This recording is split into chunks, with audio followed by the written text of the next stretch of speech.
All right, good evening, good morning, good afternoon, ladies and gentlemen, people from all over. Welcome to this fantastic show happening just about now here at Kenya News Link. Of course, I'm your host, Jakes, the moderator, and this is another edition ya vitu kali ambavyo vimehappen hapa Kenya and vitu ambazo zinatuzingira sisi kama wananchi. Karibu sana, asante kwa kuwa part of this great conversation happening at Kenya Newslink. Welcome to Kenya Newslink. This is your show of such online content na tunakudhamini sana. Asante sana kwa kuwa part of our subscribers and our very uh, vibrant and active participants kwa hii show.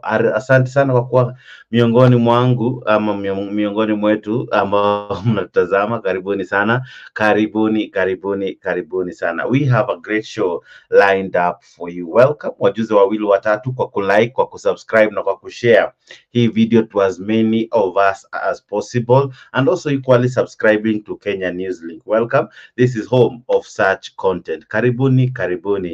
Karibuni tu sana.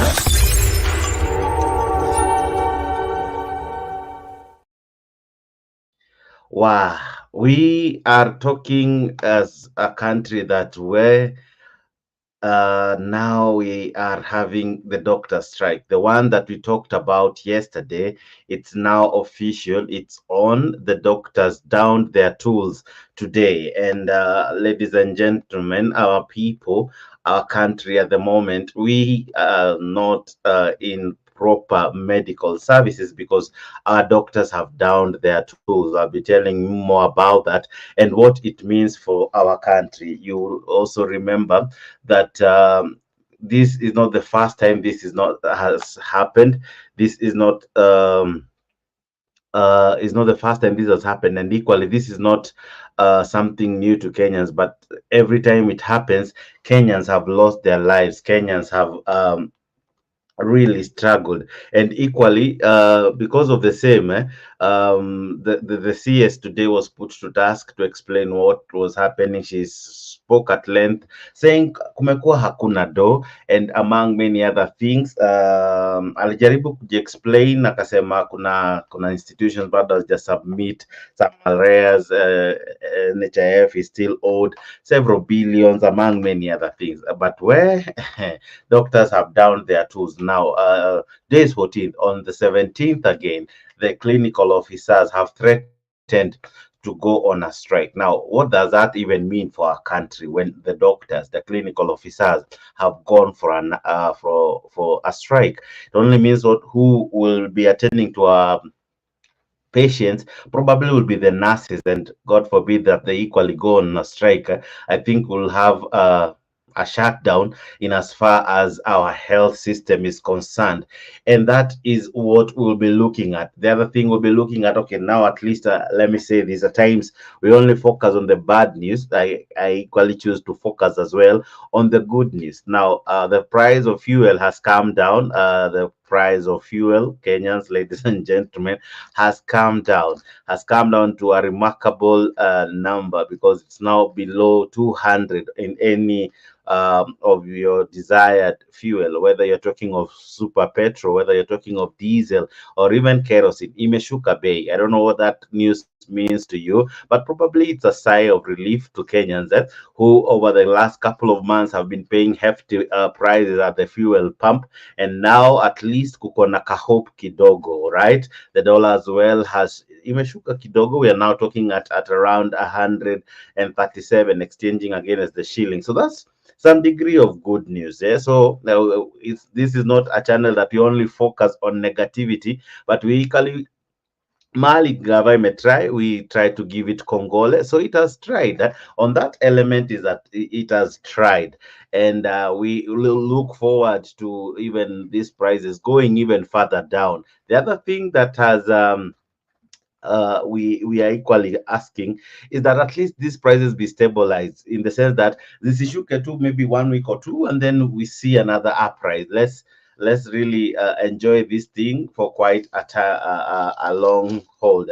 The other thing that is equally interesting is that the president was in Kericho. I'll be telling you what happened in Kericho. There is some degree of supremacy battle happening in Kericho. Na huko Wadau, the president was slightly embarrassed, where the governor was shut down literally by the residents there, and the president was at best to try to calm the crowd who I will go slightly hostile to him. So we'll be talking about that. Equally, it's all system go for Raila Odinga. Now, one of the hurdles that was to hinder his quest to be the AUC chair was this decision that was to be deliberated on whether to consider the female card or the female gender when it comes to nomination or election of the chairperson of AUC. Now, that one was canvassed, I think, today, and it wasn't passed. So it's now all system clear. It, they are considering getting someone from East Africa. They are considering getting a gentleman or anyone who is will be nominated. It's not really a must that you are a man, but the gender was not given like 100% priority. It's just that they considered a candidate who will be proposed from East Africa. East Africa, as all of us know, so far has come out to support one Raila Odinga. All indications have it that no president this far has come out to oppose his candidacy. No person from East Africa has equally come out to say I'm equally vying. So it is all system go for Raila Odinga. So just to burst your bubble, if you are still hoping that this won't go through, maybe you just need to now think otherwise, because it's happening, ladies and gentlemen.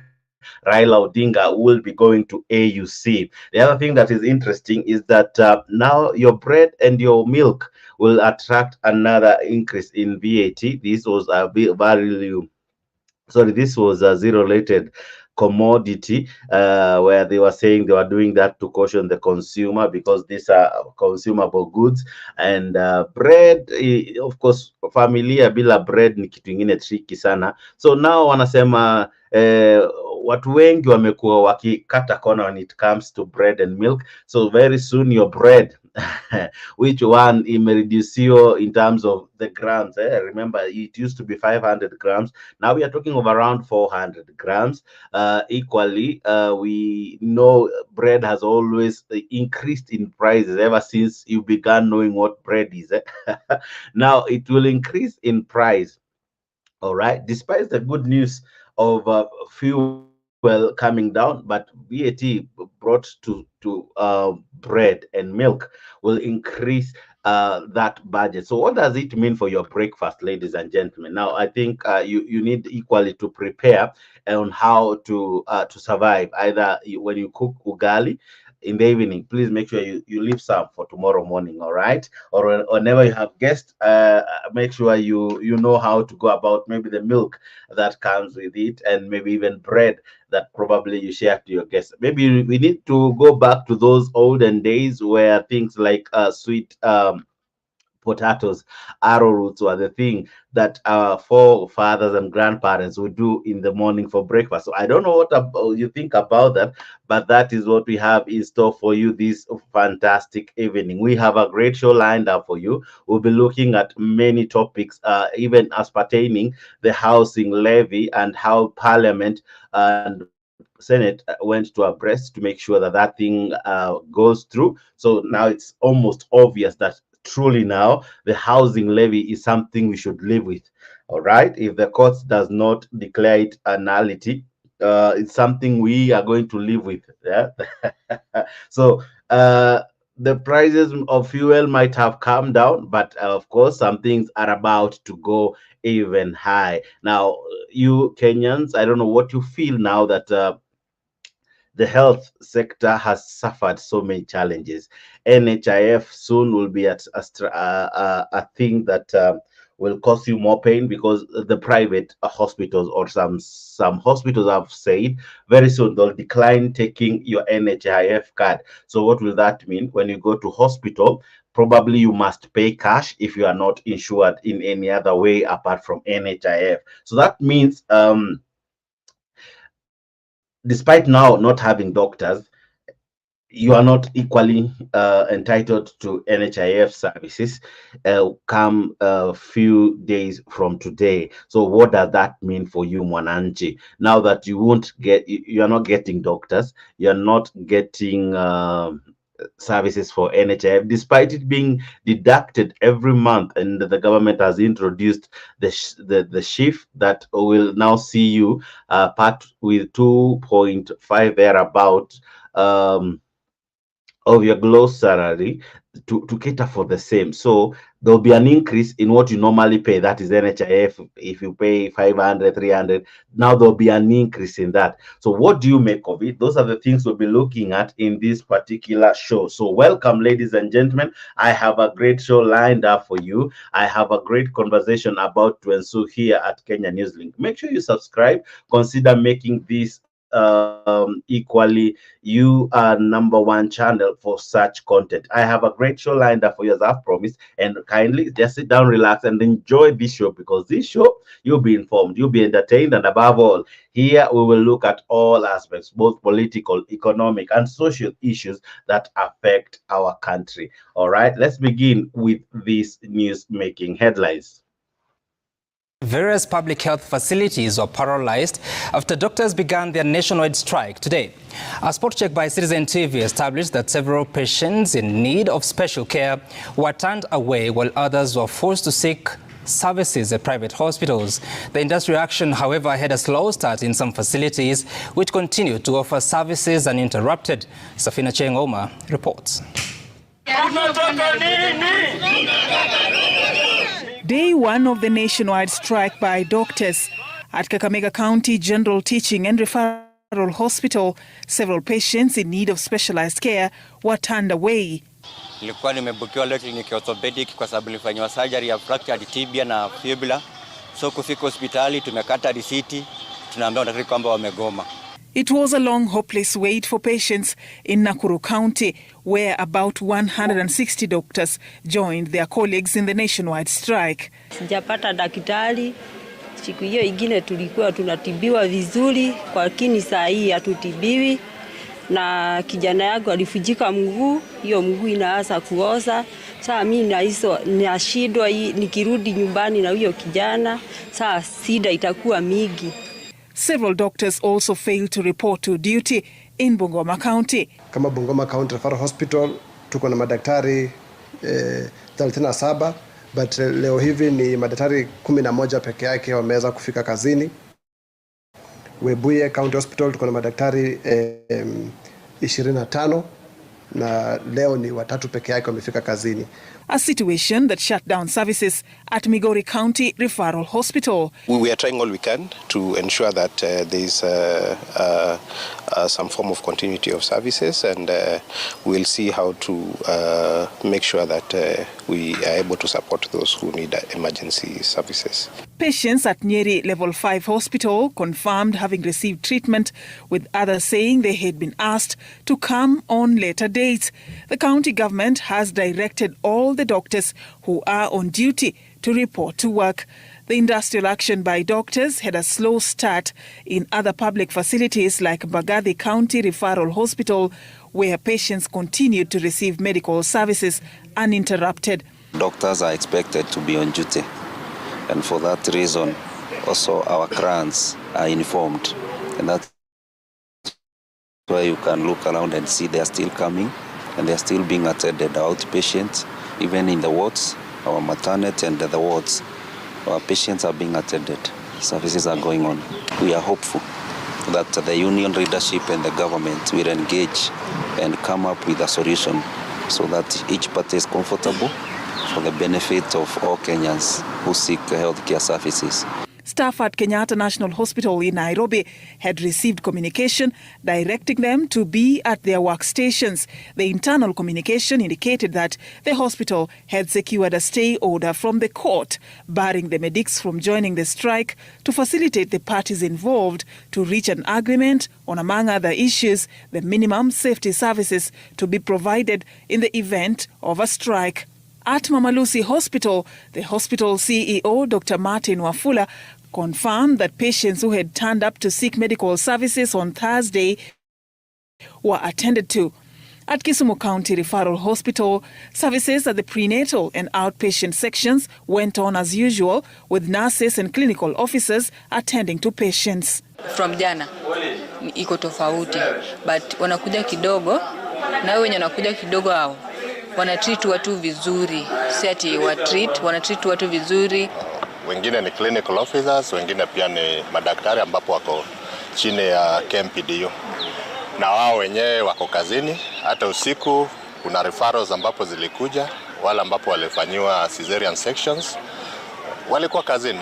The doctors are accusing the Ministry of Health, headed by CS Susan Nakumicha, of reneging on the promise to post-medical interns, remit payment for doctors taking postgraduate studies, failure to implement the salary increment as agreed upon in the 2017 CBA, among other grievances. Tuko na issues na promotions and designations, tuko na issues na arbitral transfers, staffing shortage. Wanachama wetu Kisii County wako takriban 188 na nimepita hospitali yote leo asubuhi sijaona hata mmoja wako kazini.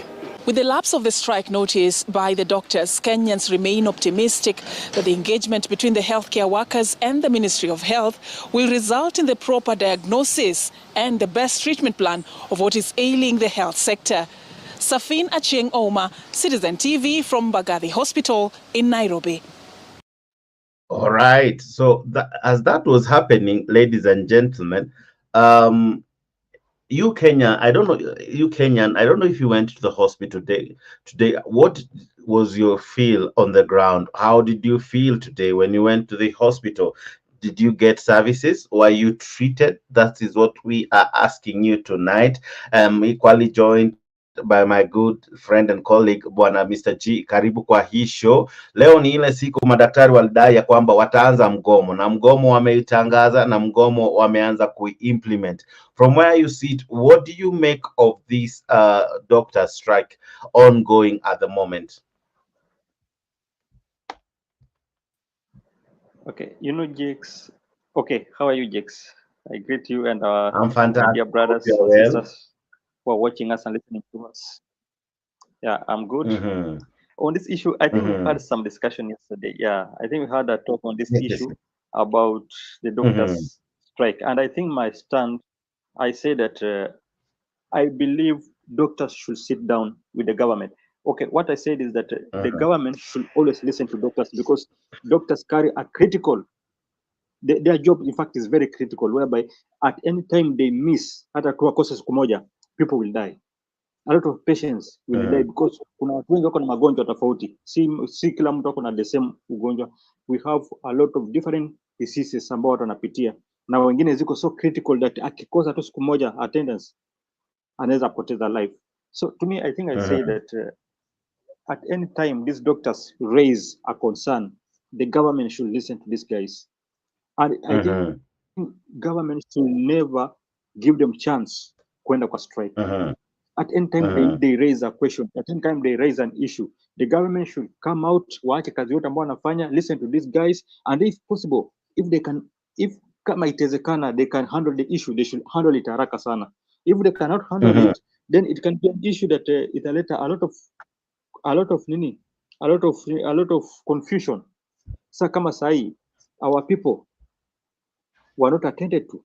Tumeona hata kwa news wakiongea, wanaongea wanalalamika, wanasema some had walikuwa nataka waende kwa surgery, wengine walikuwa hata sharp lice G for which kind of medicine.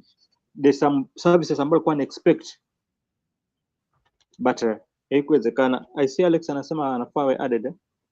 Yeah, so he has to activate his camera or mic. He hasn't activated any of the two.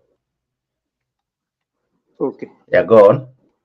Okay, my take is that always, as much as you know how critical they always come in very fast to rescue the situation. Isifikie mahali mpaka wakaenda kustrike, kwa sababu anytime they strike, that is when things inaenda kuwa worse kwa watu. Alex, you know this, you must activate a mic or a camera for you to be able to be added. It's not possible to add you if you haven't activated the two. I see you, yes, but you have to activate one. Both your camera and your mic you have to tap one of it. just like Sylvia may activate her audio. Now she's on honor, so you have to activate one. The two of them are not active, so you have to log out, then log in. And when you're logging in, make sure you tap your camera and you tap your audio to be on. One of them must be on for the app to pick you on. This thing, I don't know why leo inakusumbua, but itakuwa sawa. Yes, sorry for that. I was explaining to Alex. I can see you, Alex, but I'm unable to. I cannot until you activate either your mic or your camera. That must happen. Sylvia has activated one of the two. That's why she's able to be added easily. All right, I think that is okay. Now let's go on, Mr. G. Sorry for that. Yeah, I think I had already given my take on the issue of doctors when I said that I think when there is issue, always government should sit down with them. Government should not allow these doctors to go on a strike. As I gave yesterday my example, on our own jobs, when in case anything happens like strike, tunaweza fanya strike, but job inaweza kaa kidogo, no one will be affected to an extent ya kwenda kukufa, you see. But now when it comes to doctors, at any time they strike, always tutakuwa na casualties, about people will lose lives, you see. So to me, I think at any time they raise a question, always government inafaa iwe inawasikiza sana. But I'm not talking on a point that now they should take advantage of it because their work is so critical. So watukue that advantage to frustrate the government. No, they should not frustrate the government. But always when they have an issue, they should raise the issue, and the government should sit down with them and try to solve the problem. Back to you guys. All right, Sylvia, good evening. How are you?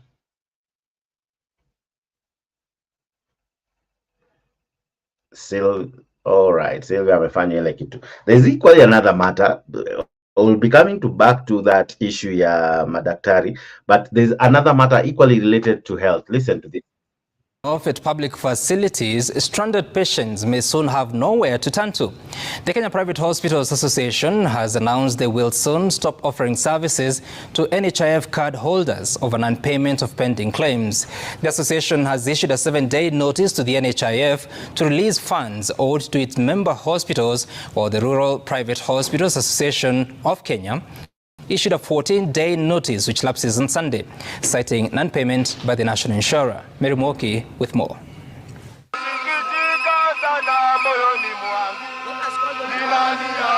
The effect on the delivery of healthcare occasioned by the doctors' strike is set to become even worse after private hospital associations in the country announced that they will stop offering services to NHIF beneficiaries, citing non-payment by the National Hospital Insurance Fund.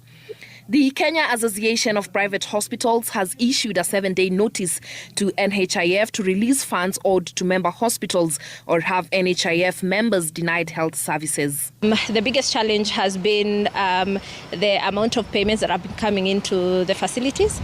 I think this has lasted over 6 months, where the payments to the hospitals have been coming in very slowly and very little amounts. Our facilities are struggling to make ends meet. The effect of the delayed payment of NHIF funds to private hospitals is already affecting Kenyans who are in need of healthcare. Leo tumeshuhudia madaktari wamegoma na private hospitals pia wamekataa in 1 week watakataa mambo na NHIF, na tunaona sisi wananchi wa huko grassroots sisi ndio tutakuja tunaumia sana. NHIF wamekataa, sasa Saudi hawajalipwa, nao wamesema lazima pesa, kama mtu hana pesa ya kutibiwa ni hivyo, na hizi NHIF cards zilikuwa zinatusaidia. The notice is similar to another one issued by Rural Private Hospitals Association of Kenya, and which lapses on Sunday, demanding the payment of over 6 billion shillings owed to its members. The association says NHIF has failed to remit payment for services offered to Linda Mama beneficiaries in rural areas. The two associations saying debt has made it difficult for health facilities to meet overhead costs, leading to the laying off of staff and closure of some facilities. You need to be able to pay your debt within 90 days. So for sure, NHIF has exceeded the credit limit within which we've agreed upon. So essentially, going forward, when the deadline reaches, if you have not gotten into an agreement with NHIF and payment has not come out, our members will not be able to serve NHIF beneficiaries. and so those patients will be able to only access services if they are paying cash. Hospitals don't operate on goodwill. Hospitals operate on real cash flow. They have to have the money for the supply. Nchi wa kawaida anategemea that card, ile pesa na contribute pesa kidogo sana ndio ende kutibiwa. The notice of withdrawal of services to NHIF beneficiaries and the ongoing nationwide doctors' strike compound the healthcare crisis plaguing the nation, with stakeholders in the sector faulting the government for failing to prioritize healthcare in favor of other development projects. Mary Mwoki, Citizen TV. All right, so that is happening, ladies and gentlemen, where hospitals ndio hizo zina madaktari, ndiyo insurance imekuwa na issue. Mwananchi eventually atakimbilia wapi? What do you make of this NHIF issue, Mr. G? Okay, on this issue of NHIF, first I will greet our sister Sylvia. Happy to see her. On this issue of NHIF, okay, you're welcome. On the issue of NHIF, you know, I always wonder any person who can believe this person called Ruto. Ruto is the one person ambaye alituambia kuwa NHIF ni kitu ambayo iko kwa manifesto yake, and it is in his plan. He had a great plan of mwananchi wa chini. Alikuwa anawaita hustler, akiwaambia hustler in fact watakuwa nalipa sijui shilingi 300 on this issue of NHIF. I think it was 300 ama 200, but it was a bit cheaper than how it used, kwa sababu kitambo we used to pay 500 for the hustler person ambaye hajaandikwa kazi, na wale ambao wako na kazi but ni payment iko kidogo, they used to pay 500, but he told us ataileta yake and people will pay a bit cheaper than how it used to be. But now I find it very hard to trust him because he's a guy ambaye ameendelea kuonyesha kuwa you cannot trust him. Amekuwa ni muongo kila wakati. On this issue of NHIF, NHIF always came kusaidia mwananchi wa chini ambaye ni hustler, na hustler ndo mtu ambaye the same president alikuwa anadanganya kwa amekuja kumsaidia. Sasa hivi tunaambiwa kwa even the NHIF yenyewe haitafanya. The guy alitoa mambo ya linda mama, hata haiko siku hizi. So it is very hard to trust this guy. Akituambia anything, inakuwa ni ngumu sana vinaweza fanya naye kazi. So to me, I think we expected such things, kwa sababu Ruto ni mtu ambaye you cannot trust him in anything ambaye anasema. So on the issue of NHIF, he's taking our taxes every time, every corner anachukua taxes zetu. Where are this money going? Kama hawezi kulipa the bill ya NHIF watu waweze kutumia. Yeye alisema anakuja kusaidia mwananchi wa chini. Why can't he pay that bill so that mwananchi wa chini aweze kufaulu, aweze kusaidika? So it raises a lot of questions. Mr. G, let me ask you.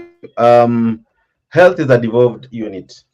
How comes that even if it's devolved, the issue of doctors, the issue of NHIF, bado zina affect mwananchi na zinakuwa blamed not on the county but on the national level?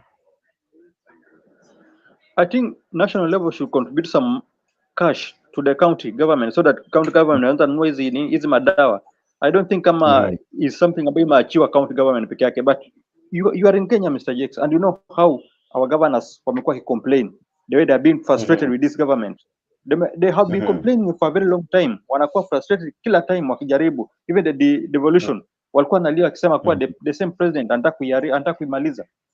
So always we cannot blame the counties if at all the government haiwezi kuwasaidia. So the blame will always go to him kwa sababu yeye alipromise, he's the one ambaye promised this issue of NHIF, and is the same person ambaye alisema he's fighting for mwananchi wa chini. So always the blame will go to him. Yeah.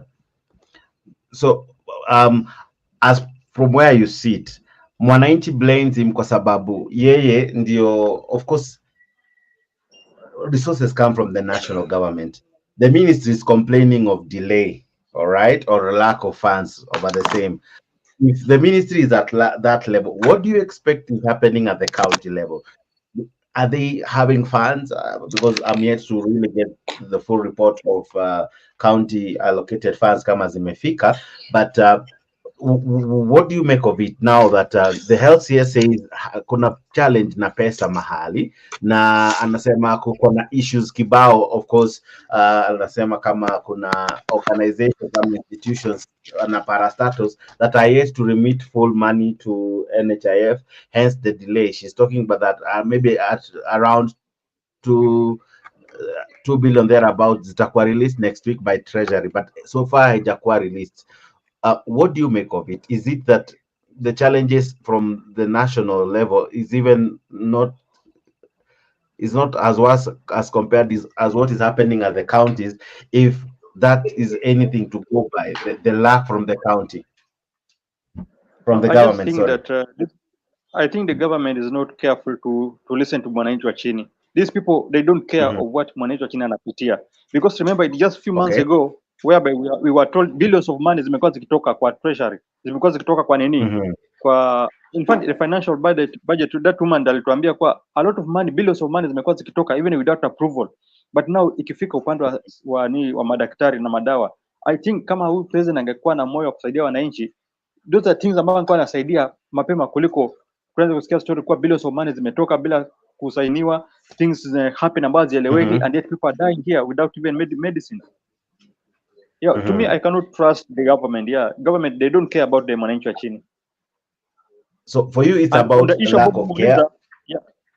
For the issue ambayo umeuliza, I don't think kama wamekuwa paid, because walikuwa kilalamika kwanza kitambo kwa hawajalipa, so I'm not sure if they are paid.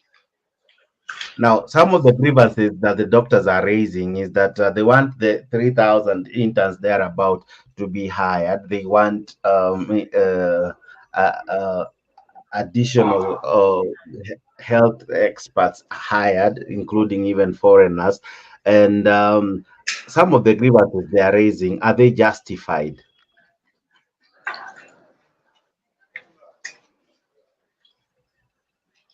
Mr. G. No, we cannot justify, Mr. J. You cannot justify the grievances of the doctor. No, the problem is that when you listen to what is really happening in our country, like you talked about the 3,000 people, and remember this government now ndo anatuambia kuwa wanachukua watu wakipeleka outside Kenya waende wafanye kazi. So if at all tuko na less doctors, tuko na less nurses and other people ambao they are still less, kwa nini wewe anadanganya watu kwa anatafutia watu kazi nje, and yet in Kenya bado we are still wanting? So there's a lot of problem with this government. That's why even I always find it a problem for those people who are working with this guy ambao wanamtrust, wakisema kuwa ni mtu ambaye anakuja kusaidia. To me, as much as I know there's a problem within the doctors and what they're passing through, but also the government is the biggest problem here in our country. The government is the biggest problem. Okay. All right. I'll be coming back to you because I needed to get some of your reactions quick before Alex and Sylvia can settle in. Sylvia, let me begin with you before I come to Alex. Doctors have gone on a strike. What do you make of it? What happens to the sick and the dying in Kenya?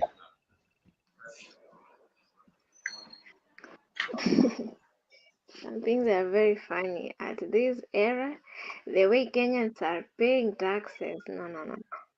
Doctors should not be granted for strike. That is very wrong. Let them just pay the doctors. People are paying taxes, and I guess doctors do their job. The problem comes in when the doctors want their salaries and they're not being paid. That is very wrong, because I believe our government is able to pay our doctors. The problem is our government is not listening. The problem is our government is not listening. What do you make of it? What can Mwananchi do? Because now the doctors are on strike. That is one. Two, patients, when they go to the hospitals, despite them not getting the doctors, the next thing they'll be having a challenge with is paying using NHIF, as you have just heard from the clip I've just played. That is a matter that several private institutions and even some facilities have said, come as early as next week, some facilities won't be taking NHIF card. So what happens to Mwananchi? Will they afford health? Will health be affordable in our country? NHIF was the best way to go, but it's not being convenient. No, I don't even know. Are these people really thinking about the common man? They are not. If NHIF is not working, then nothing is working in our country. That is very wrong, because this thing is here to help that person who cannot be able to raise a bill at once.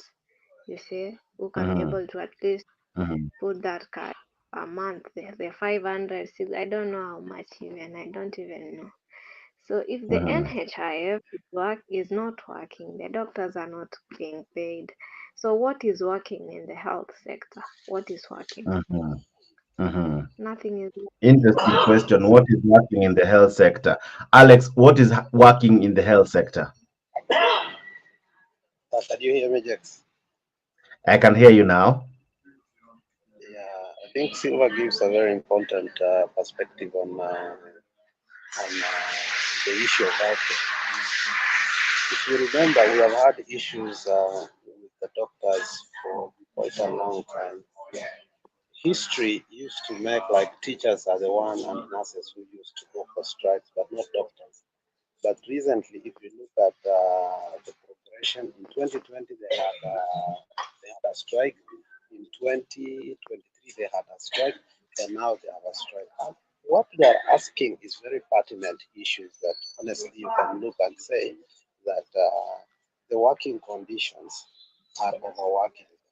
A typical doctor, a typical doctor in the health sector, especially the public hospital, can do a C-section for maybe 3-4 hours, and you find that he's doing 4-5 C-sections in a day.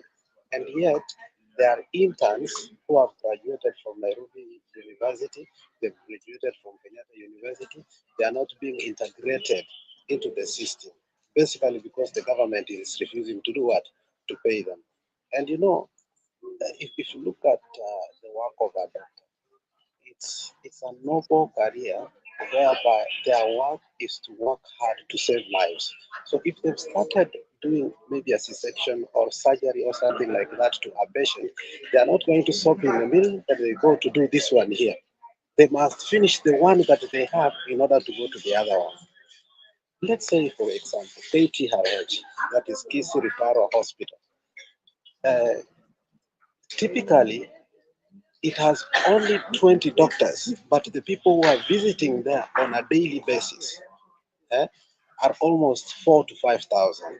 Now tell me, Mm-hmm. Jax, how do you deal with that? How do you really deal with that? It makes sometimes their work so hard that some patients have to go home because they are not what? They are not treated. Now, as I said, there is a failure on our side. And the failure Mm-hmm. comes when the courts are refusing, the employment and labor relation courts are stopping the strike because these people are saying that they not only need money, they need more doctors so that in a typical day, a doctor is supposed to work 6 hours, not 14 hours. And the labor court is refusing. Mm-hmm. So I think what will happen here is that I think Kenyans are going to die. But the conundrum here is this: doctors are not going to stop working. These doctors again Mm-hmm. are going to go to private hospitals. Mm-hmm. Okay, so Kenyans have to pay more in private hospitals in order to be to be treated. So the doctors are not losing. The person that is Mm-hmm. losing, Jax, is me and you. Unaelewa? Mm-hmm. Because if Mm-hmm. you are sick, you are sick. You have to go to the hospital. You are not going to stop at the sasa mimi nimegonjwa. I'm not going where? To the hospital Mm-hmm. because madaktari wako kwa strike. So these doctors Mm-hmm. equally are going to get the money that they are asking on the Yeah, expense of yeah. what? Yeah. So lastly, Mm-hmm. if you look at how conniving our government was, is that when Mm-hmm. devolution came, the first thing they Mm-hmm. did to devolve was the healthcare. Have you ever asked yourself why they did that? Mm-hmm. It was the healthcare, Mm-hmm. not even the urban organization, not even Uh-huh. the Ministry of Education, not even Mm-hmm. other ministries that we could have managed effectively. They threw Mm-hmm. us something called and remember when devolution came again, many people ran to become senators instead of becoming what? Governors, if you remember Mm-hmm. that. And Mm-hmm. we had governors that were not competent at the beginning so that they can handle devolution very well. For instance, Mm-hmm. and I'll say maybe Mr. G will agree with me, people like Joho had no clue on how to run healthcare. Okay, Mm-hmm. Mm-hmm. there were people who became governors at the first time who had no clue on how to handle the devolution of the healthcare.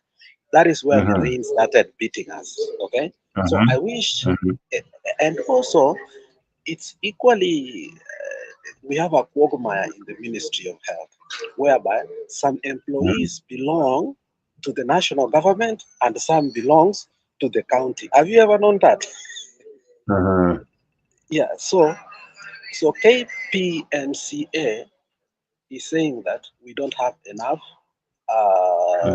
psychiatrists, we don't have enough dentists, we don't have enough gynecologists, we don't have enough pediatrics, and you can see the rate of how many kids are born in a day. So I think our courts are wrong, our government is wrong, our doctors should be treated fairly. Thank you, Jeff. All right. Now, Mr. G, the courts have asked the doctors not to go on a strike. When you look at this, the labor courts and the doctors, who is on the wrong here? Because the courts have declared themselves. Someone is either not following the law, or rather, what do you call it? They are, what do you call that word? There's a word. Wanasusia nini ya koti. They are, I'm forgetting that word. Now,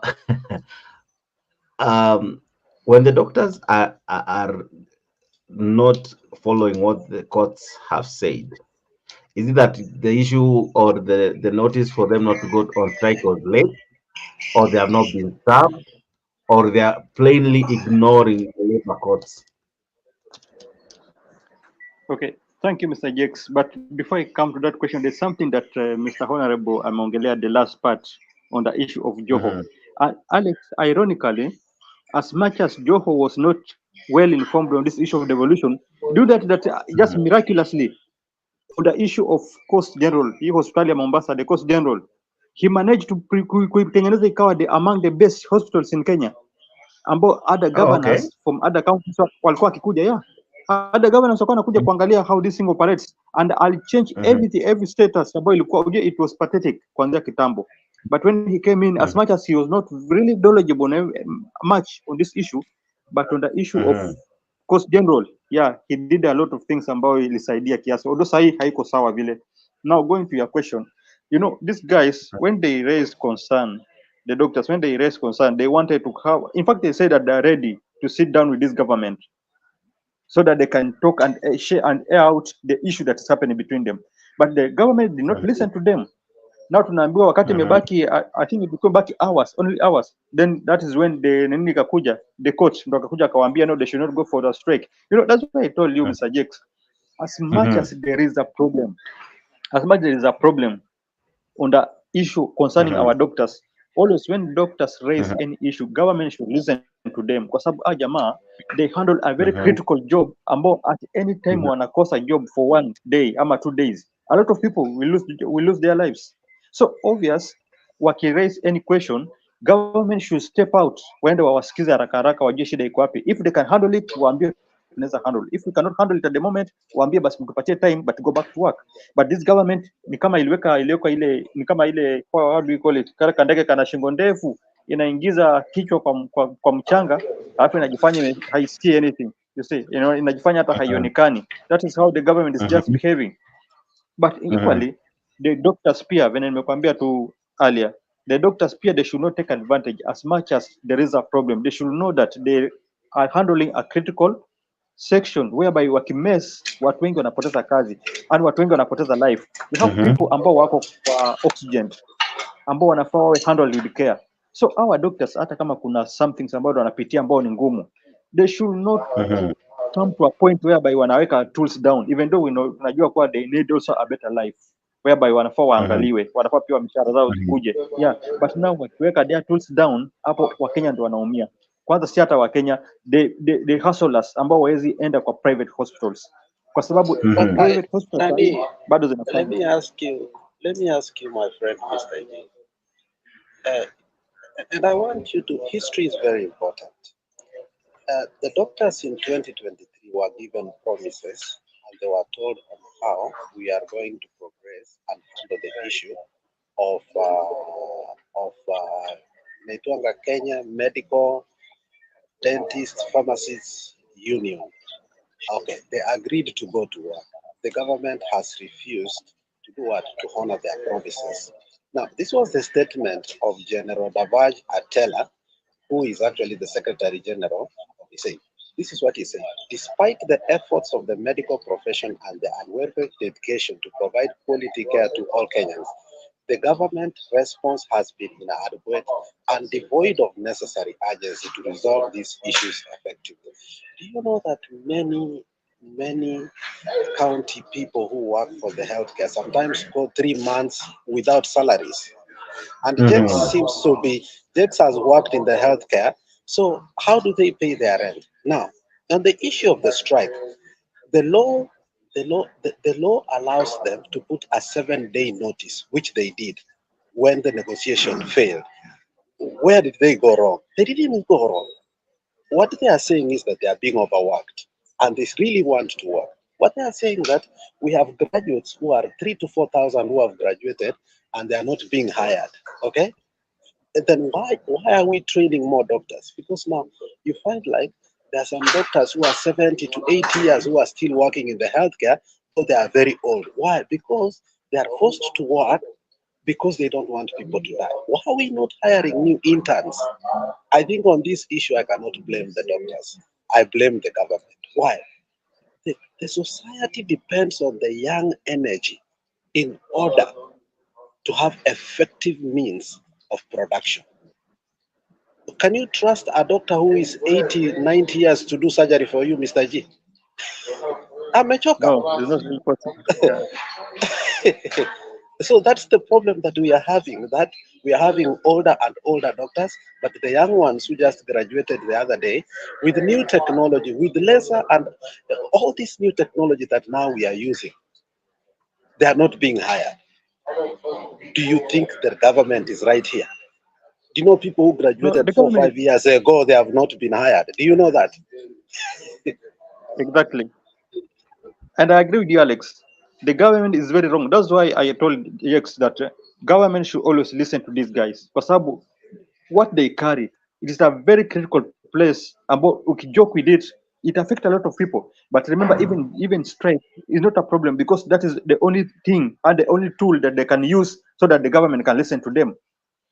You see, so I'm not blaming the doctors, but what I was trying to say ni kuwa at some point when ikifika mahali ambapo it is very critical and the government can listen to them na wa promise kuwa we can do this thing, although umeni explainia kitu ambacho nilikuwa nimesahau, there's a promises about the government made but they have never fulfilled those promises. So I think I should not blame the doctors so much kwa sababu pia this government is a government where you cannot trust these guys. Mtu atakudanganya. On the issue of NHIF, alitudanganya akatuambia itakuwa 200 sijui 300 mpaka sasa tujione it happen. So I think I should not blame the doctors, but in the human way we should talk to them tuone sijita. Yani, you know, it is a very challenging kitu ambao nashindwa kujibu nitajibu nini. But Mr. G, to be fair to the government, hiyo 200 300 hiyo ilikuwa ni shift na shift haijaanza kufanya job, so what we are still working on ni NHIF. Don't you think it's almost not fair kujudge governor? Hiyo story ya shift hata inaanza I think around July. No. Ngoja Jex, when did he promise on this issue of 200 300? Alisema itaanza lini? But yes, alisema itaanza lini, but you know we are a country of in 100 days in office. That's what he said. Correct. This is almost clear. Then again, we are a country of less than that. Yeah, but we are a country of law and order. A country of law and order meaning that procedures have to be laid. These proposals have to go to parliament. They have to go all through all readings. You know, things are not just introduced in our country. Even the housing levy has gone through the stages. Even the shift has gone through the stages. Recommended public participation. So maybe it was, and I don't want to be any form of kutetea anyone, but I'm saying this. Probably the government really overestimate its overbite what it ought to have said by saying 100 days, knowing very well the processes and the stages that maybe ingehitajika kupitia ili hii story happen, lakini sasa haija happen. Na wamesema inaanza around July na the shift na ita increase vile what nalipa. So I'm asking you, probably is it because hiyo story ya 300 ni time haijafika, but itafika from July, tutaona maybe hiyo story ya 300. Hakuna time itafika. Go back to gas. Alituambia gas itakuwa shilingi ngapi? The cylinder itakuwa shilingi ngapi? We cannot, this is a guy that you cannot trust. Yeah. So this is a guy that you cannot trust. But Jax, before Sylvia talks, we don't want to dominate, but before Sylvia talks, let me ask you, Mr. Jax. We hired doctors from Cuba. Don't ask me like you're talking. Go ahead. Yeah, we hired doctors from Cuba. We were paying them a whopping 600,000. Yet we are paying our doctors less than 150,000 a month. Does it really look fair? Now, the other thing you want to know is this: the strike which is category of doctors? Because doctors are paid much those who more are than specialists. Those who are specialists. No, the interns that are coming. No, Jax, the interns that are coming are paid 150, but their union is demanding 206,000 per month right now to start with. But the doctors that we hired from Cuba, just listen, the doctors we hired from Cuba were given security and they were being paid almost $1 million plus rent and everything. Now, how can the government say it does not have money? Now, another thing I want to tell you, Jax, I come from the economic background. There is a subject that is called population explosion. And that is why we have the Institute of Statistics in our country. Why? Because the population of a country keeps increasing. It does not decrease. Now, if the population is increasing, therefore our doctors and nurses must do what? Also increase. So a responsible government, must know how to meet the needs of the healthcare workers. So this is a failure on our government. Hatutaki kuitetea, because if we start kuitetea, because now, let's say right now, we don't even know how much people we have in Kenya, because when they were doing the census, because of political expediencies, they lied to us. For me, I think, I don't know if I'm right or not, the biggest county in Kenya is Kakamega, but they do say it's Kiambu. So sometimes we mix politics with our census. So what I'm trying to tell you, Jax, is this. The government has a responsibility to know how many people are born, how many people die, and to start estimating how many doctors can be there in the hospital. So it's not the responsibility of institutions. It's not the responsibility of Jax or us as a political analyst here. It's the responsibility of the government. And that's why Nakumincha has failed as a minister and his principal secretary. And in a country that works that is not a banana republic, they ought to resign ASAP. Fair enough, but let me remind you, Bwana Alex, and not that I'm defending anyone. It's because we really want to be seen to be fair. Because in any case, one thing I think I'll now be doing, I'll always try to be fair on all sides. Let me ask you this: you have brought in the issue of Cuba. This didn't happen with this regime. Number two, you have talked of the story of interns and what they are paid now. That is a different story compared to those who have already an intern in someone who after 1 year that internship is over. That is something they're negotiating for, and in any case what they're really asking for is absorption of these interns. Now the government claims it doesn't have money. Fair enough. Then again, let me ask you this. As much as you're talking about Cuba, but before even you answer me, we ought to remember we have Sylvia on this. Sylvia, Mr. Alex is talking about Cuban doctors, and the Cuban doctors who didn't appear in this regime. They were in the previous regime. Whatever they were given, I'm sure it didn't raise eyebrows, given that the doctors didn't complain about it. Maybe we ought to have asked, was it fair what they were being remunerated? I'm not sure of the correct figures and the amount that they were given. I'll get that figure for you as we continue. But then again, the question is, we were able to bring, I think there were 100 Cuban doctors. Why is it difficult? And we were paying them heftily. Why is it difficult to employ our own?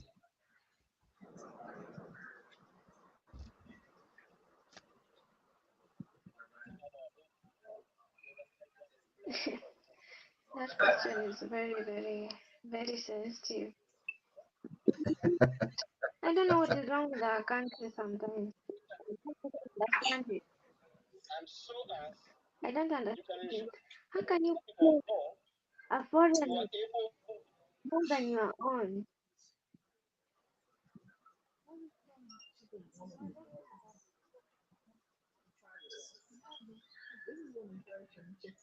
We are not able to hear you, Madam Sylvia. We cannot hear you. Sylvia, we are not hearing you.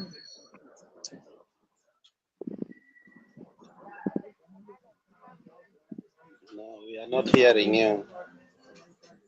Oh, no. Okay, now we can hear you. Why is it taking time before you hear me? I don't Maybe know. it's time we should. Maybe it's time we should buy you a new phone. Yes. No, Go on. I think you're now good. Go on. Go on. Go on. Deputy Governor. Okay, now you can hear me. Yeah. Okay.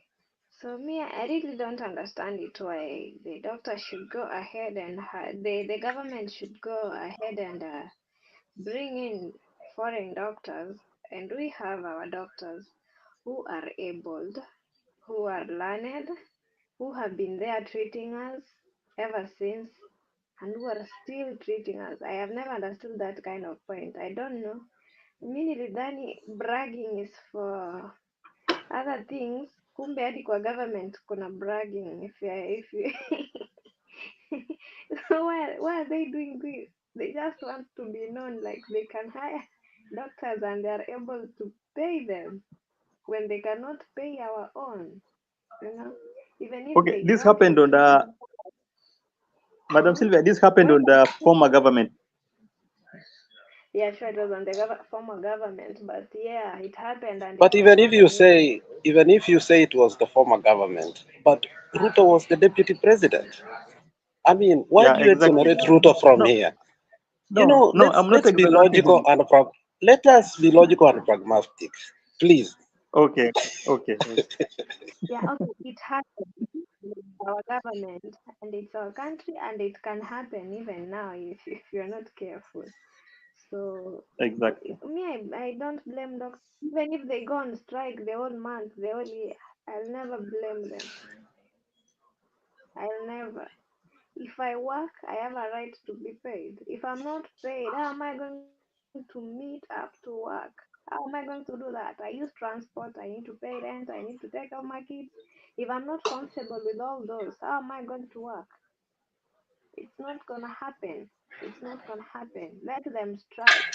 The government is able to pay our doctors and they should pay our doctors. That is, it should. And it's not that we're requesting. They should pay the doctors. They deserve better. They have paid school fees to learn to get those skills to come and serve the nation. Why can't we give them back what they deserve? They deserve, the doctors deserve to be treated well, actually. They deserve it. They are even overworking. If you hear them requesting for doctors and we have doctors out here unemployed, that is, I don't know. When the government affords to pay for other things, for other foreigners to come to the countries and do nothing. Me, I don't understand our country. I don't understand it. If I had a way of unkenyering myself, I could do it. Yeah, just remember the money being used to renovate the state house and the deputy president's house, and then they cannot pay for their doctors. Not only that, Mr. G, and this is the question I wanted to pose to. Not only that, Mr. G, the question I wanted to pose to Jex is this. Oh, Sylvia, go on. I'm like, there's Benny who came last time, a pastor, preached to us. As if we don't have priests, we don't have doctors, we don't have pastors. We have a lot of them. I don't know what is so special to bring another one from outside and pay him to preach to us. I don't know what is so special. Sometimes ignoramus morons all over the world. So unfair. To add on top of that, Mr. Jex, moderator, this is a mismatch of policies, roles, and responsibility. because look at here, and Mr. Gia said it clear. Do you know that the money that is budgeted to State House is larger than the one that is going to to counties? Now, I will speak of my county. Kisii County has about 3 to 4 million people. The State House has only about, if it's the largest, about 1,000 people working there. How can you allocate 1,000 people a budget that is 3 times larger than the one that is going to millions of people in the counties? Does it make any sense, honestly? If, for instance, Finland, the Scandinavian country that have one of the best healthcare in the world, including Germany, the Minister for Health usually rides a bicycle to what? To work. So on these jets, you cannot convince me. There is a mismatch of roles, responsibilities, and policies on how we should do things. The government should wake up and stop this nonsense. Okay? Healthcare is number one. Healthy people make healthy nation. Jets. Educated people make educated and knowledgeable country. So there are 3 things that a country must take care of immediately. First of all, and politics should never be played with. The Ministry of Education, the Ministry of Labor, and the Ministry of Healthcare. Chess and agriculture na vitu zingine. But when you play with the healthcare of a nation, it seems like you don't know what you're doing. State House should not get more money, just 1,000 people, than a county like Kiambu, which has about 7 million people. Jex, does that make sense to you? Now, the sense would depend, because all these things are explained, and I'm sure we have competent officers that take care of all this. The people who should really answer these questions are, we have someone known as the controller of budget. We have the budget and appropriation committee. We have the Senate Accounting Committee, or rather the Public Accounting Committee, and all these institutions. My questions to them would be, because these are the institutions that pass budget. These are the institutions that oversee how our money is spent. I think that question should be to them. And I'm equally posing it to all of us here. And maybe I should start with Mr. G. When all these institutions are failing, and even the government can use money, that when the controller of budget, Margaret, comes and says, kuna pesata zilitumika without proper authorization, where should the ball stop? Who should take account of all this? And how should even Parliament go about it? How should even the Senate go about it? You know, okay, before I come to that question, there's something that Alex amekuuliza, and I think he wanted to just listen to your views, because here we know even the control of budget, I think that there's a time ambayo alitokezea akasema kwa sijui kuna wakati kama ameshikwa bunduki akisaini pesa. I don't know if it's the same woman, ama siko sure, but I think kulikuwa na such allegation.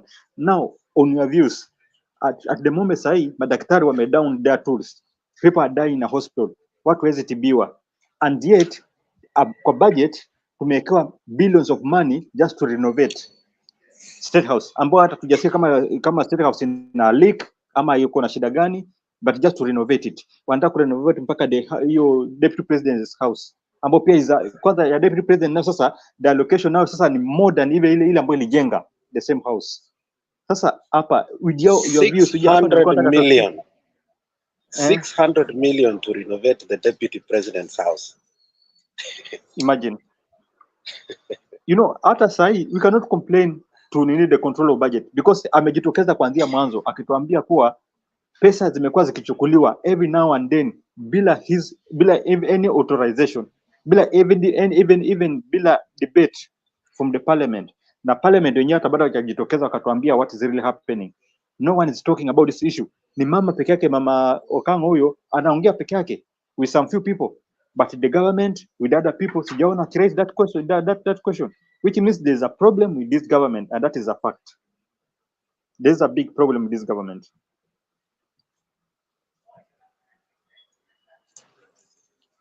I posed a question. Please help me, and help me well. When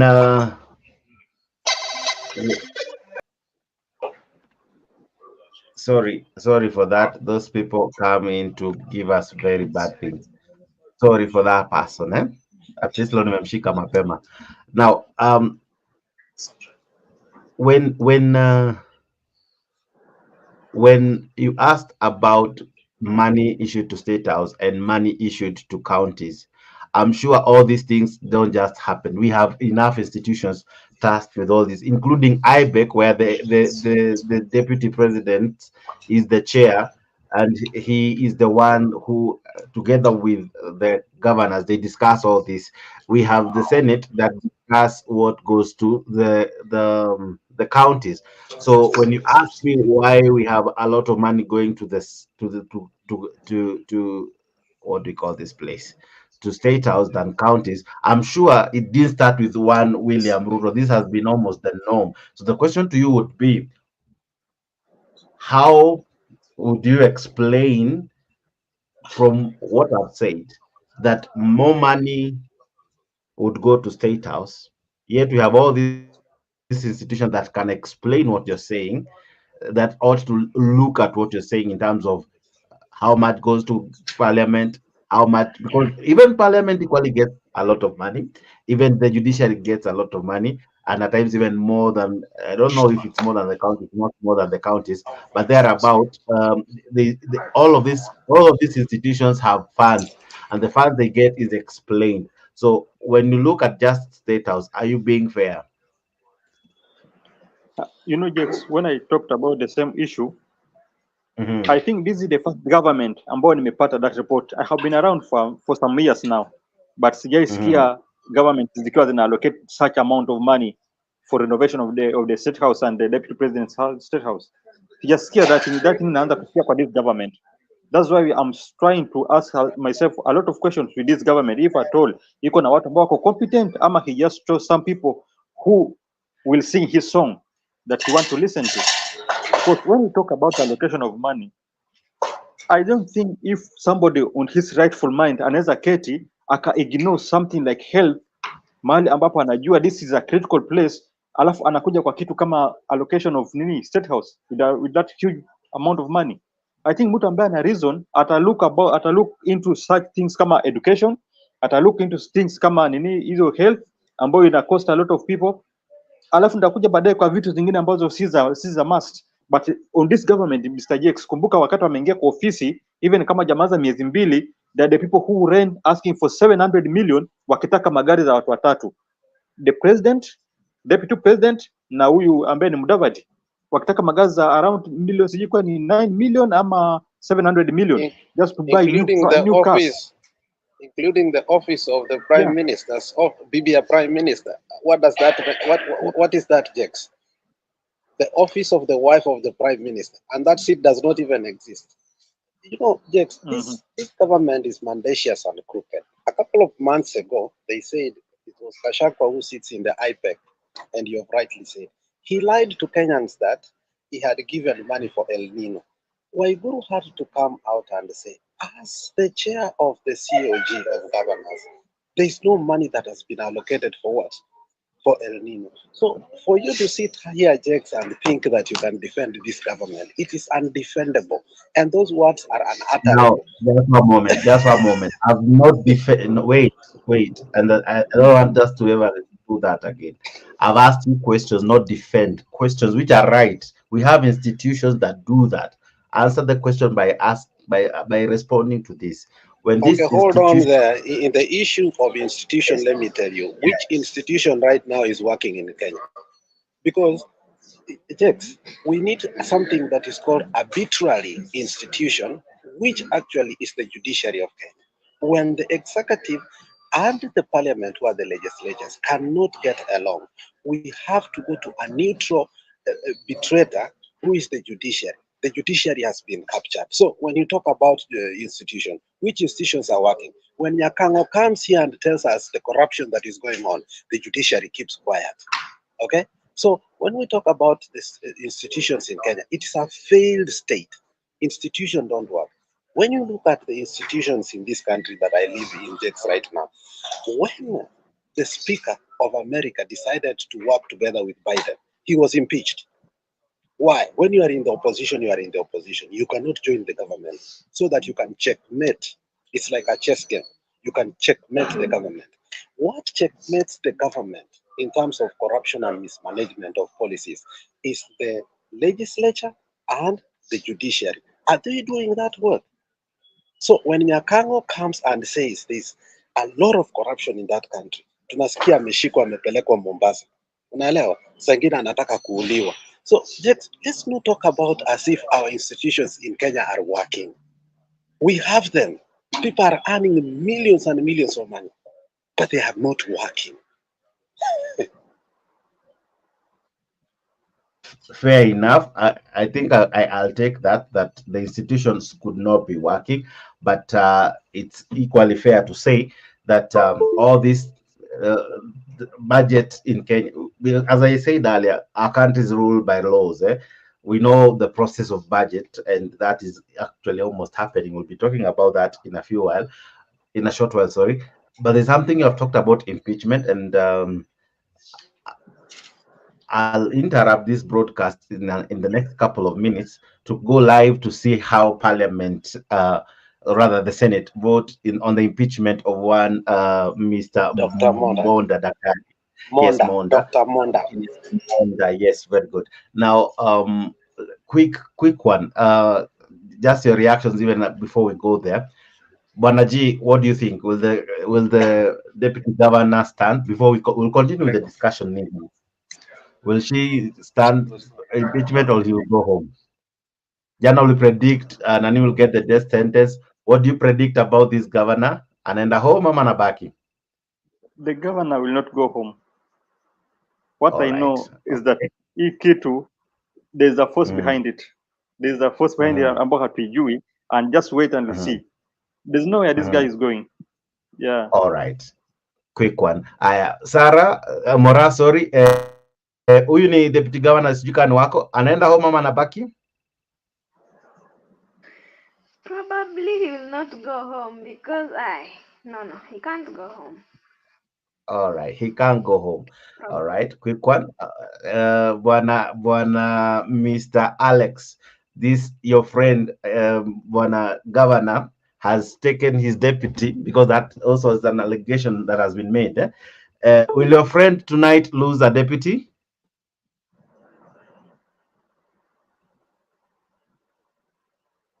You are muted, or yeah, you are muted, sir. You are muted. When you saw Osoro take the seat of a legal advisor to Dr. Monda, you could see that there were politics that was being played by both sides. The Kenya Kwanza government and the other side. But as we spoke yesterday, Ruto is trying so hard to make sure that Simbarati is on his side. Ruto does not even care about Osoro. Okay? So it's like he's seducing Simbarati and trying to frustrate. So there are three things that critical that might happen there. If Simba agrees to work with the president, Dr. Monda will go home. If Simba decides to continue working with Azimio and become a contender, a future contender, Simba is a national leader right now and is a possible contender in the presidency. Dr. Monda is not going home. Okay, so it's a delicate issue. It's a tricky issue. It's a catch-22 issue. Let's just wait and see. Nobody can predict right now. Now that the issue is happening now, Simba has no opportunity to either go Azimio or go State House. Blah blah blah. What do you think? Will Monda survive? Before it's a now thing now. It's happening now. You know, before somebody says anything, you know, I've seen impeachments in our country. We started with Wambora. Then it ended up with Waititu and who. Then Kawira came in. We have never seen impeachment extend into the night areas. Unasikia? No, all of them have extended into the night area. No, this one is too much. No, Jex, this is too much. All of them. No, Jex, listen to me. Jex, listen to me. Right. These are I am. Go ahead. I'm listening to you, but I'm just correcting you. All of them have gone into way hours. All of them. None No, has ever but I don't think kama done. zimefikia. I don't think kama zimefikia hii. I don't think kama zimefikia hii ambayo imefika sasa hii. Actually, hata inaisha mapema. I remember ile ingine they were struggling isiishe before saa sita. Now haijaisha but iko almost. Before we go there, the three of you are saying that he will not go home. Me, I'm saying he'll go home. I'm saying he'll be impeached from where I sit. The I think he'll go home. The allegation against Dr. Monda, which he does not disagree, he said he took 800,000 as a bribe for an existent job. Okay, and that money can be traced on how it went out. He was not smart enough maybe to form another company so that your person ended through another company. And the money trail he ended through. He took that money directly. In terms of judicial litigation, he is guilty. He should go home. But here, Jakes, politics is going to play power. And that's why I'm telling you that we do not know. And again, Jakes, let me remind you, there's a difference between impeaching a governor and impeaching the deputy governor. You saw the deputy governor who bought a seat in Siaya survive. How much money did he buy that seat? A whooping million. Yeah. Now on this one, and I'll come give my reasons why this deputy governor is going home. Just give it right now. Just give it right now. Just give it right now. Before prediction, you have predicted anaenda nyumbani. Give us the reasons before we go to the real game. One of my reasons is this. Unaona hiyo story ya M-Pesa hiyo, that part ya corruption. He might survive everything else, but I blame his defense. His defense was very poor. He chose the county chose very sharp lawyers. That I have to give to them. They had their homework well cut out. Number two, he brought in witnesses that didn't help to dilute what were his accusations. Okay, hold on, Jax. The four of them. Just one moment. You have asked me to. This is me debating or participating. So as I always give you time to listen, allow me to. Okay. Now, I agree. Very true. Fair enough. Imagine nikijitetea. That's why I say I am never a good panelist. When you look at how he has defended himself, I can tell you for free, without taking any sides, he has not proved his case. That is the deputy governor. Number two, he has brought in escapism instead of defending himself. I cannot defend myself by accusing someone else. I have first kujitoa kwa ngori and then ni accuse mtu mwingine. Yeye ameshindwa kujitoa kwa moto. He's in the fire, but the best he's doing is shouting for someone to be joined in with the fire with him. And then the prosecutor amefanya kazi mzuri. The witnesses were well prepared to the level they even were crying. And I can tell you, tears sinking so well. In any case, tears is more than evidence at times. Number three, they brought in the poor being coerced to give money. I'm telling you, that element alone, it's a difficult ngori kujitoa nayo. Ati ulitisha mama mboga, just a moment, ulitisha mama mboga shilingi 20,000 ili apate basari. Na anasema alikutumia kwa M-Pesa, my friend. Even if you jump from here to the high heavens, that is a statement that he ought to have defended. That was not well captured in his defense. It wasn't. And for those few remarks, I want to tell you for free, he is going home. From where I sit. Okay, Jax. Why do you think he's staying, Mr. G? That is my thinking. Now tell me your thinking. Why do you think he will remain? Let me begin with you, Mr. G. Why will he remain? No, allow Alex first of all. If you had something to say, let me. This time around, I want to hear from you, Mr. G. No, Mr. G. Today I'm No, biased. please, I've been given the opportunity, No, please. no, no, Sometimes no, no. respect me. Yes, No, yes, no. we respect Alex. Listen, Alex No, had something to say. it's no, you but know there's why, something. It's a disclaimer. It's a just disclaimer. one It's moment, not a just submission. one moment, Mm. just one moment. If I give you first, when Mr. G will come will tell me, just like Alex has said. Now I want him to be the first one to say, so, so that he does Okay, not what I quote wanted to you say. and that it is his Okay, words. okay, what I wanted to say, Mr. Jakes, Yes, go back yes, to yes. the who is this, the governor of Nini, of Meru, who had some issues recently, some few months ago. The woman from Meru, Anaitwa Kawera Mwangaza. Kawera Mangata. Did you listen to his defense? It was perfect. It was on point. No, to me it was not that really on point the way unasema. I saw some lacking things in his statements. Hata pia na wale watu ambao walikuwa nini, wale watu ambao walikuwa ni kama witness kwake. That's why I was telling you that in Kenya, You know why her defense was perfect? Ask me why her defense was perfect. I answer you.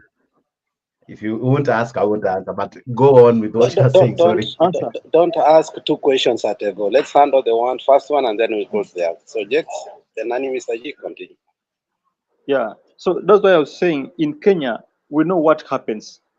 Upper, we have two people. We have opposition and the government. And the government is always directed by the king, who is the president. Na mimi najua president ako side ya huyu jamaa ambaye deputy president. So hii ni kitu ambao washaambiwa tayari. And remember, like Azimio hawana numbers in Senate na hawana numbers pia in the parliament. So this is a case ambayo imeshakufa tayari on arrival. Let's wait for the judgment. Now, Jex, can you allow me? Can you allow me now to say something? I just want to capture what Mr. G have said. Mr. G have said the opposition are in numbers, government will carry the day. All right. I think that's your statement, and I'll take that. Sarah, what is your take? Will he? You have said he won't go home. Why? Why do you say Sarah. that? That's not Sarah, please. Sylvia, sorry. So it's because nimemute majina. Why do you think atabaki? Enough reasons. We are okay. Let us say this is gonna be the governor's choice at some point, or the president's choice. So we don't. But if you look at it closely, the probability of him kubaki kwa government is very high because if he's not, who else will be there? Lakini naona Wakenya wako hapo. Niko sawa? Niko sawa. Sorry for that. All right. If he is not going to be in Now, the government with Alex, now, our governor, who is going to be there? All right. So the high chances of him surviving. High chances of him surviving. But For you, it's the about governor chances. is And not going to trust him the same way he used. all right, the governor won't trust him the same way he used to. Interesting. Yeah. Now I have two sentiments that Mr. G is looking at the majority minority side. Now let me get from Alex. Alex, what is your take on this? But I still remember what you had said about Arati either choosing government or choosing to be in Azimio. So what else would you want to add to your sentiments? Okay, before I say that, I need to give a disclaimer.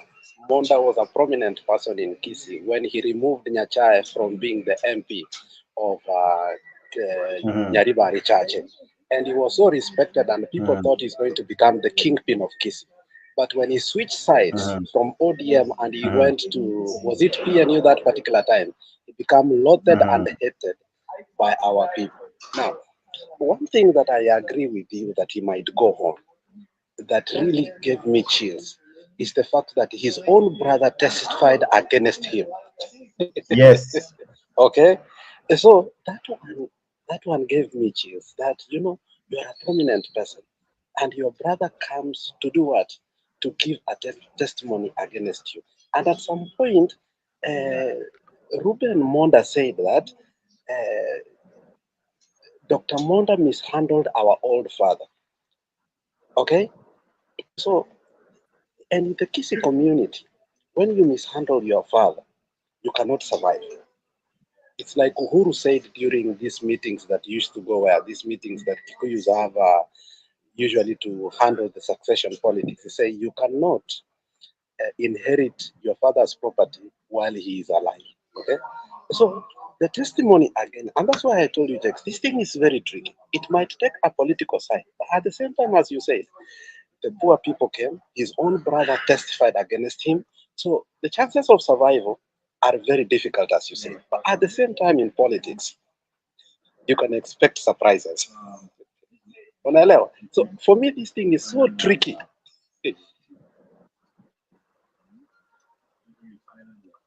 Now, I'm going to say this, and I'm going to say this with all authority.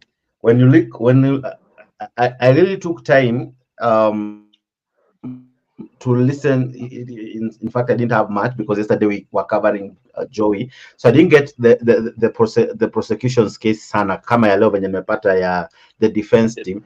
The defense team really, to me, Katwa Kigen today wasn't really at his best. From where I sit, Katwa Kigen wasn't at his best. Number two, he was soft. He was very soft in really attacking the evidence adduced in Senate. And in fact, at times I felt, I think he would have done better. You know, ile unaona, hi, hapa, you are handling a serious matter with they call baby's gloves. You know, you are taking it lightly. And at one point, he almost sounded as though he's even agreeing, you know. So for me, that alone would really mean a lot. Think about it. Anasema hii pesa ilikuwa ya kulipa. Just one moment. Anasema hii pesa alipewa ilikuwa ya kulipa deni. Akaulizwa vizuri sana. All right. Kuko na evidence ya kulipwa. Kuko na evidence ya kukopeshana. You know, this is not a small amount. Did he give it in form of cash? Did he give it in form of a bank transfer? And when he gave it, was there any, as much as they are friends, was there any form of agreement or anything? You know, the amount is not a small amount, as much as they have always been transacting with one another. That fact alone, even if he says it wasn't a bribe, it's difficult to come out of that statement. And that alone, and I still stick to that. That alone will send him home. Yes, Mr. G. Now you can respond. That alone. Did you listen to lawyers wakati wa our petition, wakati wa our case, Azimio's case on the last election? Did you listen to that lawyers of IBC, the Somali guy, when alikuwa na argue? This is a guy ambaye alikuwa mpaka anatetemeka, anakimbia. Yeah, this guy, wakati our lawyers walikuwa na present at our evidence of why we were taking those cases kwa court. The lawyer alikuwa hata anatetemeka mpaka anakimbia nje, anaanza kuuliza, ana inquire. So what are you driving at? Because cases are determined not by how the lawyer was shaking, but on how you adduce evidence, how you present your case, and how you're able to convince the judge on merit, on debate, on substance. To me, my argument is that the guy is not going anywhere. Kwa sababu gani? Who is the speaker? The speaker is Kingi. Amason Kingi. Yeah, and Amason Kingi is always biased. He's a guy ambaye hajasimama kama a speaker of Senate. This is a guy ambaye amelalia upande wa president, upande wa government. Another thing, we as Azimio, we lack numbers. Watu wote wameenda kwa government. So to me, hii kitu kutakuwa na bias. Pale hakuna ukweli, hakuna haki. As much as unaona ukweli uko mahali fulani, hiyo vitu itapitishwa. Let's wait. Imebaki dakika ngapi wanza? Now we take a small break. When they are coming back, So Jex, there's something that itching me here. Let us know what Monda is being accused. Monda is being accused for 4 charges. Let's agree that. 4 charges. Yeah. Let's see the first Yes, yes. one. The first, and I'm going to read because I want us to be candid and make sure that we are saying the right thing. On the first Yeah. charge of gross violation of the law, MCS accused Yeah. Monda of soliciting a bribe of 800 million from one Dennis Mokaya and his family in the pretext of securing him a job for the post 800,000. commercial manager of UC. 800,000. And then, yes. Now, the other one, the first stretch was 28th May 2023. 249 sent in 3 tranches of 150, 49, 50,000 by Dennis Mokaya Mosetti. And his name and his phone was given here. Now, through the Safaricom. Now, the second was 260 to Deputy Governor Safaricom line, being from a different number, and the last was 300,000, which was delivered to his office in Kusi Stadium in cash. Okay, the deputy governor sent money via M-Pesa, a sum of 100,000 to the managing director of Guasco in order to influence her to employ the said Dennis Mokaya. So that is where I agree with you that we have tangible evidence, okay, that he committed perjury, okay, he committed gross violation, not misdemeanor, okay. On informing the deputy that he will be forced to make a formal complaint to anti-corruption on the matter, Monda threatened his life and of his family. Consequently, it was forced the former to go in hiding. He threatened his own family. That's why the family came to testify against him. So what I can say is, look, when we come to politics, you take advantage of a situation and you make a ruling based on how the president and those people in the corridors of power will benefit most about it. If it can be used so that Ruto can win Simba Arad, then I say that Monda is going home. And again, but if Simba Arad sticks to the cement, which I think he's going to do, and stay in ODM because his future in ODM is more secured than going where? Than going to work with the president. Then again, I will say that Monda will go home. So for now, I can say that this thing is tricky. Now, the break they have taken, right now, as last time you saw it, people being given money in the... No, I think now they are back. Yeah, even if they are back, I'm saying that the break they took. Let me finish first and then you put it. The break they took was to go, and now they were given bribes on the way they are going to vote to be influenced. That one you must agree with me. Okay? So based on how they are going to vote, you will know whether they received money in the toilet. I'm going to tell you this, and I'll tell you. And some Alex, some walifungiwa kwa choo. You remember? That's what I'm saying. All right, now I'm going to say this. Hii hakuna mtu atafungiwa kwa choo. Just one moment. Let's for the sake of our viewers, let me say 2 things. Number one, if only one out of the 4, if only of one of those allegations is proven, only one, not 4, only one, he goes home. He has to pass in 4 out of 4, all of them. Number 2, if for instance the Senate is at a piece 50-50, I don't know what happens there, but we'll find out. But I can tell you for free, hii haitakuwa na Azimio na Kenya Kwanza. Hii itakuwa almost a unanimous decision, and we will go home from where I sit. I think you know how government. I think you know how Ruto works, Bana. You know how Ruto works. I wish you could remain a moderator, not a commenter. Yeah, just remain moderator because I wish you could remain a moderator.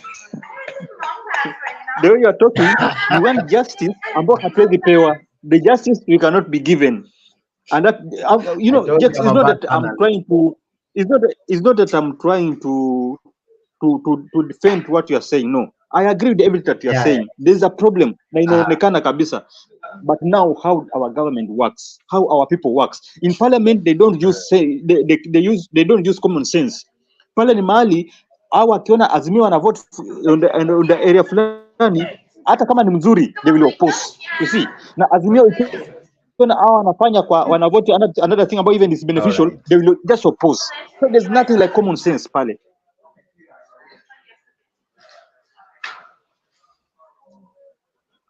Wow. This thing is tricky, man. but you are right. But personally, Jex, personally, let's wait. Jex, personally, I would like him to be impeached, okay? Because I will benefit out of it. I will benefit out of that because I know who the deputy governor is going to become. And once that deputy governor is elevated, I might get a position, okay? Through my friend Simbarat. Okay, but I don't want to go there. I just want to be an analyst here. Secondly, let me say this. Hii acha nikwambie, hii hakuna kitu unapata hapa, unakauka vibaya sana my Jex, let me tell you one thing. Number it's two, only today Simbarati will have from today you'll have an opportunity to get a new Sylvia is talking. Yes, Sylvia. Sylvia is trying to talk. But I wonder. Sorry? They are not using common sense. What are they using? No, there's no common sense. Let's go. In our parliament, there's no common sense. Days of votes, ladies and gentlemen. The first question. Oh, shoot. Look at the percentage. Yes. Wow. He's going home. 90%. Oh, no. 90%. 90%. He has gone home. 90%. Okay, Jex, allow me to give a candid now, because before we were speculating. Okay, Jex, before we were speculating. He has gone home. I have gone home. Yeah. Jex, before we were speculating. Now we know the result. Now let's talk based on how it has been voted. Now I guarantee you that Simba Arati is going to be before the end of 2027. He is going to be working with William Samoei Ruto, and you know what? That is going to be very tricky. It's going to be detrimental to his political career, the same way the Kisses have done. You know, Kisses have vendetta. Okay, Maraga at one point was almost the de facto leader in Kisii. Onyonka at some point was a de facto leader in Kisii. Nyachai at one time was almost the de facto leader in here. The problem with this is that almost does not count. What you must talk about is if you are. Now, Simbarati has sold his soul based on what this has happened. Now, here goes the second question. Just one moment. Can we listen in kidogo too? Okay. Can we listen to the next accusation? Not that is for sure. That will be too much. The vote on account of charge 1.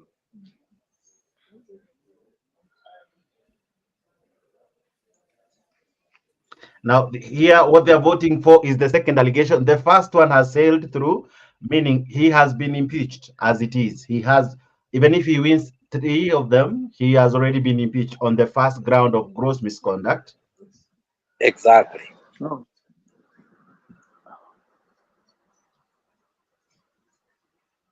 We cannot hear anything, and we are allergic to silence. No, they are not speaking. They're looking. They are looking at the vote. Oh, the second allegation. Yeah. So what we're saying here is now that the vote is in, is that he ought to have won 4 out of 3, 4 out of 4. He has already failed in the first accusation on gross misconduct, of course, and misappropriation and all that. He has already failed on that. Senators will move to the second vote, which is on charge number 2, abuse of office.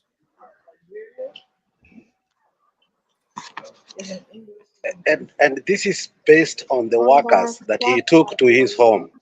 You remember that was based on Yes. the 20 Yeah. And workers. yeah. Oh my goodness. Oh my. He even that one. Oh my goodness.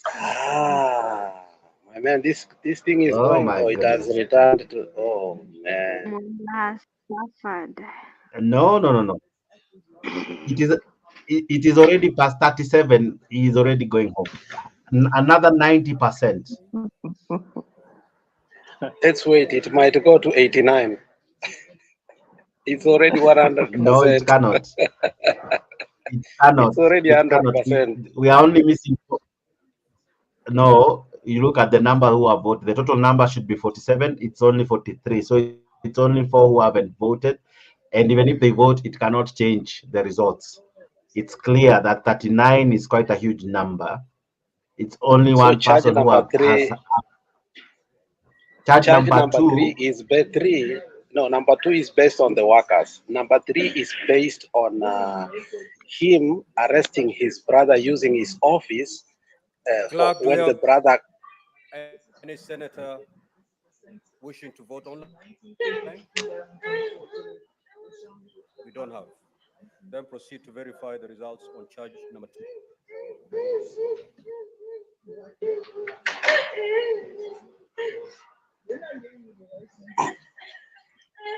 Who is crying? Someone is crying, eh? Where? Who is the cry coming from? Let me see. There's some. Let me find out from my other end if there's someone who is crying.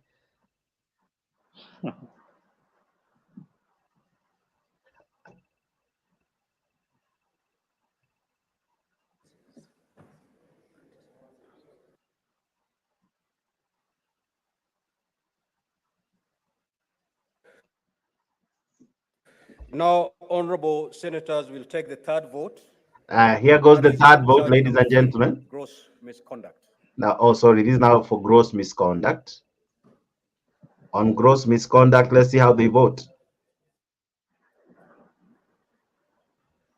I think I should just display breaking news, all right? Let me just display because it's obvious he has gone home. Honorable senators, proceed to vote.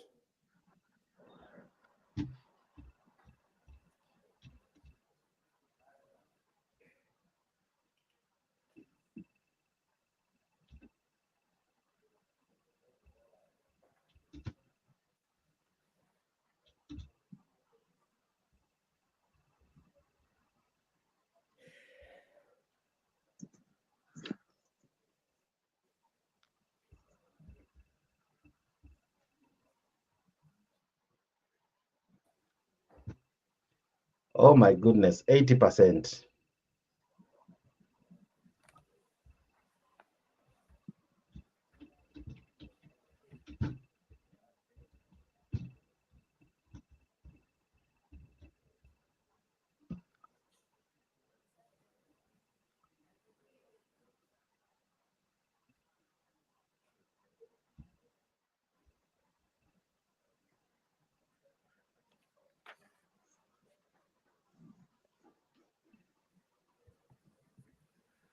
Clerk, is there any senator who's expressed their desire to vote online?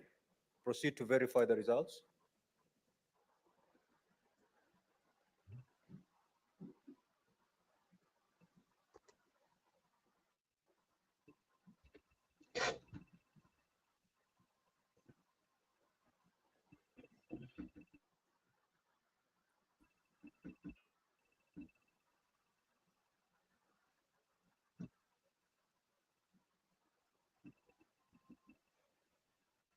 Honorable senators will now take the final vote, the fourth charge, crimes under national law.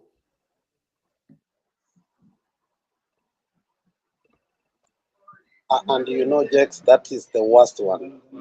Crimes against a national law. Of course hii ni ile yenye alitumia ofisi yake kutafutia mtu job. That is Article 76 and 75.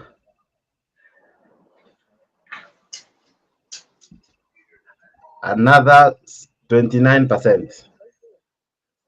30%. 29 or 75. The results are in. Watu tu wawili bado ndo wajavote, alafu wacha tuone, let the vote, let's see. Moja amebaki, wacha tuone huyo moja. Now it's 74%. 74%. He has gone home with a clean A. So allow me to say this. So he's guilty of gross misconduct. He's guilty. He's guilty of all the charges. Let me name those. Let me name all those violations. Please do. The first one is gross misconduct. The second one is constitutional violation. The third one is abuse of office, and the last one is breach of national law, which is a felony. So what we are saying here is that the guy might go to jail.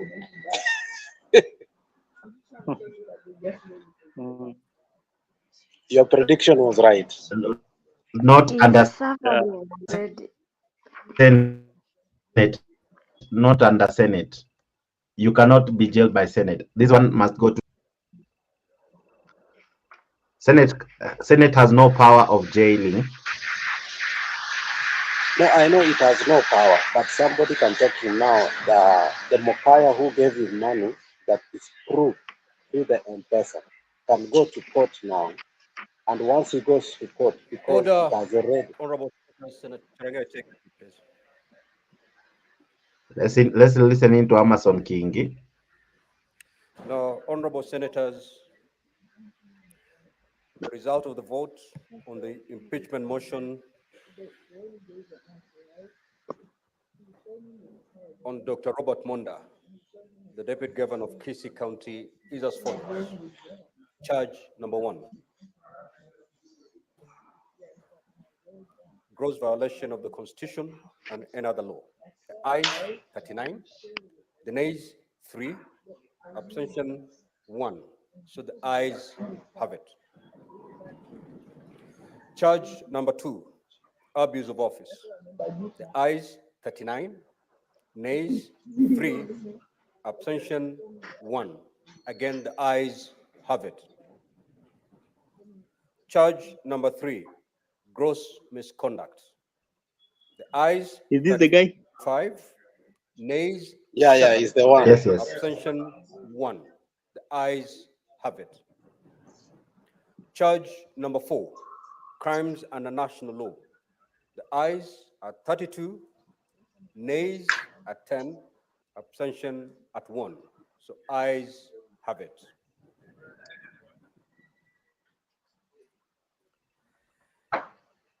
Now, honorable senators, Section 33(7) of the County Governments Act provide as follows. If a majority of all the members of the Senate vote to uphold an impeachment charge, the Deputy Governor shall cease to hold office.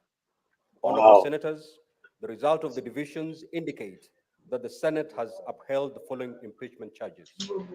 Charge number 1, gross violation of the Constitution and any other law. Charge number 2, abuse of office. Charge number 3, gross misconduct. And charge number 4, crimes under national law.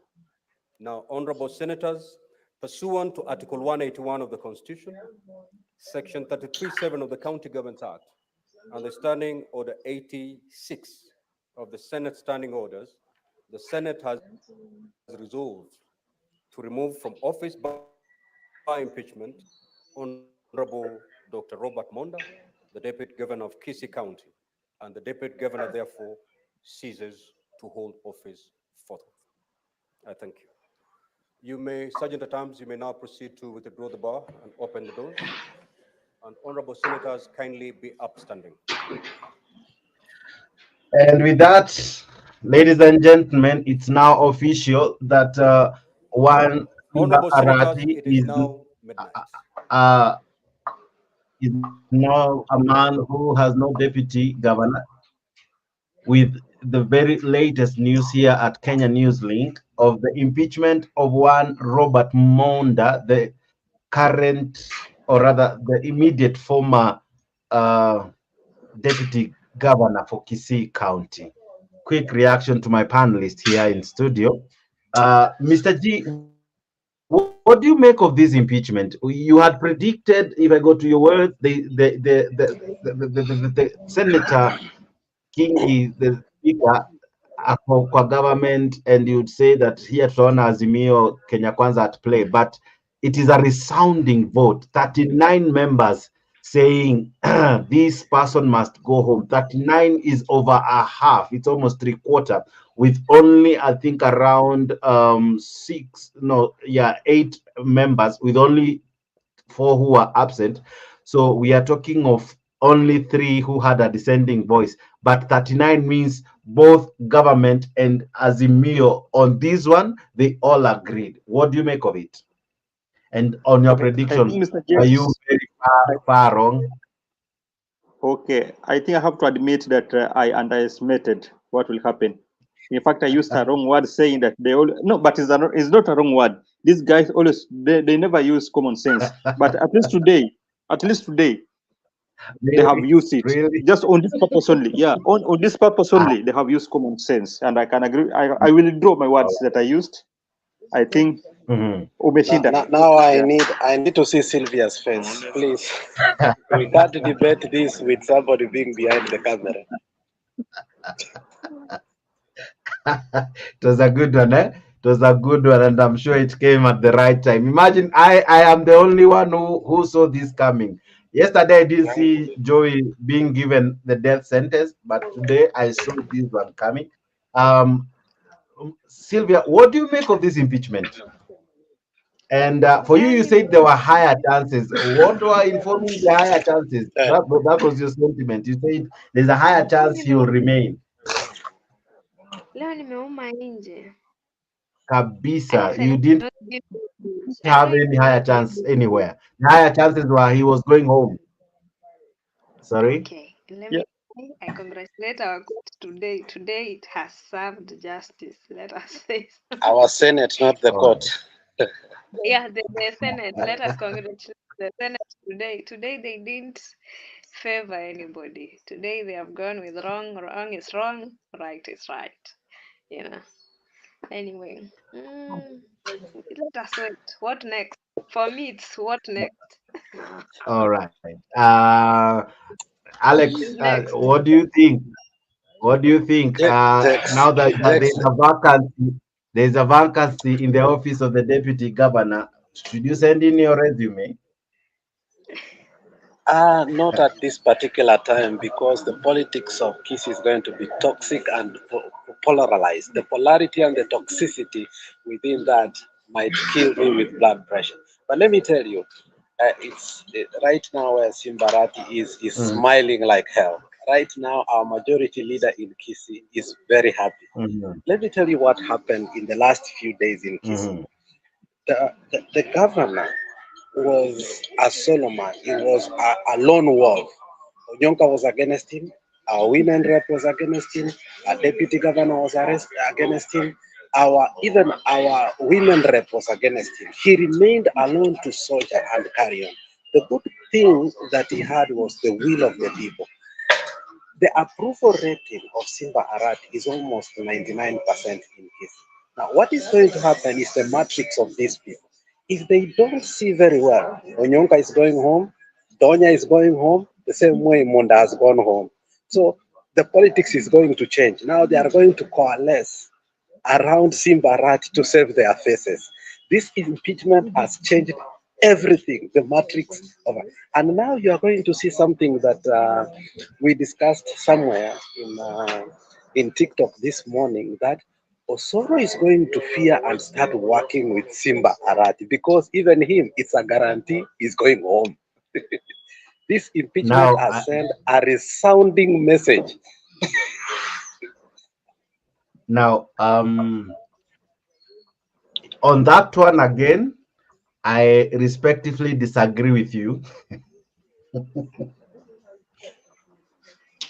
Can I do that, or I just continue being a moderator? I'll continue being a moderator for a while so that everybody All can right. respond with it, and then All right. All you right. will take a break. All right. All right. Mora can become the moderator while you become a All right. submissionist. Now, all right. I am much obliged. Bwana, Mr. G, do you agree with Alex that he says that the politics of Kisii will change, and one Silvana Sosoro, who had appeared to be a counsel for the deputy governor, one was dismissed from the case when it just began. Number two, with this, what do you think happens to Kisii politics? Okay, I think, looking at how Nani alikuwa na behave, how this young guy Osoro, the way he used to behave and his own politics. Remember in Kisii huyu jamaa hatakani, the Osoro guy. Hata sijui kama hwana kanyaga Kisii siku hizi. I'm not sure kama hwana kanyaga, because I remember there's a time ambao hata sanduku ilitengenezwa, walinunua sanduku wale vijana in that area, in his area, wakaamua kuiweka kwa barabara. Sijui kama ilichomwa ama what happened. So the guy, when Alex amesema he may be going home, I'm not sure kama atakuwa chose again in the coming 2027, but even equally, the way nilikuwa nafanya, the way the president alikuwa anafanya mambo yake, they can still take him, wanaweza kumnominate akarudi kama MP tena ama akuja kama Senate, yeah. But on the issue of wakienda kwa really voting, Osoro haiwezi win any vote in Kisii kwa sahi, because no one want to listen to him. Not that I want to talk about Osoro, but today Osoro equally came in as a lawyer for one Pastor Nganga. We'll be talking about that as well. It was very interesting to see him represent one is he Apostle Nganga or Pastor Nganga or Bishop Nganga from the commander from Neno Evangelistic Ministries. We'll be talking about that in a short while and what that means. But Sir Sylvia, just a quick one. With the impeachment of Robert Monda that has just happened, what do you make of it? Does it now change the politics of Kisii moving forward? That is a threat to anybody who is going against the governor. That is a threat. And they better be humbled, or he serves them what they want. That is showing them he is capable. And the state might have done it the right way because they know him. He could not let her angeacha hiyo kitu iende hivyo, angeacha. He was really into it. And so let me say this, these people, they better let Simba work in Kisii County, or they face him, and he is going to serve them what they want. He will serve them. So, okay, let us all see. right. Now, Alex. Yeah. Yeah, sorry. Go ahead. Let us wait. Sorry, you're saying let us wait for what? Sorry, I thought you had finished. It's okay. Sylvia says let's wait and see what happens. Alex, you say that this will change the politics of Kisii as we know it. But then again, there were serious allegations brought in by the deputy governor that probably might equally change the narrative that we have been knowing about Simba Arati being a super governor. Moving forward, just like we saw Orengo's name brought into the impeachment of the CI deputy governor, today as well, Arati's name came into this conversation, and a lot was said. And it, one said it cannot be rubbed to the many Kenyans like me who heard about it. It didn't paint a good picture about Simba Arati. If anything that was said is anything to go by, unfortunately, was not there to defend himself. What are Simba Arati's chances, even nationally, if what was said today is anything to go by.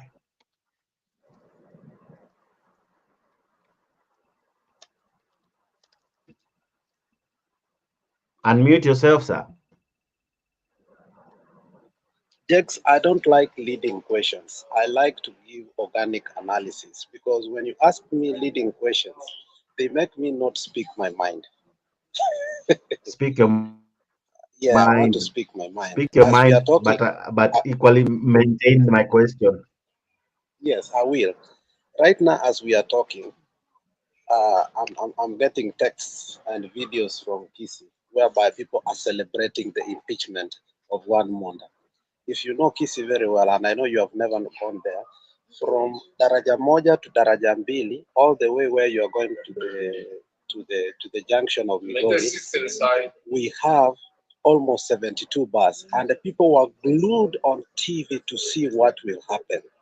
One Simbarati was in an hotel called Dados, and later on he went to Dallas. People are being given alcohol for free to celebrate that. So just let me tell you, don't look at this thing in a different way. You must understand the politics of Kisi people. We have a vendetta. If we were able to take one Simeon Nyachai, who was a billionaire, a person who was larger than life, during Moi's time, that guy was the Minister for Security and also almost a prefecto prime minister. This politics is going to change. And I'm connecting this politics from what happened when Raila went to Homa Bay, when they met with William Samoei Ruto. He said that Silvanus Osoro did the wrong thing and he must be punished. What surprised me is the next day, Raila came to Kisii and also Kindiki came to Kisii. Okay? The president almost summoned Kindiki to go there. Now, the mistake that Osoro did was to try to defend who? And the mistake that Onyonka has done is to abstain from voting. The same way Sakaja abstained voting for who? For Sonko against the impeachment. So, let me tell you, Onyonka will never have become the senator of Kisii if it was not Simba Arati. I swear to you, Magara was going to win that seat. So the politics of Kisii is going to change. Now, the matrix is this. We are going to play what is called clan politics. Okay? Simba Arati comes from Bovasi. The senator comes from where? From Kitutu Church. Donya comes from Nyaribari Church. So this time around, we are going to look at South Mugirango, Bobasi, and maybe Kitutu North. And that matrix is going to play very well than it has ever played before. So the only person that is going to survive in this vote is Omovas, and it's because Simbarati has an approval rating that is very high.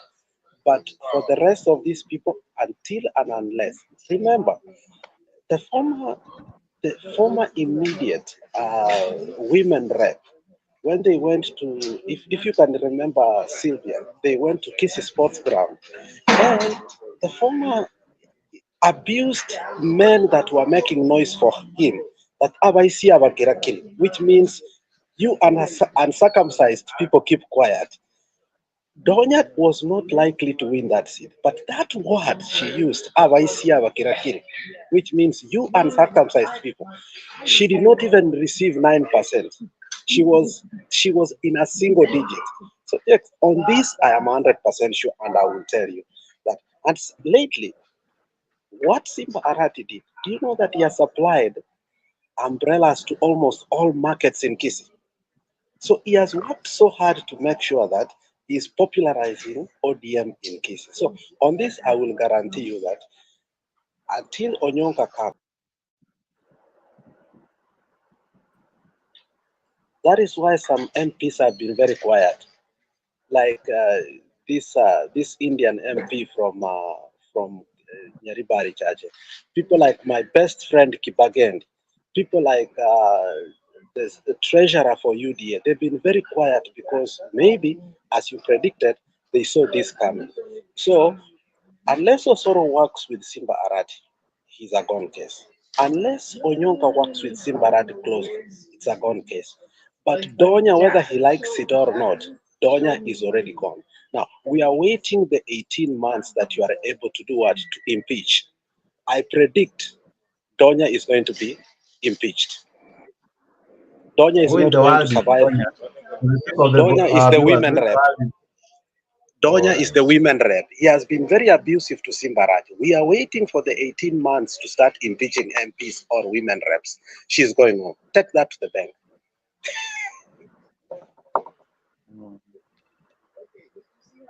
All right, all right. Now it's interesting. It's interesting. Now I want to ask Mr. G this question.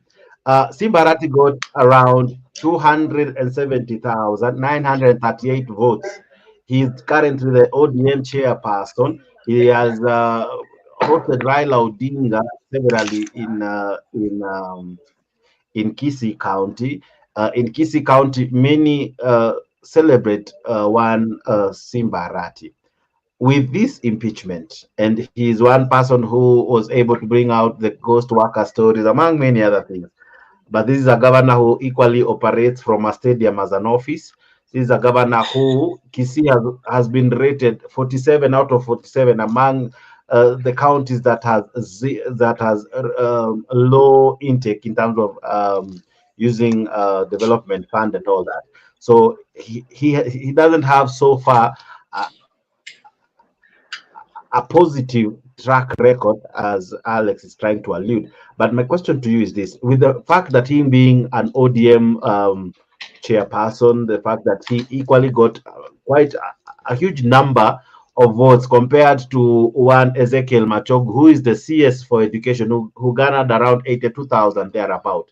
Do you see that his dalliance to the people, his level as the governor, in terms of being close to Raila Odinga, him being the chair of ODM, that alone could have influenced the decisions of the senator, or the senators acted purely on the fact that that the evidence was well presented and that there was merit towards what discussed? And there's a reason I'm asking that, so please be careful. Okay.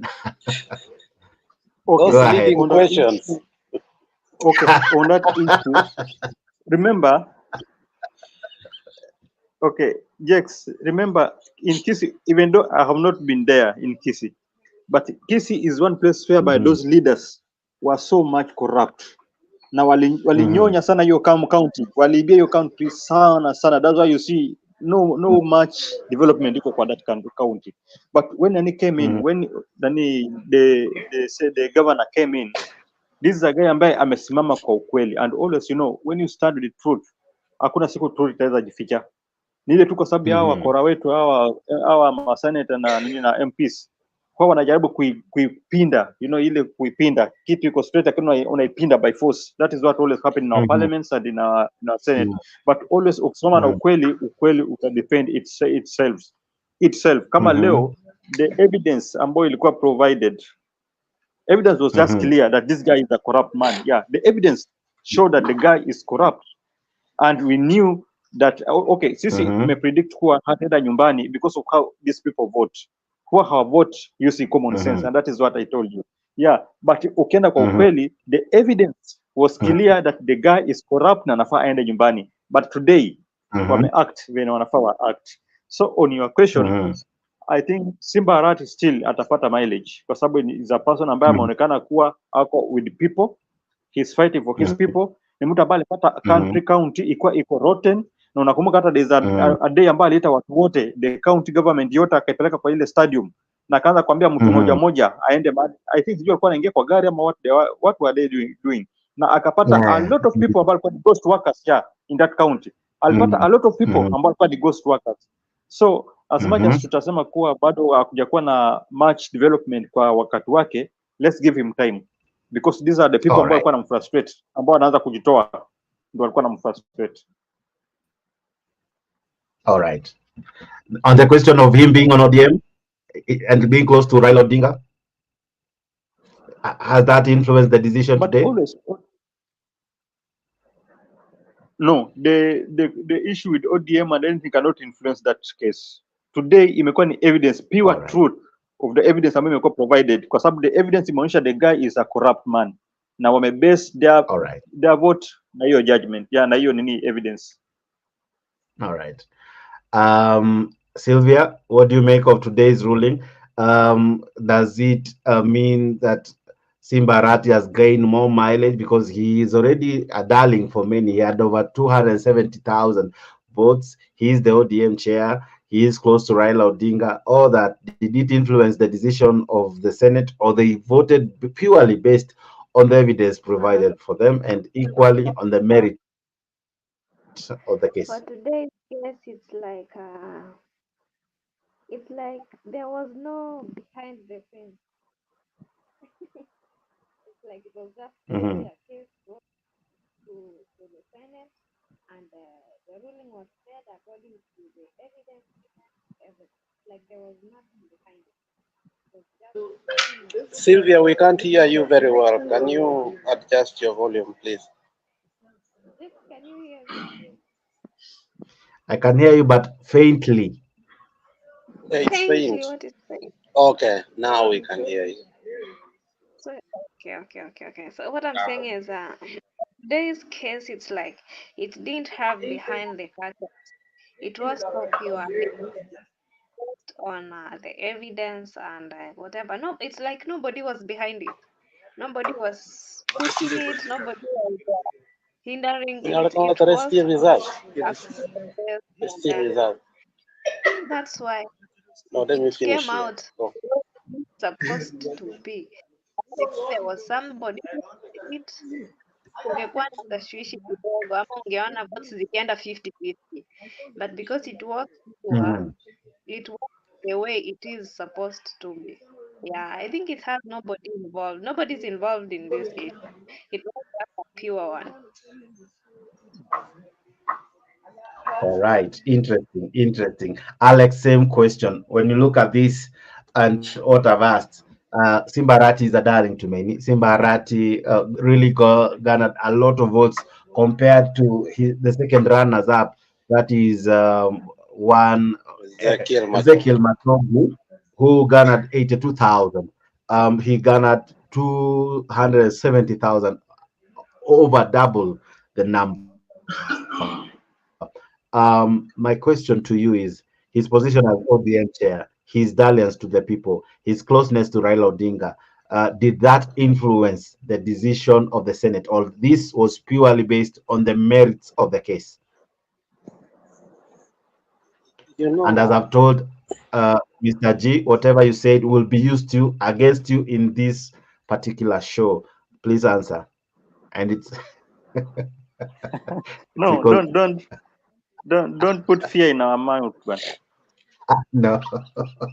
It's because it's almost like a court case. Yeah, just two things. The first one, I'll tell you. The adage today in Kisi that defines the politics. And I want to use the synonyms of adage. It means maxim, proverb, aphorism, dictum, or the precept. There is a saying in our county that Osoro Nenyuma, and that's a very bad word, which means Osoro is an asshole. Okay? But then there is another saying, there is also another saying that says Simbanetaya. Okay? So no, don't laugh. I mean, these are things that you have heard openly. Okay? Was it necessary, Alex? No, not necessary. Thank you, Sylvia. Thank you, Sylvia. But go on, Alex. Yeah, so Osoro the other day stood up and said and guaranteed the people of UDA that Monda is not going anywhere. And you saw that. Monda has gone. Where is its dictum? Where does he remain as a UDA leader in Kisi? What does he show him? Because first of all, he wanted to present him. Because of the conflict of interest, he was removed.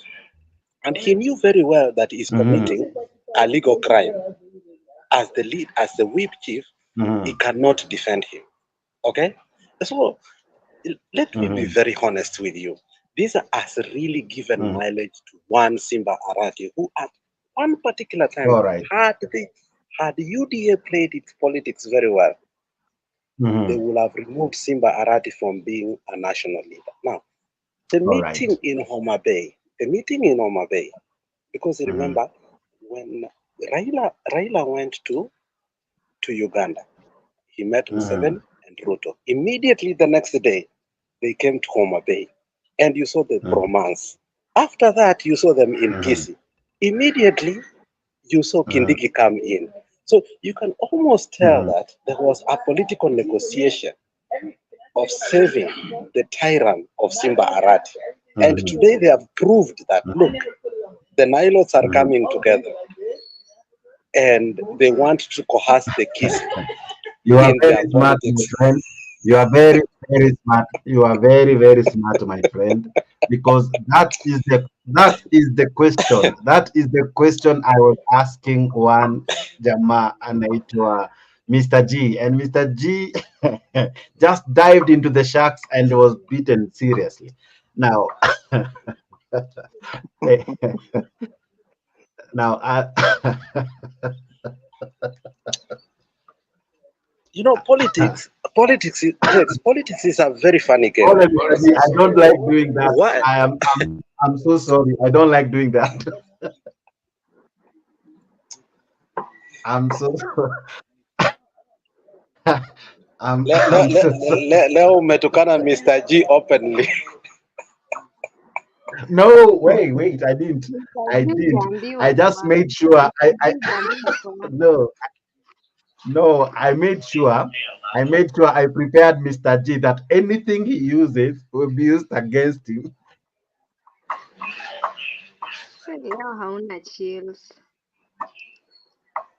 So Jackson, man, and I thank God for that. Mr. G, let me tell you this thing.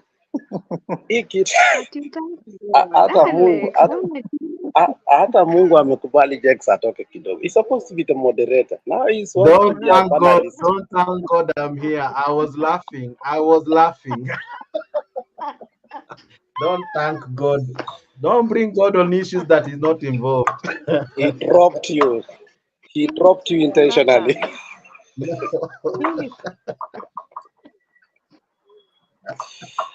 Oh man, I'm loving the conversation today. Mr. G, I must admit, Mr. G, I must admit, today I set you up. I must admit, because and equally, Sylvia almost fell into the trap. The best thing she did, she canvassed around it. But where you failed the trap is you forgot that I brought in the issue of UDA. You see what I did? I brought in the issue of UDA so as to make you think about, could there be a relationship between Raila Odinga and William Ruto, and what happened today? Why am I saying so? If you remember during Sonko and Waititu, it's because Raila Odinga and Uhuru Kenyatta were a pair, and it was impossible for Sonko to survive. It was impossible. It was impossible for Waititu to survive, even if Tanga wanted to. They couldn't. That's why I've asked you that question. Now, when you now hear what Alex have answered, could there be some truth in it? And sorry, you know, I'm your brother, not just a friend. I didn't wish to do that, but I did it intentionally. But go on. When you now think about it, could there be some truth there?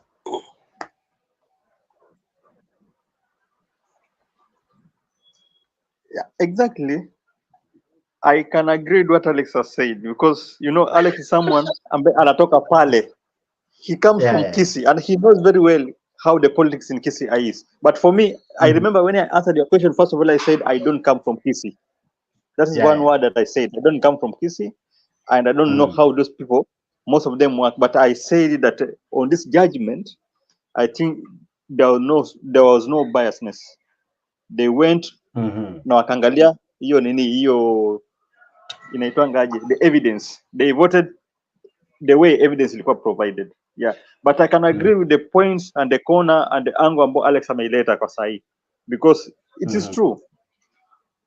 Yeah, Even though sikuwa nimeona your point, and that one I'll admit that sikuwa nimeiona your point. Yeah. Yeah, so it's equally almost possible that we could also be, this could be the beginning of us seeing almost a no rejection when it comes to issues that affect both Azimio and Kenya Kwanza. Yeah, it's almost like a coalition government right now.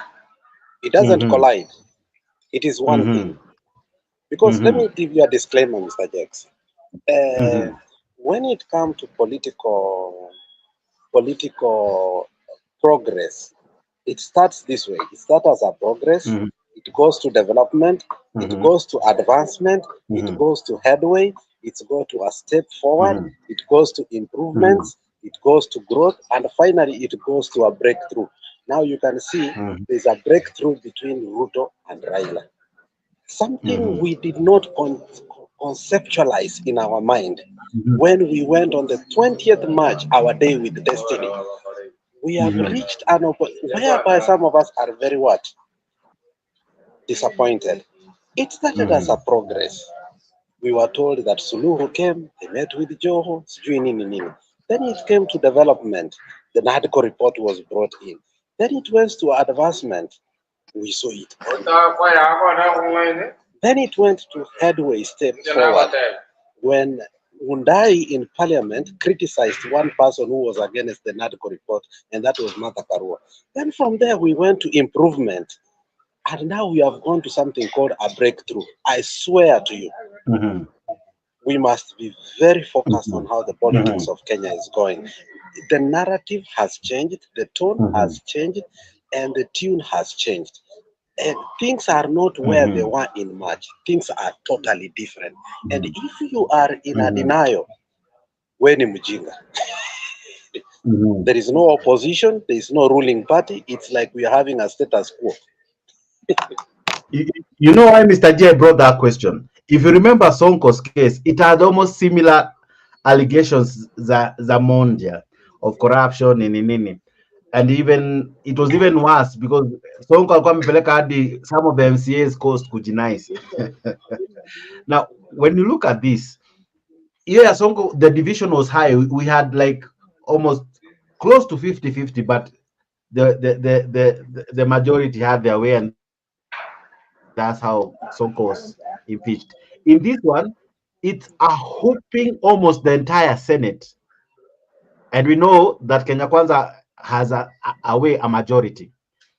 Of course, ODM has vested interest in this one because of Simba Arati. And that's why I've said, that's why I brought in the question of him being the chair of ODM.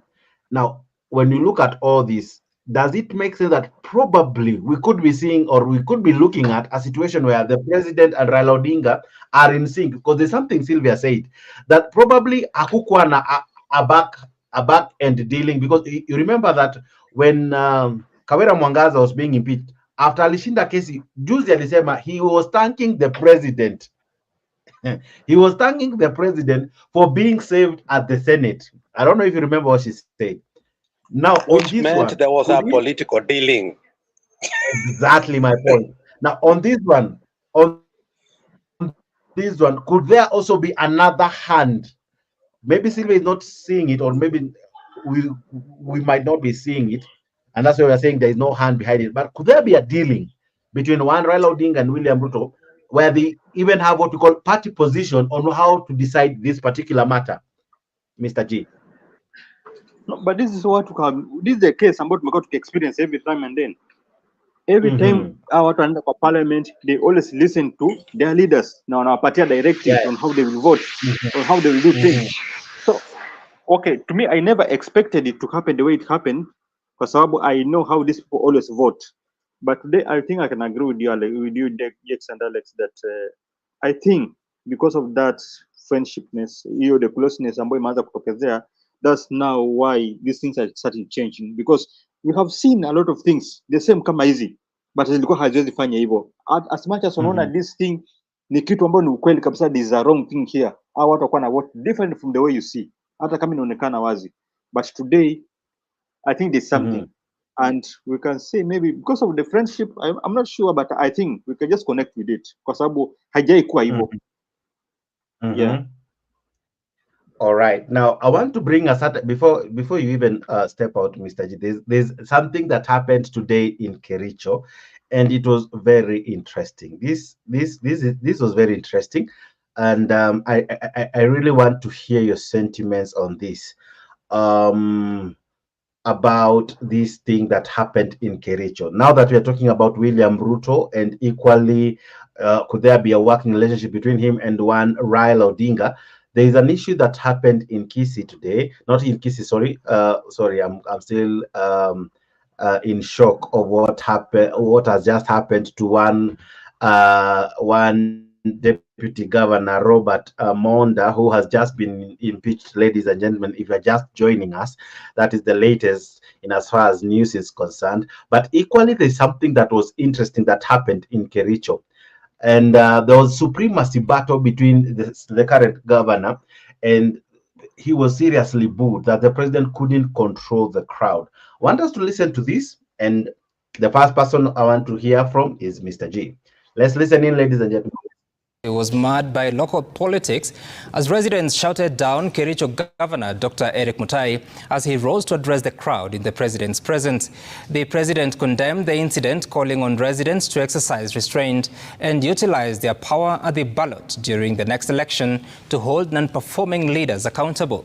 The president, who was accompanied by his deputy Rigathi Gachagua and a host of other leaders, used the tour to popularize his administration's development plans as he launched different projects. And on a day that doctors down their tools in the country, the president, while opening the Belgood Technical Training Institute and Belgood TTI Digital Hub, maintained that his government was ready to roll out the universal health coverage and called on locals to register for the Social Health Insurance Fund, saying they do not want to leave anyone behind.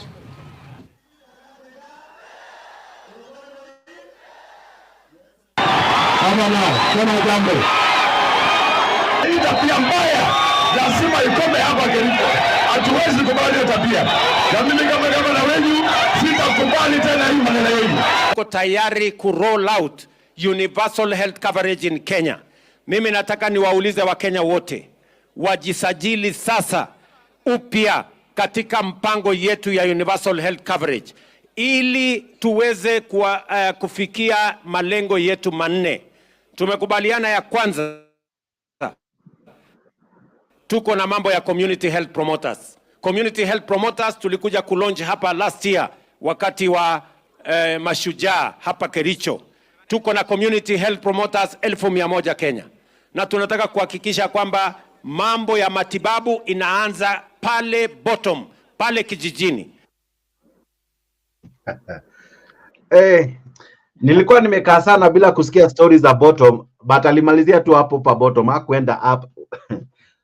What do you make of how that governor was booed? And at times people say it's because maybe they cannot directly boo the president. But what is the message from Kericho, the heartbeat of William Ruto's hotbed politically? Okay, thank you, Mr. Jex. Okay, before I come to that, your area ambayo umeleta, booing haijaanza sahi. It started way from central Kenya. Now, you know, I want to start from a different angle. You know, Jex, as we talked yesterday, in Bomet. The first place was it began in Bomet. Yes. Yeah. So what I wanted to say ni kuwa, you know, Baba has lost it. Baba alikuwa ana gain mileage because the country is ripe. Country malimefika haitaki uongo. Ilikuwa ishakataa, imesha wamedanganywa na wamefika mahali wakasema hawataki uongo tena. I agree with you. Yeah, walikuwa sema hawataki uongo tena, lakini sasa Baba amejitoa wakati ambapo anaenda kupata mileage, meaning that Baba amejilet down, Baba amejaibisha. Coming to your question, coming to the question about muuliza, this thing of booing haijaanza leo. On all those other counties ambao kumekuwa na booing, ni governors ambao mostly wamekuwa booed, alafu pia na president akiwa booed pia. Although president alikuwa anajifanya sana kwa his only governor ambao anakuwa booed. Now at this time, wakati amekaribishwa kwa aongee, ni watu wamekataa, hawataki kumsikiza. Mpaka ikabidi akasirike. Wacha waende wote. Yeah. Mpaka ikabidi akasirike.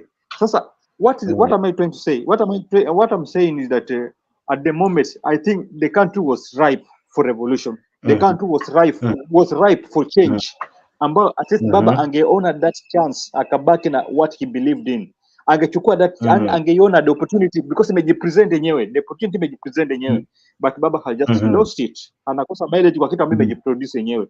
I think nitaachia hapo and kina Alex watachangia more. And when you look at it, just one question, kabla tutoroke, there's an interesting trend of events that is happening. This is Kericho. If a survey was to be done, do you think this is the sentiments in most parts of the country? Exactly. Mr. Look at Busia. Look at Busia. Ilianzia Malaba. From Malaba, kulikuwa na exactly the same thing. Alikumbuka governor of Malaba, governor of Busia is from ODM. Although who we connection with Ruto kwa sababu mostly amekuwa akifanya kazi na Ruto. Alikuwa akidefend UDA mostly than defending ODM. But from Busia, it was exactly the same thing. From Malaba, it was exactly the same thing. Tukienda kwa Teso, the same thing. So what I can say is that people are tired with the lies. Yeah, they are very tired with the lies ambayo imekuwa ikiendelea kwa country. Angalia sasa the president akisimama, he's talking about the healthcare and yet our doctors wako kwa street, hata hawajalipwa pesa zao, hawajasikizwa kwa matakwa yao ambayo ameitisha, and he's there talking to people akiwaambia kuhusiana na mambo healthcare. The guy ambaye ni muongo, hata mimi sitaki kumsikia tena.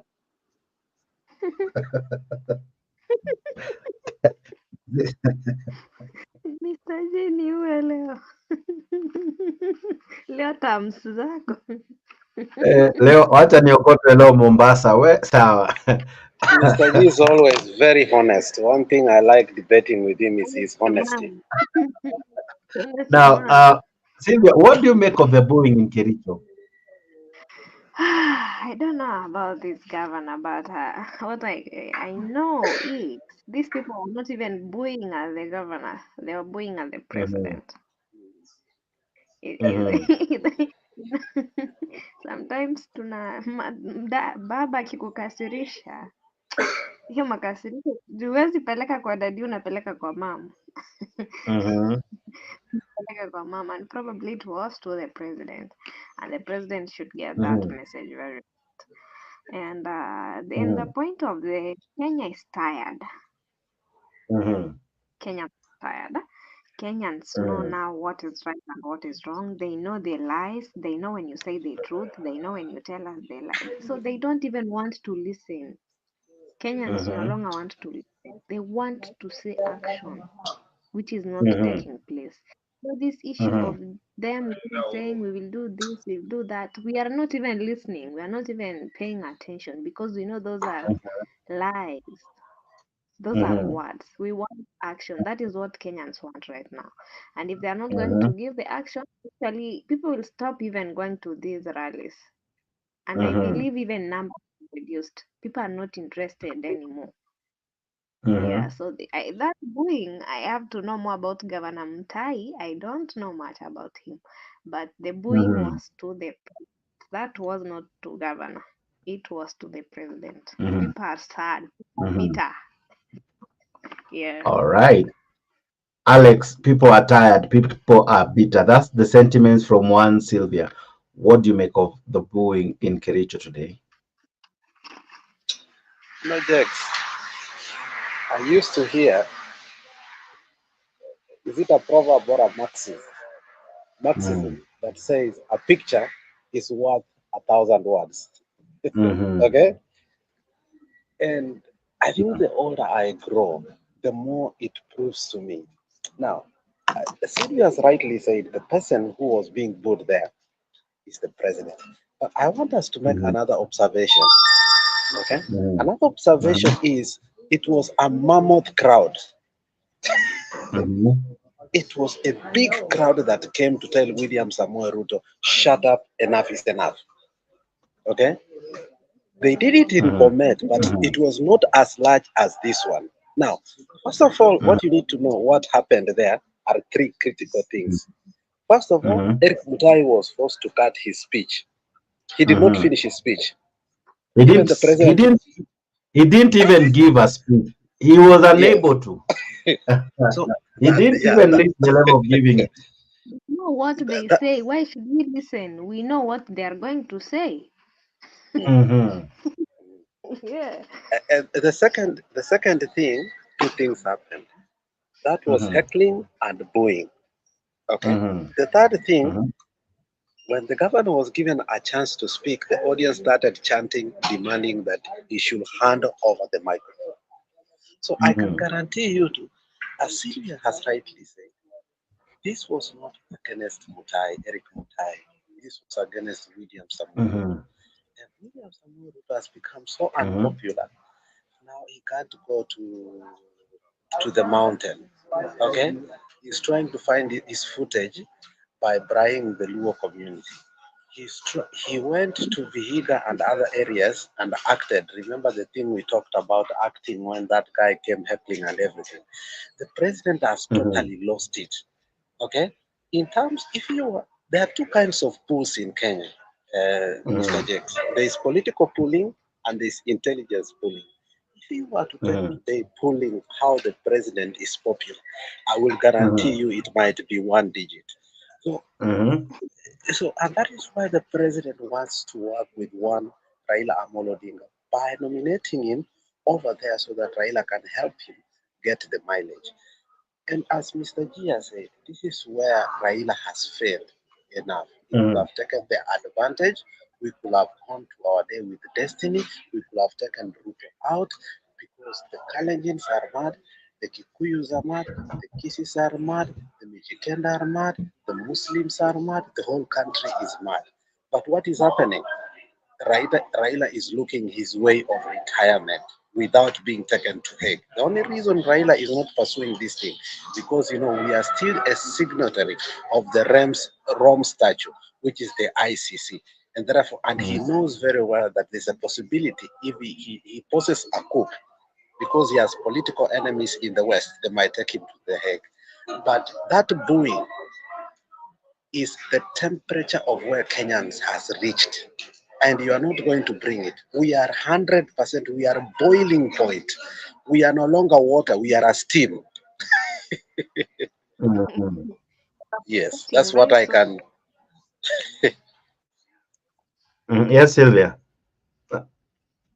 Yeah, in the point of Alex, we are steam, so we are going to evaporate. What are you saying? Not that we are going to evaporate. We've started evaporating. I'm telling you the truth.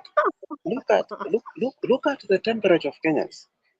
When you see Ichungu and Kalonzo together, when you see Martha Karua exit the stage because he cannot agree to the NADCO report, when you see Raila being sent to the AU against the will of the people, when you see Ruto take over all the institutions, what do you think about the common Kenya? When you see War Memorial, where my kids were born, in Nakuru, yani hospitali inafungwa tu hivyo, like people don't need healthcare.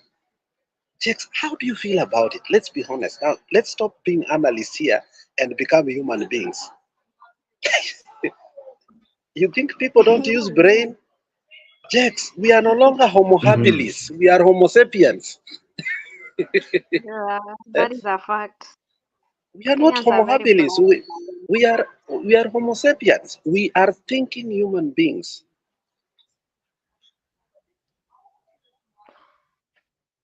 Well, I don't want to participate in that, but let me ask. Mr. J has dropped, but let me continue with the two of you just for a while. Let me ask you, Sylvia. When you look at the booing, this is a governor on a UDA ticket. This is the president's party. Is this equally message to the UDA party that it's no longer the popular party? Popular party. Popular party.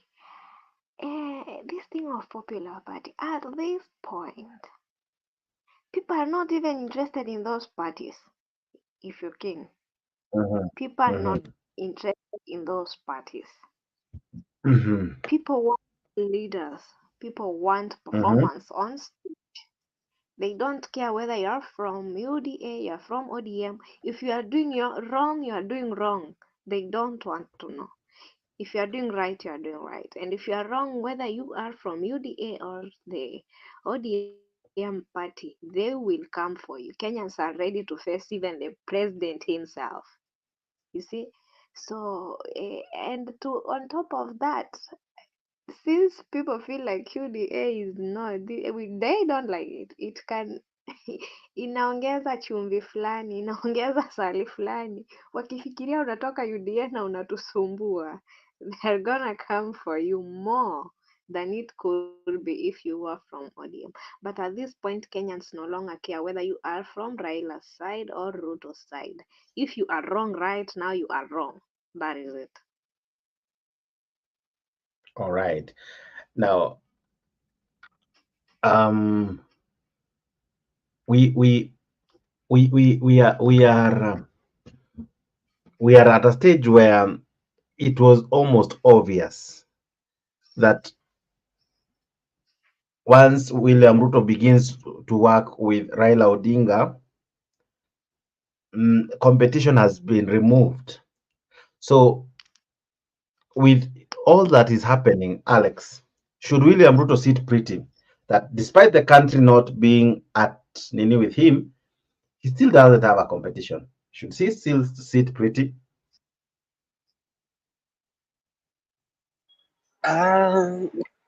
You see, as I said yesterday, Mr. Jax, there was a time Ekuru Ekot brought something that was earlier than, he brought it too early to us than we had anticipated. It was called the Third Way Alliance. If there was a time that we needed a Third Way Alliance, it is right now. The mistake that Ekuru did was to congratulate Ruto because he removed Raila from power. And he said that dynasties have been done. But if somebody, and I don't know who that is, I've been thinking very well, if we find a third way alliance, somebody like Julius Malema in South Africa, or Bobby Wines or Chamisa from Zimbabwe, if we find a person who can lead a movement, and we sort of call it like economic freedom life in our lifetime, I tell you that William Ruto will have a run of his money. It does not depend if that person has money or not. What will depend is that total rejection by Kenyans on this. And that is what happened in 2002.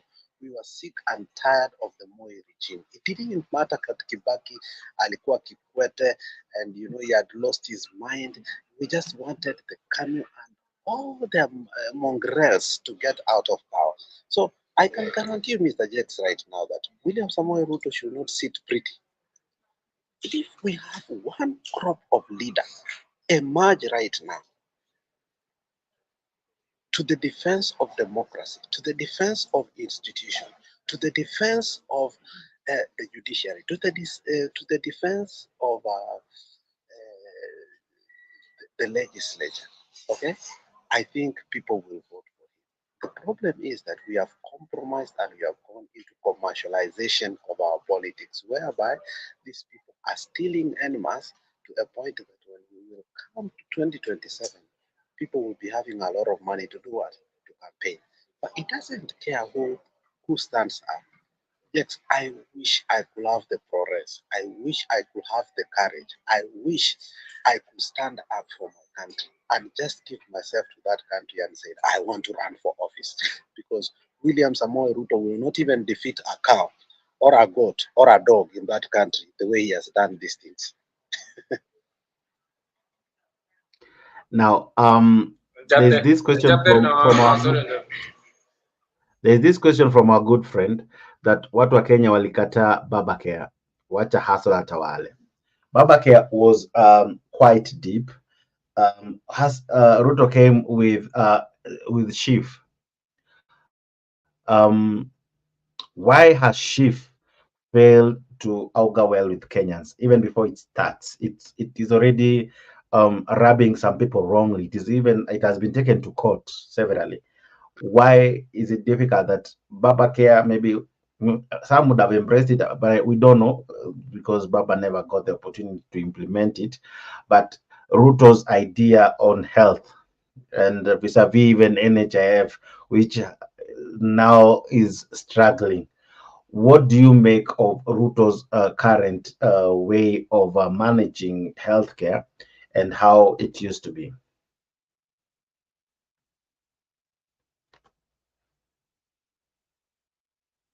Let me be the first one to respond on that. Babacare was divorced from the political process, whereby I'm into risk management, insurance, assurance, and such kind of things. Insurance is whereby in a car somebody gets an accident and they go and start looking whether they can compensate it or not.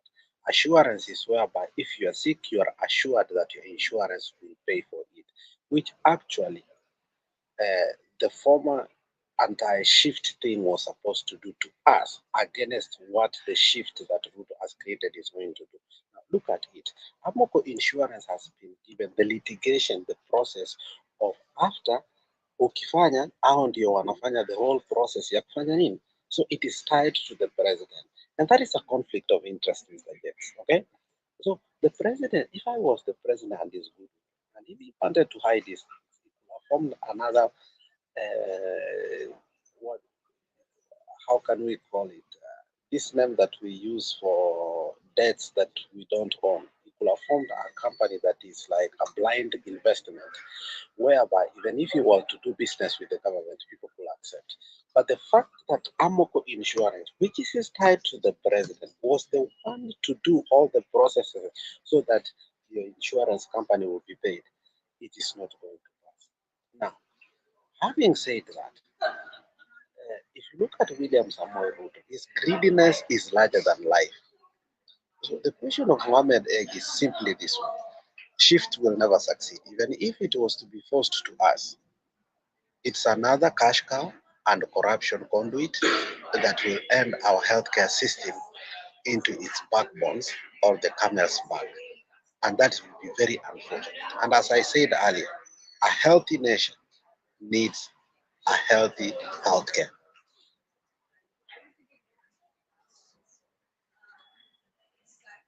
You're muted. There's I'm equally, I'm equally guided by people following us and asking questions even via WhatsApp. There's a question being asked, and I think you normally talk about, is it Machiavellian principle, where at times anatunyima alafu anatupa kidogo kidogo. Now here I want us to really be positive. The prices of fuel has come down, and we'll be looking at that just now. They're equally saying price of token imeshuka. Dola pia imeshuka, saizi ni hata 137. With that, what do you make of the status of, and is the government now on a positive trajectory, ama we should wait before we make a comment? Let me comment on that, Jex. Please do. And on positive trajectory and whatever, nothing like that. The government is all about tutatoa kushoto, tutatia kulia, kisha baadaye tutatoa kulia na tutatia kushoto. So if we're keen, we think we are improving when things are being balanced, so that we don't see like nothing is going on. So this is a matter of nitapunguza mafuta niongeze rent, ama nipunguze rent niongeze mafuta. That is how it's going currently. That is what is happening. There is nothing like this has reduced price or what. If this reduces, this is being increased. We are not gaining as Kenyans. Our lifestyle is the very very same. Hiyo ngumu ndio hiyo tunapambana nayo. Because if you pay your fuel here at a lower price, you go to the supermarket to buy your sugar at a higher price, so that money is gonna be divided at equilibrium, and it's gonna be shared to the fuel. So we are not. It's not. Nothing is positive here. It's all about toa kushoto, tia kulia. Tia kulia, toa kushoto. That is what is happening. Alex, kutoa kushoto unaweka kulia, but wameongeza VAT ya mkate na maziwa, but that is, hiyo ni negative. Wacha tukuje kwa positive. We are now we are dealing with positive. Bei ya mafuta imeshuka by a whopping 7 shillings on petrol, around 5 shillings on diesel. Actually, all the prices are now below 200 shillings. What do you make of that? The dollar trading now at 137. What do you make of it? No, Jex, let me ask you a good question. Mafuta imeshuka chini, dola imeshuka chini, na other things that Ruto amefanya zimeshuka chini. But has the price of bread gone down? No. Has the price of maize gone down? No. Has the transportation that was increased gone down? No. Are Kenyans feeling the pinch? Yes. Are the taxes actually killing Kenyans? Yes. From housing levy, sijui mpaka saa hii avocado are being taxed. Checks, there is nothing there they are doing. The question is this artificial or organic sentiments that they are doing to us, so that actually the index, the buying index, which is very important, and the price of the standard of living improves, and whereby our rents and other things go down. Checks, from history, you know very well, we have 3 economic factors. But it has been increased into 5 or 6. But the basics one is food, shelter, and clothing. Yet, do you want to tell me that all these things have gone down? Have they really gone down? Now, when you factor healthcare and also housing, have they really gone down? So once you increase fuel, even if you were to reduce it by 5 shillings, hakuna mtu atakurudishia rent yako irudi from 25 to 18,000 because the fuel has gone down. Yes, once the price from Nairobi CBD to, let's say, to Kenyatta University has gone to, let's say, 100, even if fuel was to fall down, hakuna siku matatu ita reduce it back to 50 shillings. So now I want to be fair. On that point, I want to be fair. Where I bought my matatus, wameshukisha. Let me, I love being honest at times.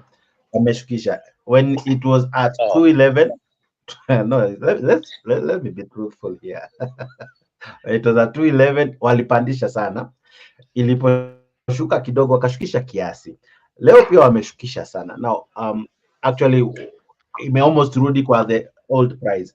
But my question is, when the government is performing, it's good we acknowledge, yeah, because when these prices will go high, Sylvia and Alex, tutakuwa hapa tukibash government, but sasa imeshuka, all right, now it has calmed down. Should we still bash the government? Should we not acknowledge at least we are not where we want to be, but at least we are not where we used to be?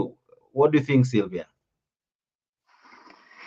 Jex, I don't know how you view this one, but I don't know. I also don't know how I view it. But this is it. Today, the price of fuel is reducing, let's say, from 5 shillings to 3 shillings, and the bread is maintaining its. So I'm gonna reduce the transport. Me as a matatu worker, you pay me your 50 shillings instead of 70 shillings. And when I'm going to buy, that money I'm supposed to spend, I'm going to end up losing. I'm going to lose because I am helping you, but what about me? I'm helping you. What about me? I'm helping you ya fair. Like mimi ninataka nini? What am I going to get? Nikisha kupunguzia na nikienda kununua ninachofaa kununua. It's not adding up. It's not adding up. So if these things are reducing, they should reduce. They should cut across. They should cut across until the food prices, houses, clothing, whatever the basic needs have reduced the prices. We are not safe. Okay. Yeah. So petrol has reduced by 7 shillings. Diesel has reduced by 5 shillings. Kerosene has reduced by around 4 shillings. when you look at all this, eventually it will trickle down to food because transport is involved in food and all that. This is for today. It only takes effect from today midnight. But of course, it's not always obvious that food itashuka by tomorrow morning. But my question is to you, Alex, should Kenyans now have hope that maybe probably there is a sign of relief with a drastic drop of 7 shillings is a lot of money if you compare to gas. I'm sure you fuel in the US, a shilling or a dollar ikiongezwa kwa fuel, it's a significant amount. What of if it drops by a whole dollar or $2? Is it not something you should appreciate? You are muted, Alex. Alex, unmute. Jex, there's something in economics called inflation. Until and unless you work on what is called inflation, the other factors are just temporary. So the inflation in the inflationary environment unevenly make prices rise in a way that you may think they are reducing the purchasing power, but the consumers feel it. Okay? And this erosion of real income in a single biggest cost of inflation, it makes us think that we are. Look at Jex, like let's say any government has what is called 5-year plan, okay? Because a government comes in for 5 years, therefore they create something called 5-year plan. It's 5 years ago. If you had 5,000 and you go to the supermarket, how much will you be buying? Today, if you go with 5,000, how much will you be buying? So let us factor also the inflation rate on our country so that we can know honestly what we had 5 years ago. Has it reduced to a point that you can buy more with that amount of money? The answer to that X is a capital N-O. And therefore, these artificial things that they are doing to lie to us are putting us in what we call political expediency, because they are playing what you call Machiavellian politics, whereby they make things so expensive and they start reducing them. Jex, we still have VAT at 16%. Jex, we used to buy cement 600, 700. We are buying it at 900. Jex. So there are other things utaniambia, but the food prices are equally have not reduced. Jex, if there is anything that almost 30% to 40% of our salaries, income, or profits, interest rates, or dividends we use on a daily basis is on food. Next, these people have decided at a mutumba squeeze we cannot nini because we can afford mutumba. Now you have to go to a tailor and make sure you do what? You buy new clothes. And you know, Jex, as a father, you know very well. Wewe na mimi tunaweza vaa nguo moja a whole, but your kids every season they need new clothes. So this idea of thinking that mafuta imefanya hivi these things, but yet the basic factors, which is cruise healthcare. Next, the other day you were sick, and I've been sick when I was in Kenya. I went to Evans Memorial Hospital a couple of years ago, and I was so sick I had to pay a bill of 1.5 million. Yet Kenyans cannot provide insurance, a pool for each other. So this whole issue of being lied to that things are going down and they are becoming expensive, we should not buy that narrative. Now see, the doctors are going to strike, Jex. People will start going to what? Private hospitals. Do you know how much the private hospitals are going to make money, Mr. Jex? Let's put all factors into a pool and understand that while this is happening, there are things they are doing intentionally on the other side so that they can make our life very difficult. So it's not like we are not being fair. We are looking things on a whole perspective and scope so that we can judge this government truly the way it's also treating us. I don't know if you truly understand what I'm saying. All right. Now, I love what you have said. I equally even appreciate it. I want us to listen into to these two clips. Sorry for that.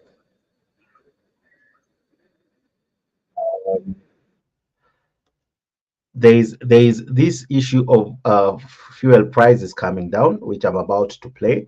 But equally, as Silvia is saying, you give in one hand and you subtract from the other hand. Let's listen into this, Mbio, and then we continue with our conversation. Has finally gone below the 200 shilling per litre mark in the latest pump prices review by the Energy and Petroleum Regulatory Authority. In the next 1 month, petrol will retail at 190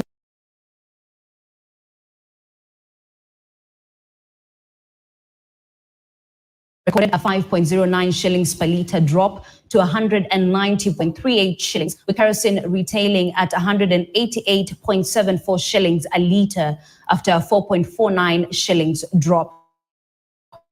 The drop in pump prices is attributed to the strengthening of the shilling against the dollar and the Marban crude oil prices reducing in international markets. The prices take effective midnight tonight until 14th April.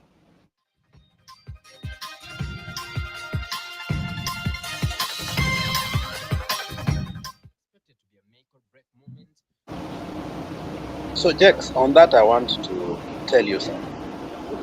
And I want you to equally agree with me on this. Now, let's say I had speculated that this petrol is going to go up. And that is the problem we had with Uhuru last time. That petrol was kept on going up. Let's say I had speculated that this petrol was going to go up. Then I had bought more stock so that I will not go for a loss. You want to tell me that I'm going to reduce the price of the pump? Who is going to be forced so that at the effective tonight? Next, when you buy fuel, and you know the tanks, I have one pump in a place called Virongo. Okay, when you buy fuel from pipeline in Nakuru, you don't buy fuel that will last you 1 or 2 days. You buy fuel that will last you for a month or so because transportation is very hard, isn't it, Jex? Now, I've bought that fuel, I've put it here, I bought it at 210. Is the government going to force me to start selling it at 199 and I bought it at 210, Jex? You know, that is what the government keeps lying to us here. There is nothing as effective of today. You must make a profit. In business, you must make a profit. That happens in our But country. Alex, The government but Alex, reduces sorry to say this, it happens in Kenya. Whether you bought it at 1,000 or at 100, Bob, the fuel prices by tomorrow morning zitakuwa zimeche. It happens, and that's why many people don't really stock so much mafuta hiyo, because especially on 14th, it will either go up or go down. So tomorrow morning, I can guarantee it. If you go to petrol station, the fuel price will reflect the new changes. The thing is, fuel prices in Kenya are EPRA manages that, and of course, Kenyans are sensitive to follow. I'm telling you, if it doesn't go down, I'll tell you tomorrow Kenyans will be in the street because the will be. Jex, let me, before Sylvia says something, let me educate you on something. There is a way, if the government forces you to reduce it, there is a way inaweza kukuwekea hewa ufikirie ni gas nimekuwekea. Okay, so that I can get my what? My profit. I will guarantee you that watu wanaenda kuwekewa hewa because the government is forcing the price to go down. You have to factor everything, Jex. Because, Jex, I cannot buy something at 210, then I'm forced to sell it at 199. I'm in business. The only problem with that argument is this. What happens when the prices go up? Will you now still say, I'll still sell at the old price because the prices have now gone up? I'm advantage because by the end of the day, at times these prices like stocks, Jex. Jack, is like stocks. If stocks go up, you get your dividends, you get your profit, you get your interest. There is no problem in that because you are the reason you come into business, Jex, is to make money. Because remember, as Sylvia said before, we are paying so much taxes today, including taxes of avocado, Jex. So when you factor everything from what you have rented, what you are paying NEMA, what you are paying IPRA, what you are paying, everything, the county government. Do you know, when you have that one pump, and I'll tell you, I'm in the oil business, Jex. You know, you pay NEMA, you pay IPRA, you pay the county government, you pay the national government, you pay your workers, you pay for environmental problems that might be caused through that. In the end of the day, you may think like a petrol pump has money. So, but the question is, how do you make your money too? So in Kenyans, wakora wengi. So we start making fake pumps whereby when the government forces us to do things that we don't want, tunaekea mtu hewa. I remember just one time I was in Shell in Kibuye. Nikaenda nikaeka mafuta. Tanki yangu ikaniambia it was full. I was going to see my sister in Lugulu Primary School. Before I reached Vihiga, mafuta yangu ilikuwa imeisha. So I was so shocked. That is when I came to learn that, look, Kenyans are very creative. So the government can force you to do this. But there are other means people use to do what? To also make money. You don't go to business so that you can entice the government. You go to business to make an extra income. Now that's an unfortunate situation, but I don't want to make it sound that this show to castigate Shell Company. That was the incident that affected Mr. Alex. No, I'm sorry to use that name. I should not have used it, but I should have said like a station or a petrol. Yeah, I'm sorry for. I agree. So that we are not sued by Shell Company for destroying its name. Now, let's come back to the debate. There's this thing that Mohammed is saying, which I think it's the best argument we should be looking at. It attracted a 16% VAT from Parliament, all right, where it shot by around over 30 shillings. The reduction that we are experiencing is nowhere close to 30 shillings. What do you make of that? You increase it, let's say you take it up by 10 shillings, but bring it down by 2 shillings. By the end of the day, have you brought it down? And that's where that word negligible now comes in. Okay? That word negligible comes in, and then when you factor in inflation, X is like building a house. You build a house, you start when you're buying cement, 600. By the time you're going to finish, the cement is 900. By the time this house will start really giving you your money back, it's like 20 years after you built it. Okay? So you cannot tell that you put the price hike, because when the price hikes start coming in the cottage industry, they come like in 3 shifts, okay? And then when they reduce, they only reduce once. They never reduce 3 times. Yeah? And let me tell you, this issue of putting the dollar up was something that a lot of people in government made money. These people bought dollars. They hoarded them in their own houses. The dollars went up, and now that they had gone down, they took them back to what? To the bank, and now they're having millions or billions of money. It's a premeditated thing. So everything that happens in politics, it's not just a financial thing. It's not a currency thing. It's a political thing, and that's how many countries are run, including the most famous, like Scandinavian, European, Americans, the Japanese, the tiger countries in Singapore, and all Malaysia, and all those countries. They know how to manipulate the system to do what? For the rich who are 10% to make money against you and me, who are doing labor work. So you cannot say you cannot say that the fact that it has reduced by 2 shillings, it is going to help you. All right. I'll take that argument. And equally, as much as it has reduced, I want you to listen to something that has increased. And I'm still on the argument of Sylvia. You give to the right, take to the left. I'm still sticking to that. Let's listen to this one. Rise in the cost of milk and bread. The National Treasury is considering introducing a 16% value-added tax on bread and milk in a fresh push to boost revenue collection from the consumption of the staple foods. Value-added tax on bread and milk is zero-rated, but Treasury Cabinet Secretary Njuguna Ndung'u says studies by government agencies have shown that the current structure where VAT on bread and milk is zero-rated has failed to cushion targeted poor households and instead benefited the middle class, who have relatively high income. According to the Treasury, total VAT collected in Kenya comprises about 40% of the total taxes, but 18% of it goes to tax refunds for products assumed to be consumed by the poor, with 95% of refunds going to bread and milk. This means compensation isn't for the poor, but the middle class. If this happens, Kenyans will witness a rise in the cost of milk and bread.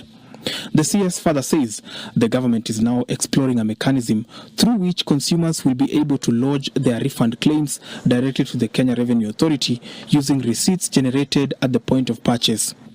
Zero-rated goods are products considered necessary, such as food items, sanitary products, animal feeds, and are exempt from VAT. Zero-rating these items make them more affordable for low-income consumers. Brian Georgotino, NTV, Nairobi. Sylvia, I'll begin with you. What do you make of that? I told you it's all about. There's a set book I read once. I can't remember the name. Haikuwa set book we did at our year, but it was a set book from the old times that I read. And this is what happened. They will adjust here and adjust here. And a normal Kenyan will feel like we are safe. But a business person will know what is happening. A business person will understand what is happening. We are not being helped in any way. We are stuck. We are at a very bad position right now as Kenyans. And it's not really this thing of fuel price has gone down and Kenyans are happy. Oh no. Not until what we consume is touched. We are not. And this is what they do. They say the fuel price is reduced today. And before that fuel price affects the foods in the market, again that fuel price rises. So what are we gaining? What are we gaining? Before it has touched what is supposed to be brought to the market by use of that fuel, that the price has been reduced. Before that happens, the fuel price again goes high. So which cards are we playing? Which cards are the government playing? They are just playing with the Kenyan, and it's not really good. It's not. So nothing like being happier that the fuel price has gone down. Not until what we consume has been touched, I will not smile. Not until what I consume is touched, I will not. So far from you, there's nothing to smile about. Nothing. All right. Now, Alex, your sentiments before I bring in another aspect. Just allow me about 5 minutes of submission. I watched that and I was laughing for like 100 minutes. Edwin Sifuna told that guy on a live TV over taxation that I'm exposing your littleness. I don't know if you watched that. I'm exposing your littleness. Eh?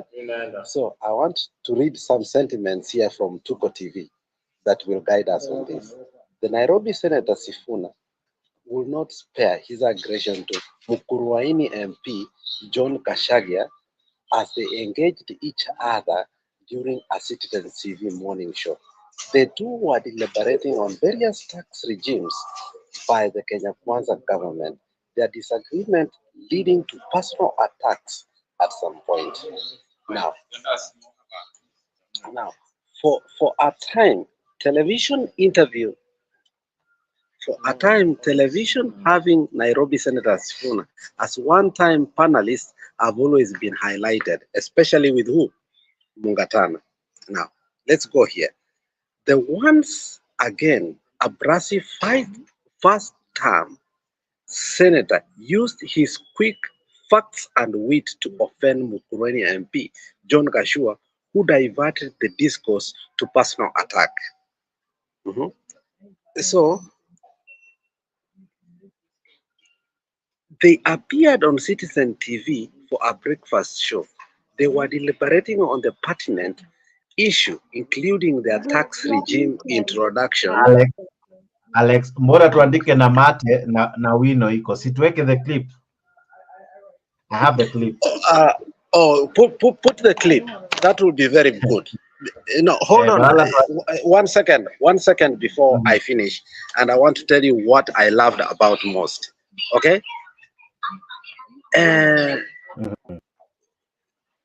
This is what Guchia said. We can't continue demonizing taxation and contribution for the public for the structure that will support them and calm the honest. We are not only dishonest, but we are extremely hypocritical. Now, this was the response for Sifuna. When a farmer receives a benefit, it should remain with them. You are not receiving a benefit so that you can pay higher taxes. The purpose of subsidy should be to reduce the cost of production so that I remain with extra in coin so that I can improve my life. If you give with me the left hand and take with the right one, you have not done anything. And that's what Sylvia said. Okay? So put the clip and see here. That's hypocritical. And that's why I like this show. We don't take sides. That's why I like this show. We don't take sides. Go on and put that clip and see the argument. Now the show, the segments are several. I'm going to play them back to back. But before I play them, there's this thing that makes everything else about Parliament not making. Let me begin with this one, and then I come to I wish you could begin the one where he said your littleness, because that will guide us. All right. Because that was 10-0. That was 10-0.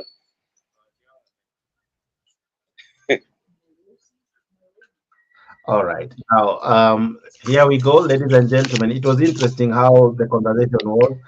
I'll try to bring something. I'll try to play them in a way that I'll be able actually to explain all of them. Now, here is the first part that Alex is requesting. And here is where the MP tried to say something, and he was like saying Anakwa belittle, and here is what Senator Sifuna had in response. Listen in, ladies and gentlemen. Thank you very much. Thank you. The sugar about there is no single factory in Kenya that produces white industrial sugar. I'm not talking about table sugar. And you have spoken like somebody who did not read the bill. So the industry. No. You know, but you know, you can't say I did not read it. I have listened to you. No. I have listened to you. You see. I have listened to you. But Trevor, you have listened to me, but I cannot also allow Sifuna to belittle. We can't also allow him to belittle our point. You see, the process in which we are producing. You know, but no, I will respond. Yes, but also, you know, you don't belittle my point. You will respond. Yeah. But as he's also making his point, we can't also allow belittling, because the process in which we are producing the table sugar is a process in which we are producing the industrial sugar. Are you getting? So let him say what he said. I am not the one making your points little. They are little points. I am telling you, my brother, that I spoke about industrial sugar is the one that is. Trevor, let us agree on this. No, but let us agree on this, Trevor. You know, we are live on show. my brother Sifuna, you can't make it a point of belittling other members of parliament. Are you getting? Are you done? It's good to also be respectful. Okay. I get it to each other as we debate. Are you done? Are you getting? Are you done? Because we don't come here for insults. We don't come here for insults, and we don't come here with small points. Okay. Like my brother. Fine. But you do. Let him explain. And having a big head doesn't mean that you have a big point. That's fine. Are you getting? But the point, Explain. If a point is little, everybody can see it's a little point. It's not me belittling it, Kagushia. I spoke about industrial sugar. Do you know the distinction between white industrial sugar and sugar? That's the point I'm making. Because if you read the bill, you would not have imposed 4% on industrial sugar that is not produced anywhere in this country, that is used in industry. I would understand if you impose an importation tax on sugar, 4%. table sugar, because but he's also ignorant. He's also ignorant of the industry that is being set up now to produce that industrial sugar. Let him finish. Then I'll have one by as well. Yes. Go ahead. You're displaying ignorance. That's what I'm telling you. You're displaying ignorance. You will get your opportunity. You will get your opportunity to be able to highlight my ignorance. After I'm finished exposing your littleness, you will expose my hypocrisy or my ignorance. I am telling you that you're ignorant about the plans that the government is split. Don't echo Kagushia. Are you getting? Just relax. Just relax. Where to Leah too? I am saying you passed a law without considering it. And it's not the only law. It's many laws. You are telling us stories here about coffee. I asked a very simple question. Did you consider the sugar bill and its implications on industry and the prices of things that it is a key ingredient in, including bread? In my view, you did not consider it because at the Senate, we are going to propose certain amendments, Trevor, to exempt that tax until local industry has the capacity to produce white industrial sugar. You understand what I'm saying? So when I tell you that you did not consider the bill, you are showing it here that you actually did not consider the bill. And members of parliament are required to read and understand what they are passing. In my experience in the Senate, and I've said this, most members do not want to consider bills because consideration of bills does not happen during voting. It is a three-step process. First, you consider, then debate, explain to the people why you are supporting a certain proposal or why you're not supporting a certain proposal. So all of these things that we are saying, when a farmer receives a benefit, that benefit should remain with the farmer. You are not receiving a benefit so that you can pay higher taxes. If you have reduced my cost of production, yes, I may remain with extra coins in the pocket, but the purpose of the subsidy or the benefit you conferred as government or the reduction in the cost of production was not so that I can be in a position to pay more taxes. Which are these farmers you speak to? Because the farmers that I speak to would want to benefit from that subsidy by improving their lives. If somebody was cultivating an acre of land, where does the government get money to subsidize? Let me finish. Hold on. If not from taxes. If you give with the left hand and take to the right with the right hand, you have not done anything in terms of changing the lives of those farmers. You want to grow their capacity. If somebody was producing an acre of land, because they have extra money in their pockets, let them produce 2 acres. If they were renting 10 acres of land, they can be able in the next harvest season or planting season to plant 20 acres. The benefit must remain with the farmer if it is a true benefit. So there is no farmer, at least not the ones that I know, maybe the ones in Mukurweini. The ones I know want that if you bring a program to aid them, if you have brought a program to lower the cost of production, that benefit should remain with me. You cannot come to tell me that now you need to pay more taxes. This is why your logic most of the time doesn't make sense, and when it is pointed out, you become hysterical. Where does the money? You become emotional. No, but where does the money? Where does the money? Where does the money to subsidize the farmer come from? Where does the government get money to subsidize a farmer from? That's what you should. You know, this is what I'm saying. It is honest, Trevor. No, where does the but Trevor, finish this. Where does the government? All right. Oh my goodness. Okay, sorry, I had all that prepared. I equally have more than that, but so let's discuss one clip by one. Don't put 2 clips at a go. Thank you. I haven't put any. Sorry for that.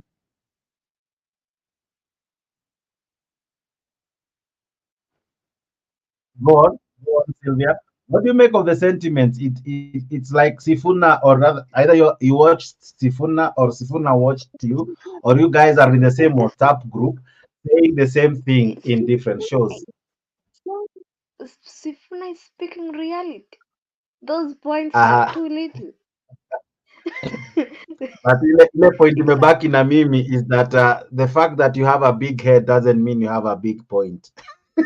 You're not even part of God.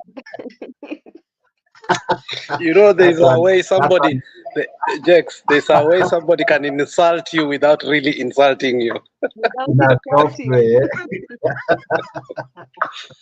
but that one was not the punching line. The punching line was when he said, "You're being hysterical, you're being illogical." Okay, you're being hysterical, you're being illogical, and Kagushia was offended when Sifuna referred him to his points as the little ones. The bone of contention this time, the bone of contention this time was the sugar bill, which actually Kagushia did not even understand what it was going. Industrial sugar versus the real sugar. You understand? And you know, I was looking at it and I was actually laughing. Okay, let me read a few statements here. I want to read two statements here. I'm not the one making your points little. They are already little. That's what Sifuna said. I'm not the one making your points little. You're the one making them little. And then Kakushia, instead of making logical points, he said, "We are on a live show." It's like Mungatana last time he was. Mungatana was a little bit little. You can't make it when Mungatana was saying the elders from where? Borana, you were saying something like the elders from the Pokomo elders. Now I say you can't make it a point of belittling others. It's good to be respectful of others. We don't come here for insult. Having a big head doesn't mean you have a little point. Okay, now it degenerated. I'm telling you, this was sweet. This was for me it was fun. It is when he was making that point, he was looking at Sifuna's head. It sounded like a school debate. No, my part was that when he was making that point, he was looking at Sifuna's head. So, and then my eyes jumped to compare the two heads, and I saw Agushia's head was smaller. Actually, I was like, my picture was like, is this head really big or it? You know, one thing I'm very careful when, if God allows me to go to parliament, one thing I'll be very careful is who I'm going to debate with. Because sometimes you become an inacom or an minion when you debate with some people. People like Sifuna, people like Kibagen, people like Babu Wina, when you debate with them, you need to think twice. They are intelligent. Because they can put you in a situation whereby people cannot laugh at you. Mungatana became a laughing stock. Today, this member of parliament became a laughing stock to all Kenyans. And let me tell you, Sifuna is a very shrewd politician. Very shrewd. Unfortunately, Mr. Jex, this guy is my best friend. When I talk to him, I keep my words less. But I loved him today more than the Mungatana saga. Anyway, go on.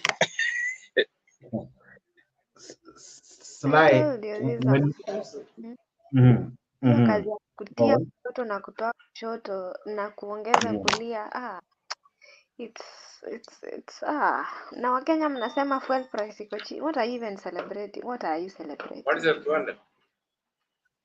Now, before that, they were equally talking about what we have just played concerning the bread and milk, and this is what I have to say concerning bread and milk, and saying categorically that he will not be voting to increase the taxes on bread and milk. In fact, he said that every morning he wakes up to defend so many things because there's always something that the government has done. Every morning there's something he's waking up to do, and today he was waking up on this issue of bread and butter, sorry, bread and milk. Let's listen into this one because equally it was an interesting sentiments from him. Ladies and gentlemen, this is Kenya News Link. Kindly consider subscribing and making this your #1 online channel for such amazing shows like this one. We are having a great time here at Kenya News Link. And someone asked me, is it restricted to the 3 or the 4 who come? No, no, no, no, no, no. I always make sure I send in the link. The link is there at the comment section. Kindly consider using it to join us in the studio. Joining us in the studio is not difficult. Once you see the link appear at your comment, the comment will come to the channel in umeingia na either Mtembei or Kenya News Link. It will send you a text imeandikwa StreamYard. Hiyo ndio text unajiingisha nayo kwa studio, ukiguza, alright, unaiguza inakupeleka moja kwa moja hadi StreamYard. Ukifika StreamYard unawasha mic, unawasha camera, alafu unaandika jina, una click enter. You have to have those 3 active, otherwise you'll have a problem that Alex was having. Ya uko kwa show ndio, lakini I'm unable to add you because one of your app is not activated. That's what you normally do once you want to join us here at Kenya News Link. But consider subscribing and making this your #1 channel for such amazing content. Let's listen into how this fine gentleman had to say earlier, especially one Sifuna, concerning the bread and milk taxes or VAT that is about to be reintroduced to Kenya citizens. Listen in even as we go on. Conversation that should be had at this point. Yeah, conversations have to be had, and I'm glad the way that Honorable Baya has begun it. He has said a few things that I am sure even he doesn't believe. He said that Kenyans should not be worried. I think the history of this government has shown that, in fact, they will follow through on everything that they actually say. Whatever is reported in the media, sooner or later becomes a reality. And Trevor, we have said on this show that people in the capacity of cabinet secretaries are people to be believed when they speak government policy. I have also said that this government only tells the truth about our financial status and the plans they have for Kenyans. When they are speaking to the IMF, they never tell us the truth. They only tell the truth to the IMF. The reports to Treasury, to IMF, is where you will get disclosures. For instance, the most famous one was that the G2G oil deal was actually not working. They would never tell that to the Kenyan public, but they will tell them the truth to the IMF. So these comments that were made by Njuguna Ndung'u, the mere fact that he made them at an IMF function, Kenyans should believe them. Number 2, if you look at that story, there is a reference to the medium-term revenue strategy, which is for 2024-2025 financial year, and it actually provides for a cleanup of the zero-rated products register within Financial Bill 2024, expected next month. If it is already in the revenue strategy, I am telling you this is something that is going to happen. And you see, the truth of the matter is Kenyans have now become numb to these taxes. We will wake up any day now and we will hear that there is a tax that has been imposed on oxygen. Driver, I will not be surprised. And when Owen Baya says that MPs are sensitive, he knows he's not telling the truth. If you ask your average Kenyan, even in his own constituency, if they think he is a sensitive member of parliament, the answer will be very interesting.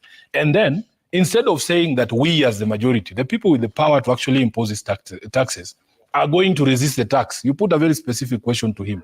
He throws the ball to us and says, oh, this one opposition, we expect you to make noise about this proposal. My question has always been, why can the people with the power to do good just do good? Why do you come up with proposals that are going to hurt Mwananchi? Then you sit and say, let the opposition make noise. It is very unfair. You know, these guys, honestly speaking, they are overworking us. As a member of the opposition, I feel overworked. Because every single day when I wake up, there is something to fight this government on. Today, I have just arrived, I see this proposal on bread and milk.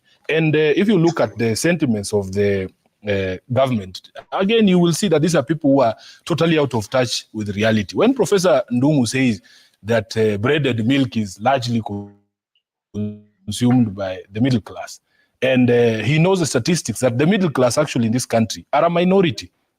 They are a very small proportion. Here in Nairobi, almost 70% of the residents here do not consider themselves middle class. Yesterday, I was seeing a report that only 3% of Kenyans earn 50,000 and above. Would you call those people the middle class? Bread and milk are consumed largely by children. Everyone has children. Even the people in the slums have children, and those children eat bread and milk for breakfast. The people who go to industrial area to work, like we were talking about it before the show began, all they can afford is to buy half a loaf of bread and maybe water or soda and drink, and that is their lunch. You cannot say that this is a luxury item. Bread and milk, honestly speaking, Trevor. So when we see these proposals, personally, I'm not surprised. And pronouncements are made by key members in this administration. When they are made, they very quickly translate into legislation. I saw there was a conference on purportedly claiming to be fighting illicit alcohol. And certain pronouncements were made there that we want to take back liquor licensing and control of liquor to the national government. And sooner than we could say no, there was already a legislative proposal. I saw the Deputy President directing the Leader of Majority in the National Assembly to prepare an amendment bill. This is something that is a clawback to devolution. All right. Now, among many things that Sifuna said, please get that show. It is a very interesting show.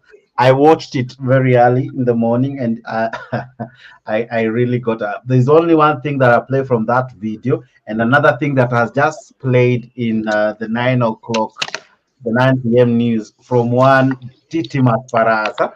I'll be playing that. But equally, we are joined now by Julia, and Sylvia is equally now back. Now, gentlemen and fine ladies, let me begin with you. Sifuna says that every morning there's something we are waking up to. There is a VAT here, a tax here, as much as even when the dollar comes down, even when the fuel prices come down, Kenyans are yet to feel anything to celebrate. Because imagine today, when we were to celebrate that the fuel prices have come down, there's that news: bread and milk, the prices are going up. So it's, as Sylvia is saying, giving on this one, but taking on the other one. And equally, as Mohammed Ige is equally saying, that you increase it at a very high level and then reduce it at a very negligible level. Now, Alex, let me ask you quickly before I come to Julian and Mora. What Sifuna is saying, that Parliament should do a good job. It's not a must that they should bring amendments so that the opposition should make noise about it.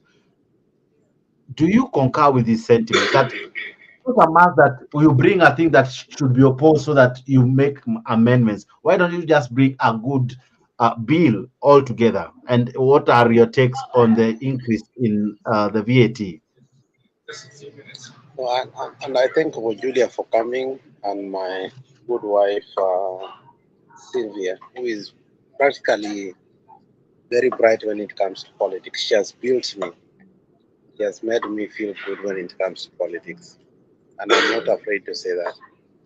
If you look at that debate, if you look at it in totality, can change the way the politics of Kenya is going to go.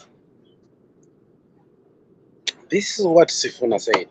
When a farmer receives a benefit, it should remain with them. You are not receiving a benefit so that you can pay higher taxes. The purpose of the subsidy should be to reduce the cost of production so that I remain with that extra coin, so that I should improve my life. If you give what I left hand, and then take with the right one, you have done nothing to me. And that's what Sylvia has said. Now, there are two propositions I'm taking out of that. The first one is, what the politics of Kenya is doing right now. It's lying to us, and that's where we come to one-on-one Machiavellian politics. It's not the art of war.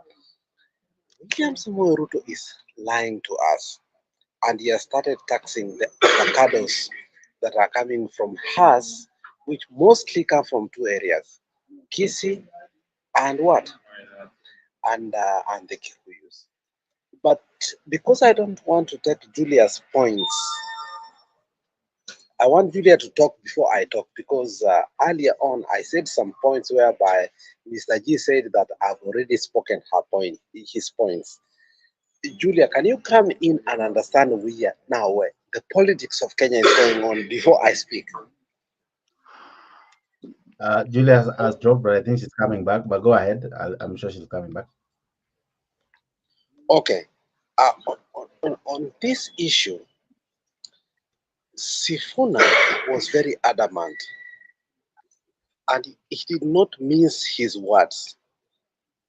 The bone of contention this time was the sugar bill, where we talked about artificial sugar and we talked about real sugar, which Sifuna claimed Gachagua had not considered before voting for the National Assembly.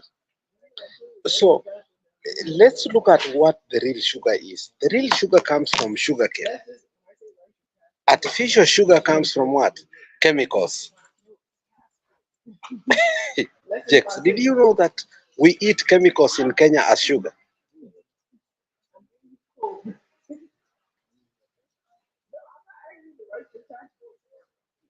This is this is what Sifuna said. We think we are eating sugar, but we are eating chemicals in Kenya, which are made of 3 components. It's ammonia, it's chlorine, and it's what? And then they almost make like sugar. They become sweet. But real sugar that comes from Sony, comes from Muhoroni, comes from Trans Nzoia, that comes from Mumias, is a sweet sugar. But chemical sugar that is reproduced, which is called in other language refined sugar, comes from what? The table that chemistry we used to call what? Periodic table. Is that right for Kenyans? That's how we are spreading cancer. Let me leave it there so that I can hear your ideas and then we go ahead. Sorry, I honestly, for the first time, you have lost me, but I'll find myself.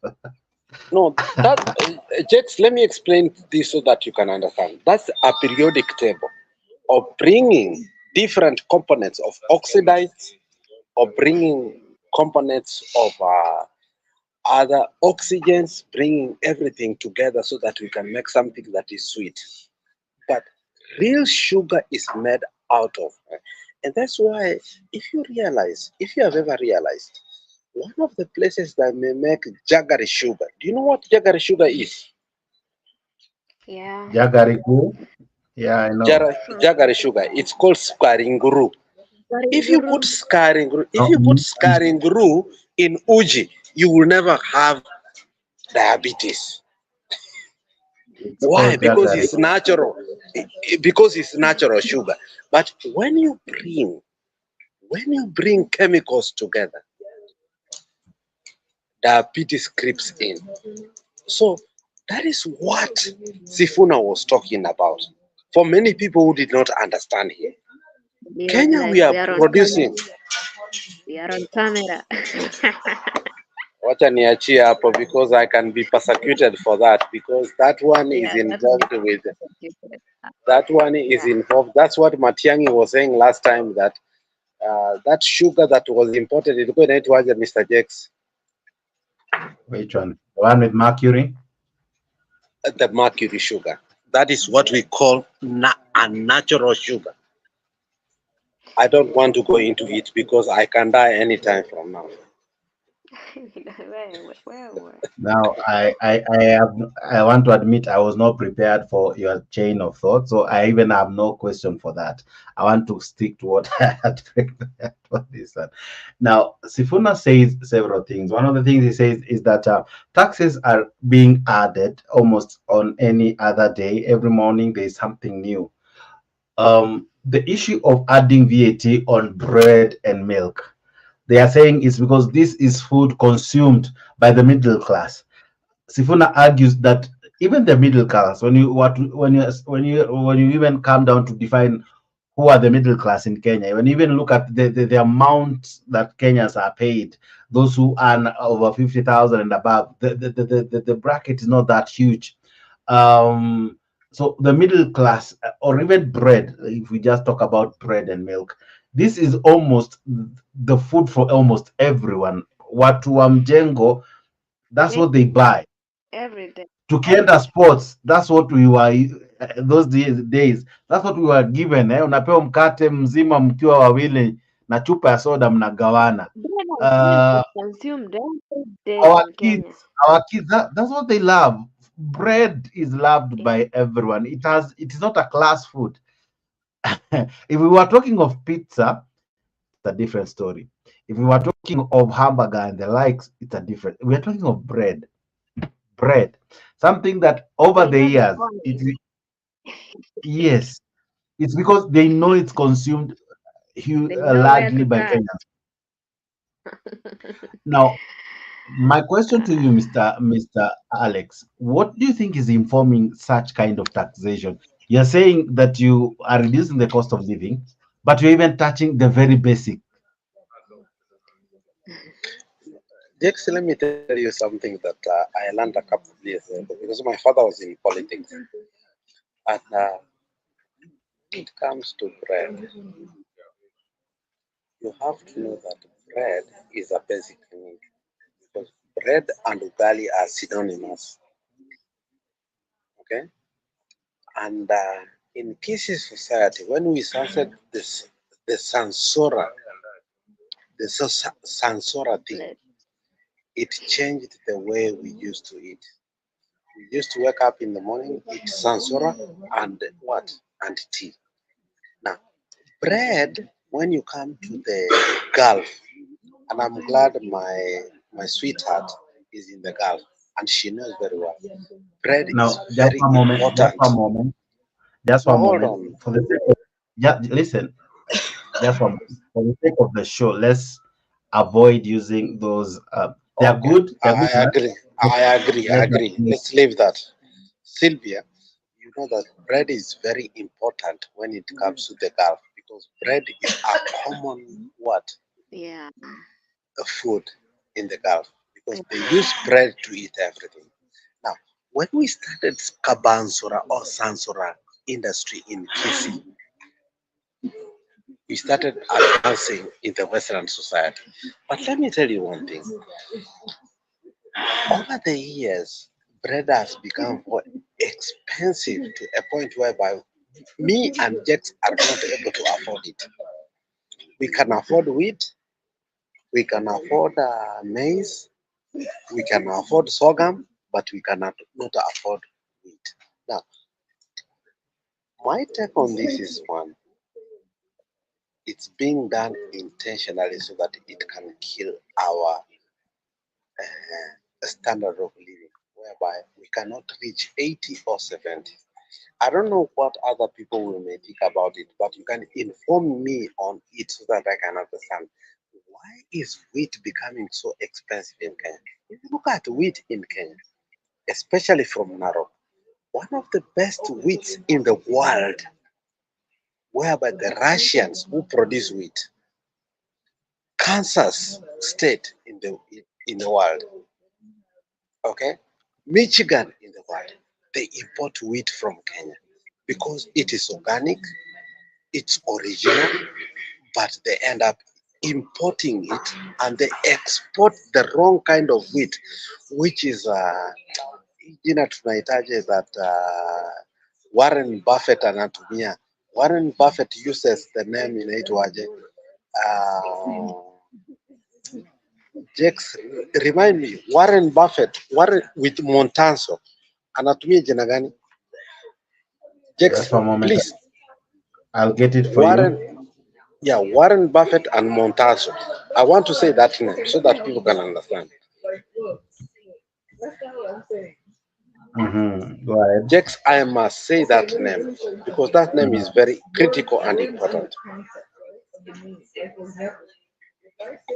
Sorry, Warren Buffett and Montaso in terms of what? Montano ama Warren Montaso? Buffett, Montaso. All right, Warren Buffett, Montaso. What is a Montaso kwanza? Montaso is a group whereby they produce chemical food. Is it a slogan you're looking for? Okay, hold on. Just give me 1 minute. Warren.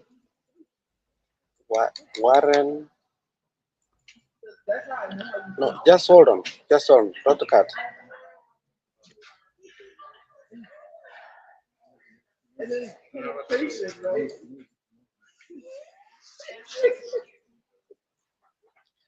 No, just hold on. Not the cut.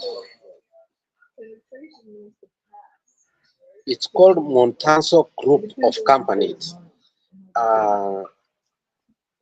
Okay, let me tell you what Montanso means. I want you to understand. Montanso.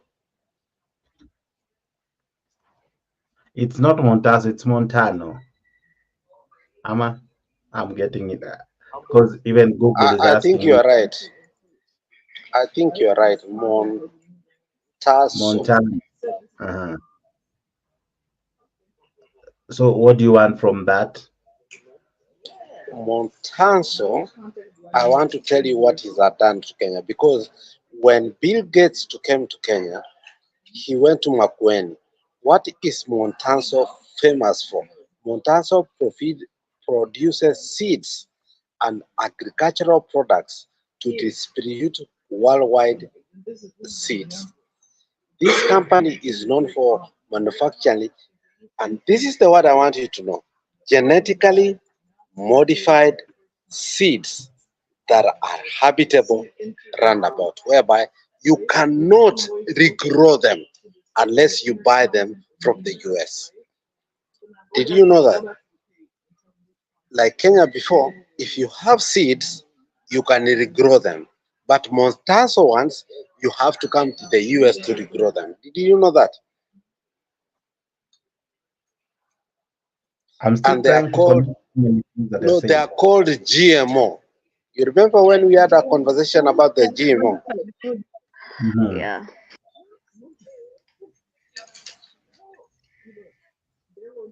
Now, just one moment, because I really don't want to lose my chain of thought and equally where we were. All this is almost directing me very far. Let's come back to what Sifuna said. Sifuna is just talking about the VAT on bread. I don't know why we're going through that, but I would really wish you help me understand. Yeah, so that we are able to understand even for our viewers, so that we don't lose the trail of thought and we are able to connect what your argument are, Bwana Alex. What does all this got to do with your argument? You know, when Sifuna speaks with that MP from Ukraine, we are talking about food, milk and what? Those are the basic needs, milk and bread. And they are making them expensive in Kenya so that they can have taxes. Are they luxury goods? Jakes, I want you to tell me, is bread and milk. Bread and milk expensive in Kenya? They shouldn't be, because every morning we drink them. And we have wheat in Kenya. And we produce milk. One of the best wheats in the world is found in Narok in Kenya. So, Jax, I'm telling you this. These are propaganda to force us so that we can follow Western ways so that they can kill us. We bring, what is this rice from India? Pishori. We leave our rice from Lake Basin Development Authority. We bring GMO, we leave organic. Yes, I don't want to talk about this. My brother, my own brother, my oldest brother was the CEO of Lake Basin Development Authority. A hero irrigation scheme used to make one of the best rices in Kenya. We decided to import pishori. We wanted to import pishori instead of importing Lake Basin Development Authority. It is sad. Now, yeah, I agree with you. Let's leave that one so that I equally can come to. All right, but let's come back to the conversation. I think I'll have to leave that story for Sifuna so as to talk of something else for now, so that we can equally even try to wrap the show up. There is something that is happening and is about to change our politics as we know it, and that is the move of Raila Odinga to AU. The one hurdle that was almost jeopardizing his candidacy was the fact of having a female person being proposed, or rather that having a candidate that must be of the female gender to be the one to vie for the AUC.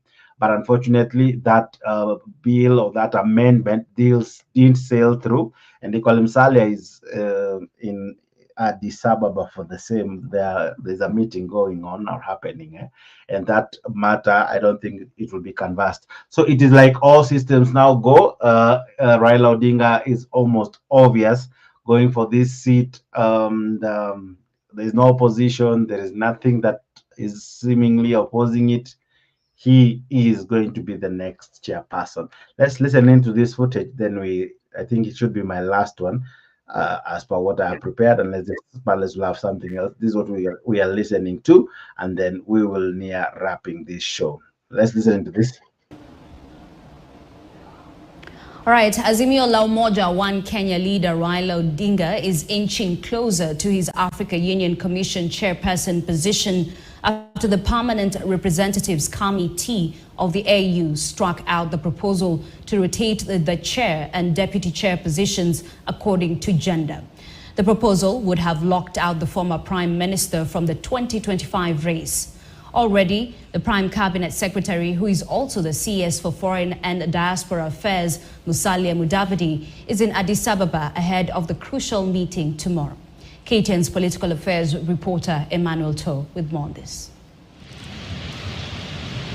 The high-level Executive Council meeting, which is expected to be a make-or-break moment for the Azimio la Umoja One Kenya leader Raila Odinga's bid, will start at exactly 10 a.m.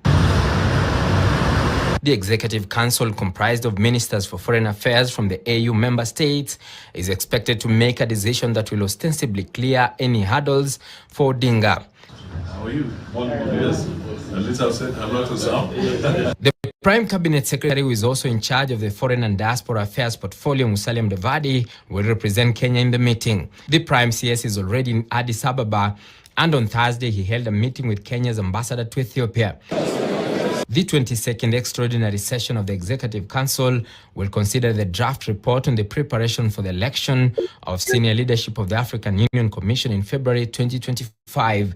Sources in the meeting intimated to KTN News that the Permanent Representatives Committee, PRC, agreed to shelve the gender proposal, which had recommended that only female candidates should be cleared for the chairperson and deputy chairperson role.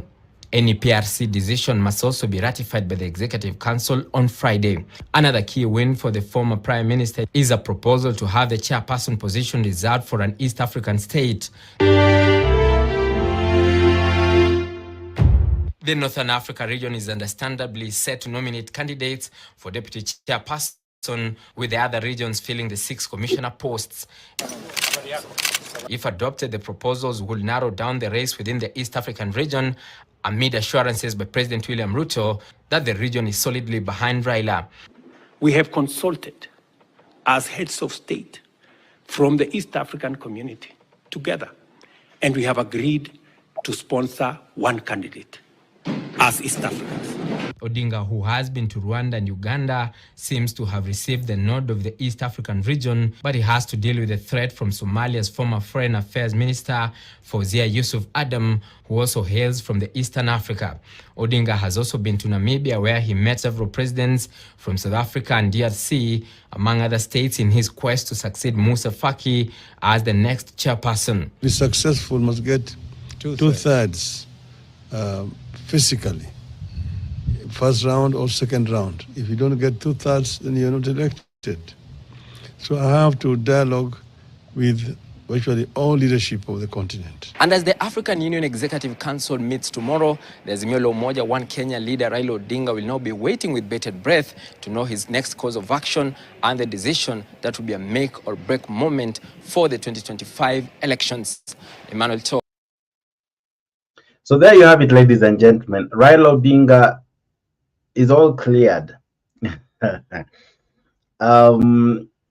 Many were hoping and praying that probably that desire, that need to have a female person would sail through, because that would have locked automatically Raila Odinga from heading to AUC as the chairperson. But now that hurdle has been removed.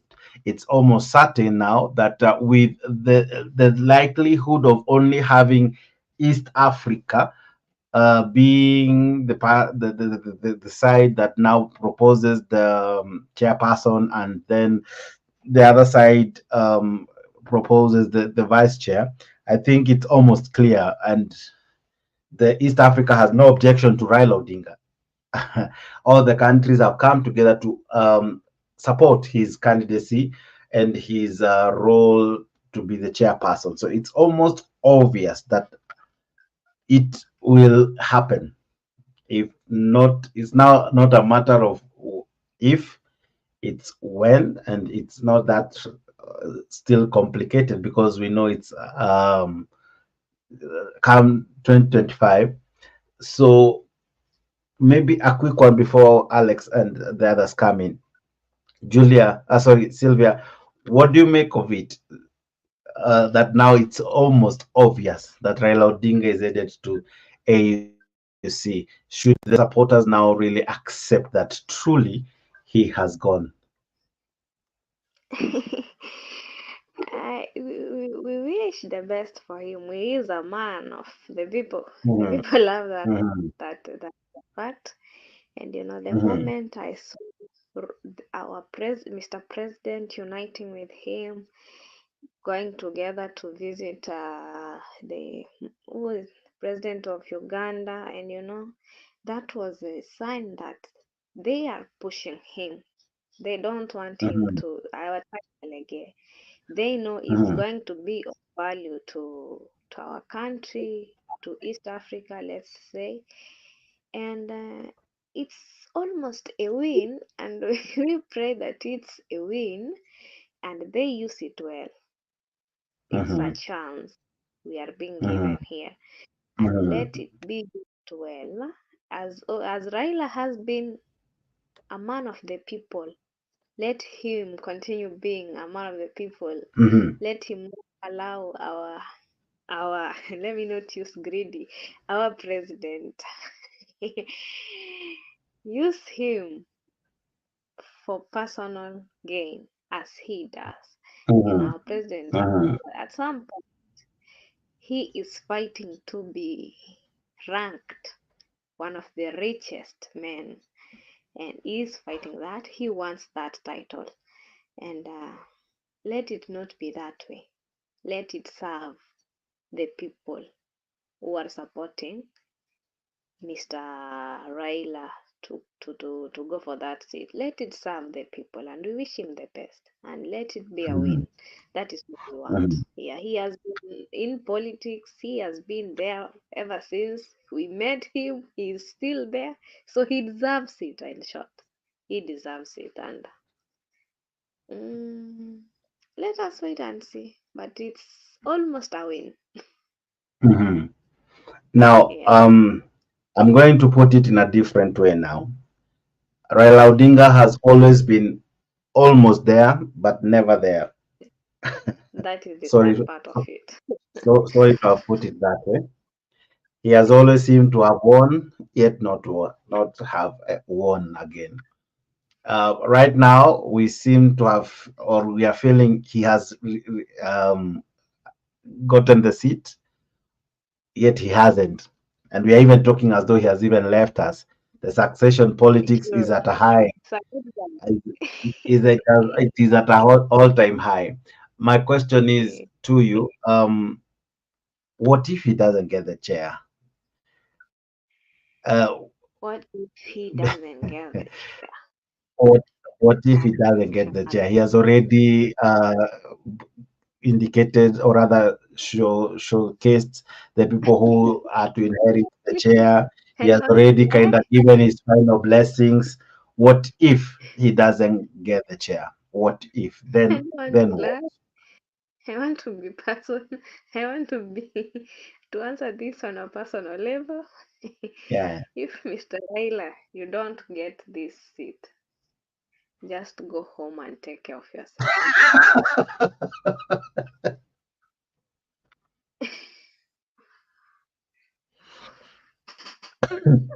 Nurture somebody else. Find somebody else and nurture him and show him the ways. Wait, did you just say if he doesn't get the seat, he should just go home? Go home and take care of yourself, man. That man has thought. Okay. That man has been. I don't know which term to use. He has tried. And if he doesn't get this one is not based on Kenyan votes or Kenyan corruption or what. It's on another level. If he doesn't get this one, let him rest. Enjoy whatever he has. And be peaceful, live peacefully. Atafute mtu mwingine, he nurtures that person. So for you, if atapata hii kiti, he should just let if he doesn't, I don't know what you think, ladies and gentlemen, those of us still watching. Maybe if we can hear from you on your comment section. Raila is always there, but never there. What happens if he doesn't get this seat? Sylvia says he should just go home. He should just count his losses and go home. To be fair. Now do we want him back to rallies again? We don't want that. He's a big man. He can't come from AU and come back again to presidency, So if he doesn't make it to AU, he should as well just consider it all gone and say his amazing grace and quit politics, because he's like even he's having some farewell functions.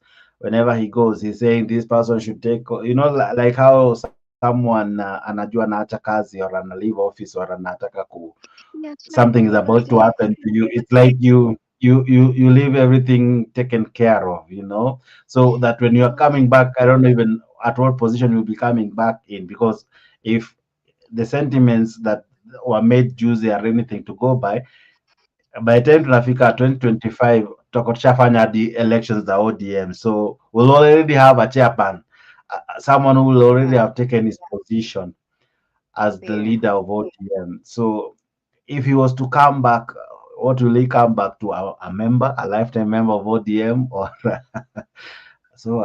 All right, so he should rest. I'm sorry to say that, and let other people stand out and try this thing. Honestly speaking, he should rest. He's already trying more than he should. Tried his level best. All right. He has tried his level best. And when you try and you try and you try and it's not giving, and days are moving.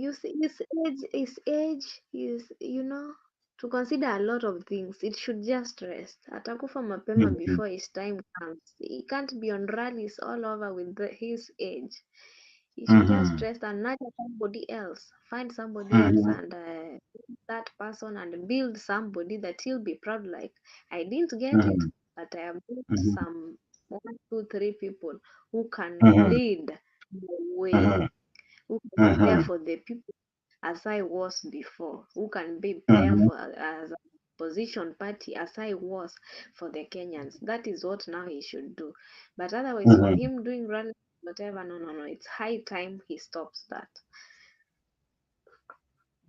So what you're saying in a nutshell is that he should make sure he leaves everything in order, and if by bad luck and God forbid he doesn't get the seat, he should just know that he has made his bed. He should be willing to lie on it. He should just go home quietly.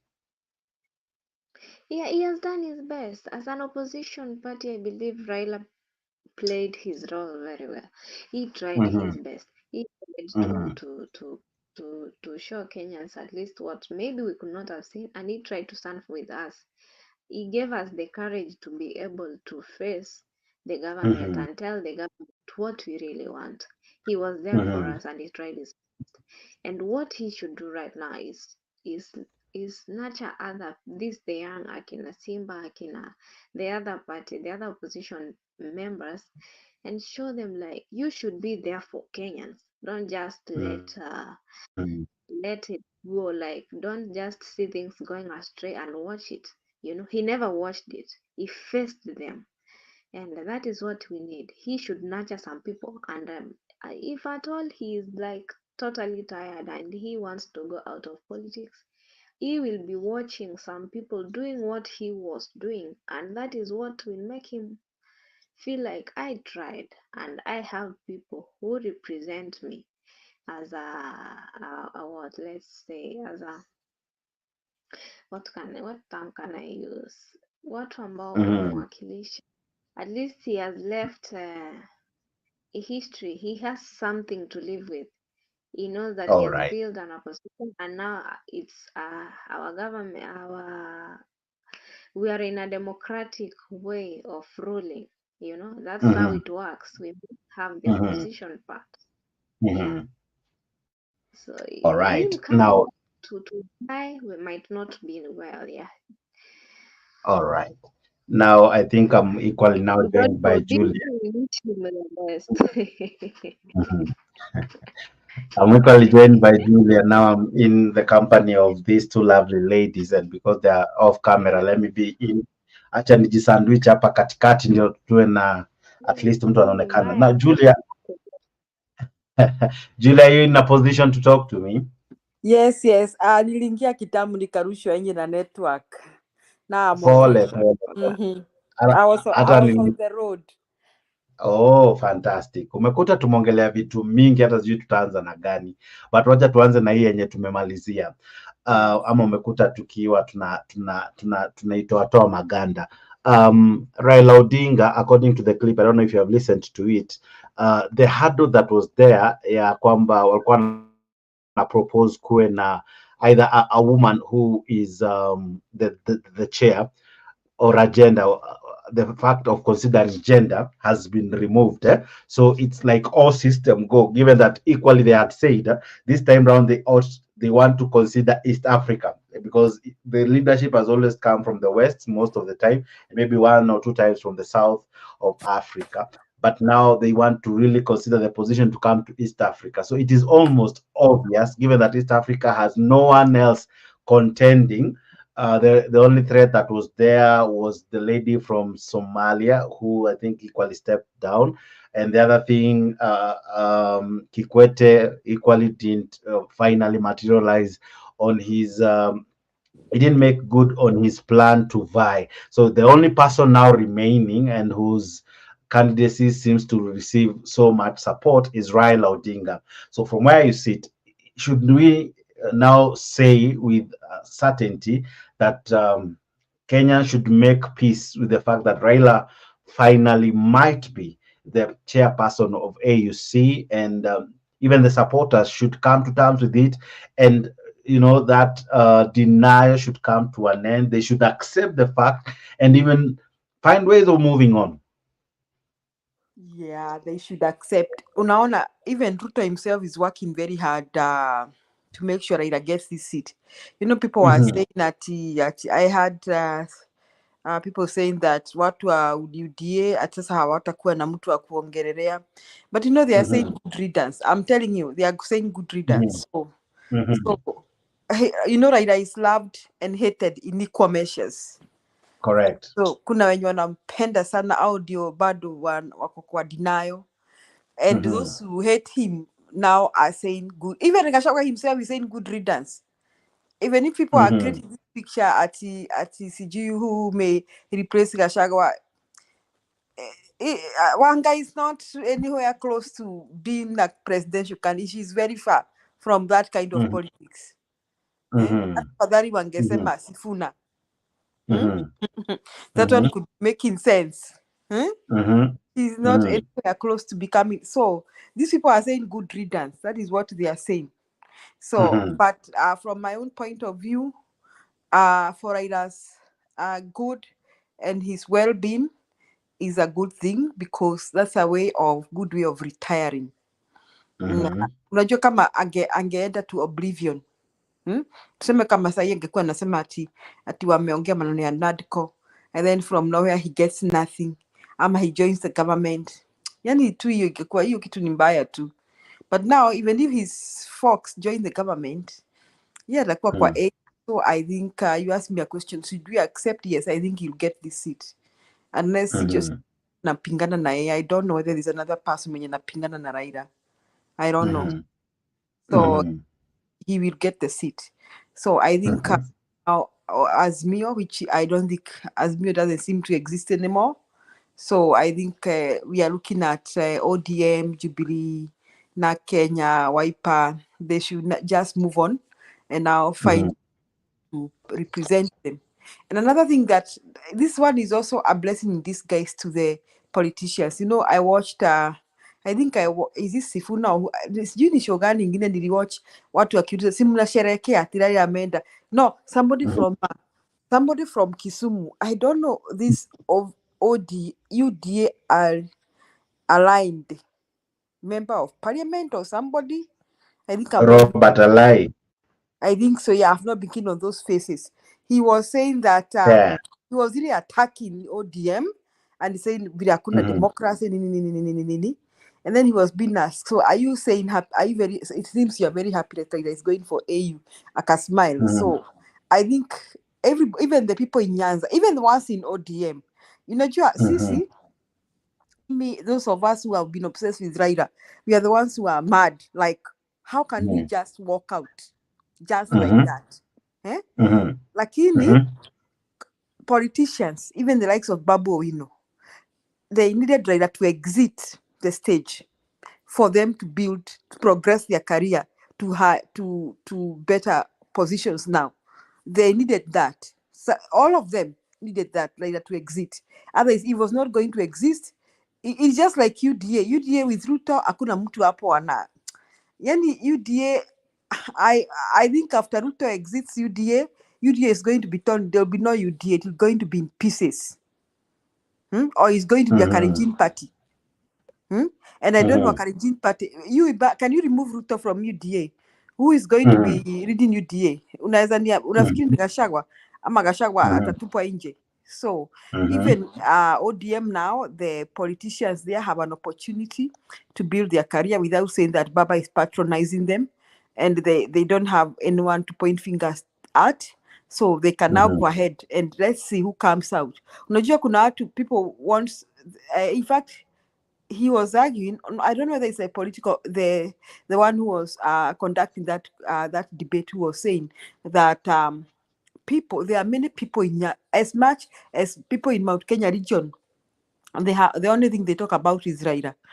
The ones in Nyanza, they have been hanging on him, depending on him. Their political career was Raila. As long as they got his nomination, he was the man behind their political career. Now they have to stand on their own. They have to fight for their spot. They have to campaign. They have to use their own resources. They have no name to use. Look at this. They no longer have any. Niambie watu wa ODM ni jina gani watakuwa wakitumia. Let us analyze ODM right now.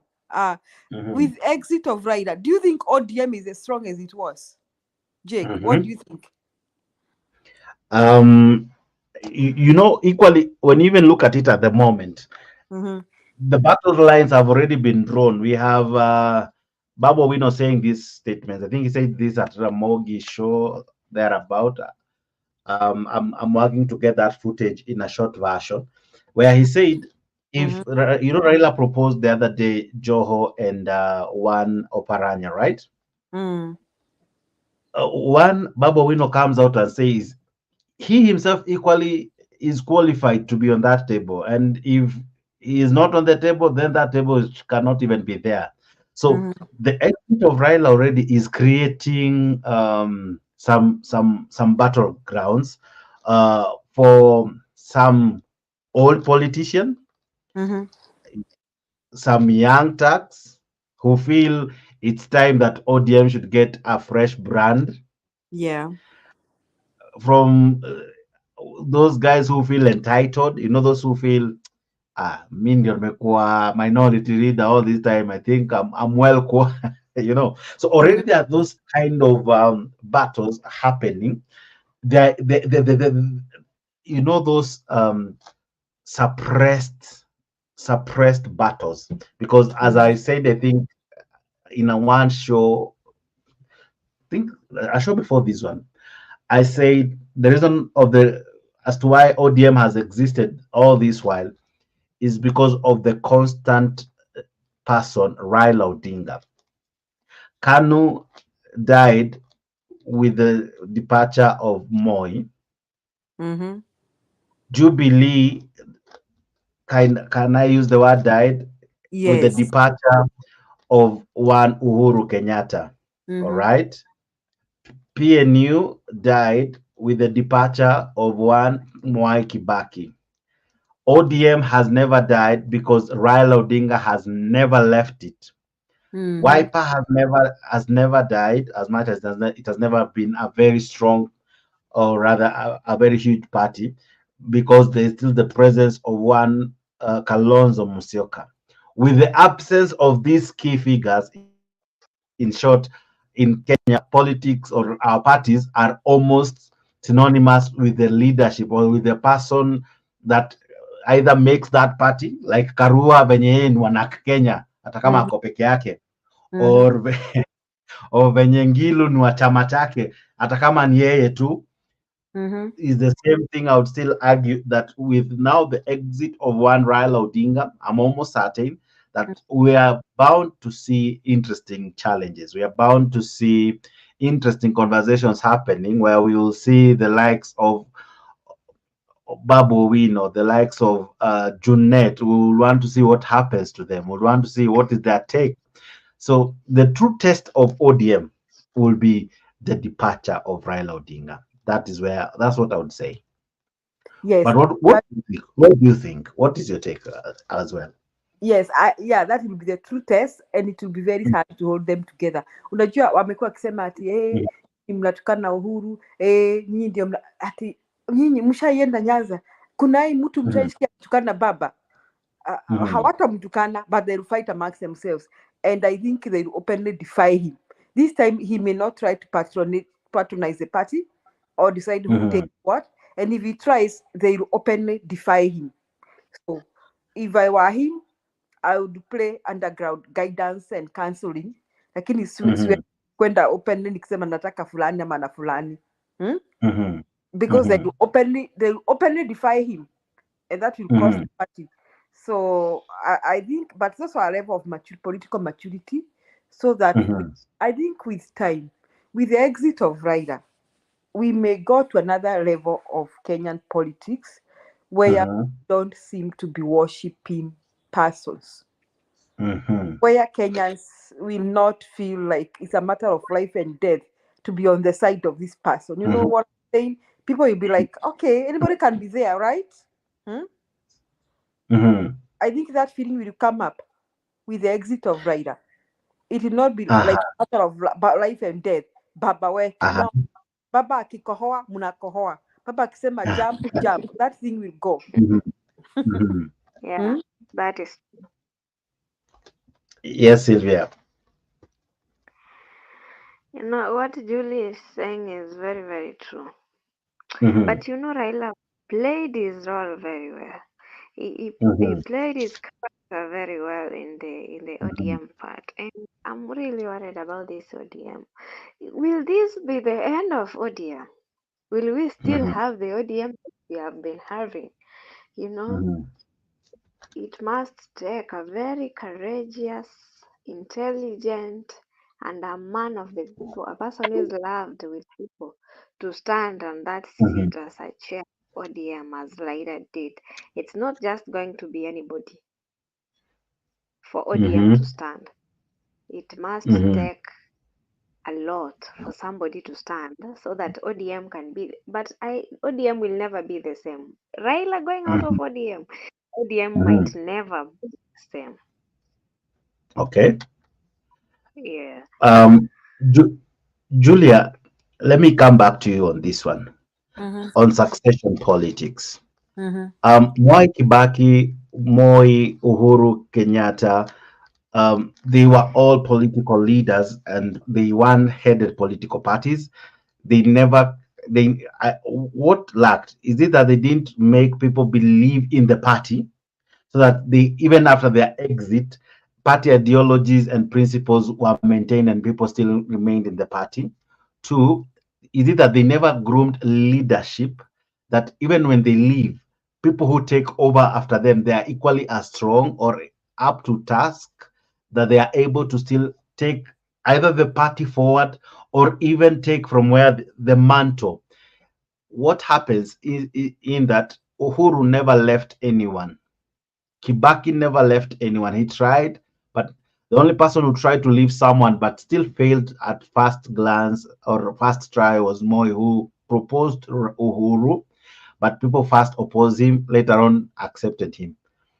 The other successors, Mwai Kibaki, Uhuru Kenyatta, Raila Odinga now, why is it that from them we have lacked the ability of having someone pick up from their departure, either from the party after they leave, they die, to they lack somebody, even from their region, like for instance, Mount Kenya, there is no one we can say was groomed by Uhuru Kenyatta. Uhuru was groomed by others. We saw like Akina Mishuki come out so clearly and strongly and grooming him and endorsing him and bringing him to the people that this is the person you should listen to. I don't know if you remember the sentiments from Michuki, Julia, but Uhuru lacked someone.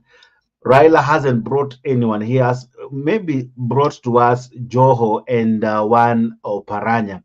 But from where you sit, is that how it ought to happen? And two, will the people embrace what purportedly seems to be Raila passing over the torch to people? Maybe he feels these are the guys who should take this party forward. And my question now is that form of succession, why has it never worked in Kenya? I think if even when you endorse somebody, people still don't embrace the person. I think you don't. Go on. Besides being endorsed, you have to work it out yourself. If you remember of Uhuru, kwanza Katondo akashindwa. You remember? Yeah. Watu wakasema ati amesimamisha mtu na huyo mtu amechapwa 10-0. And you know, Kikuyus are kind of different from Luos.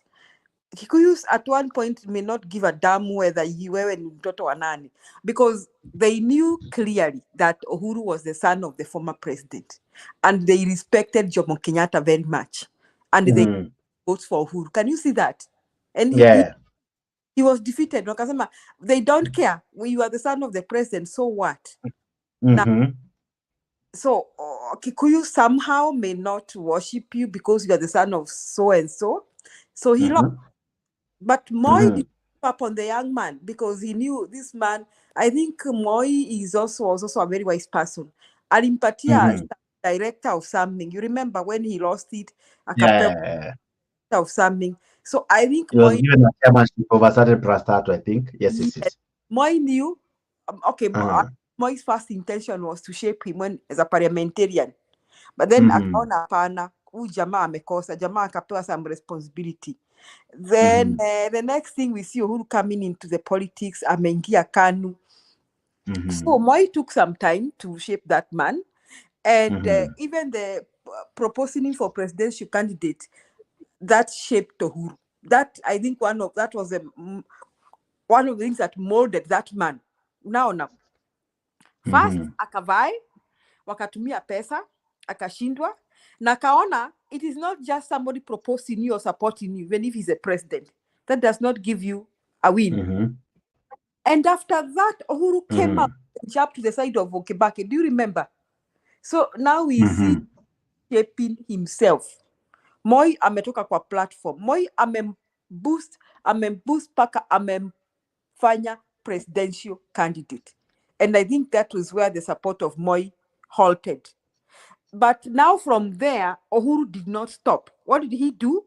He joins the politicians and is now actively coming out as a defender of the Kikuyu community. And he did all the way to the 2007. And he's among, I think, those guys fought behind the scenes for Mwai Kibaki.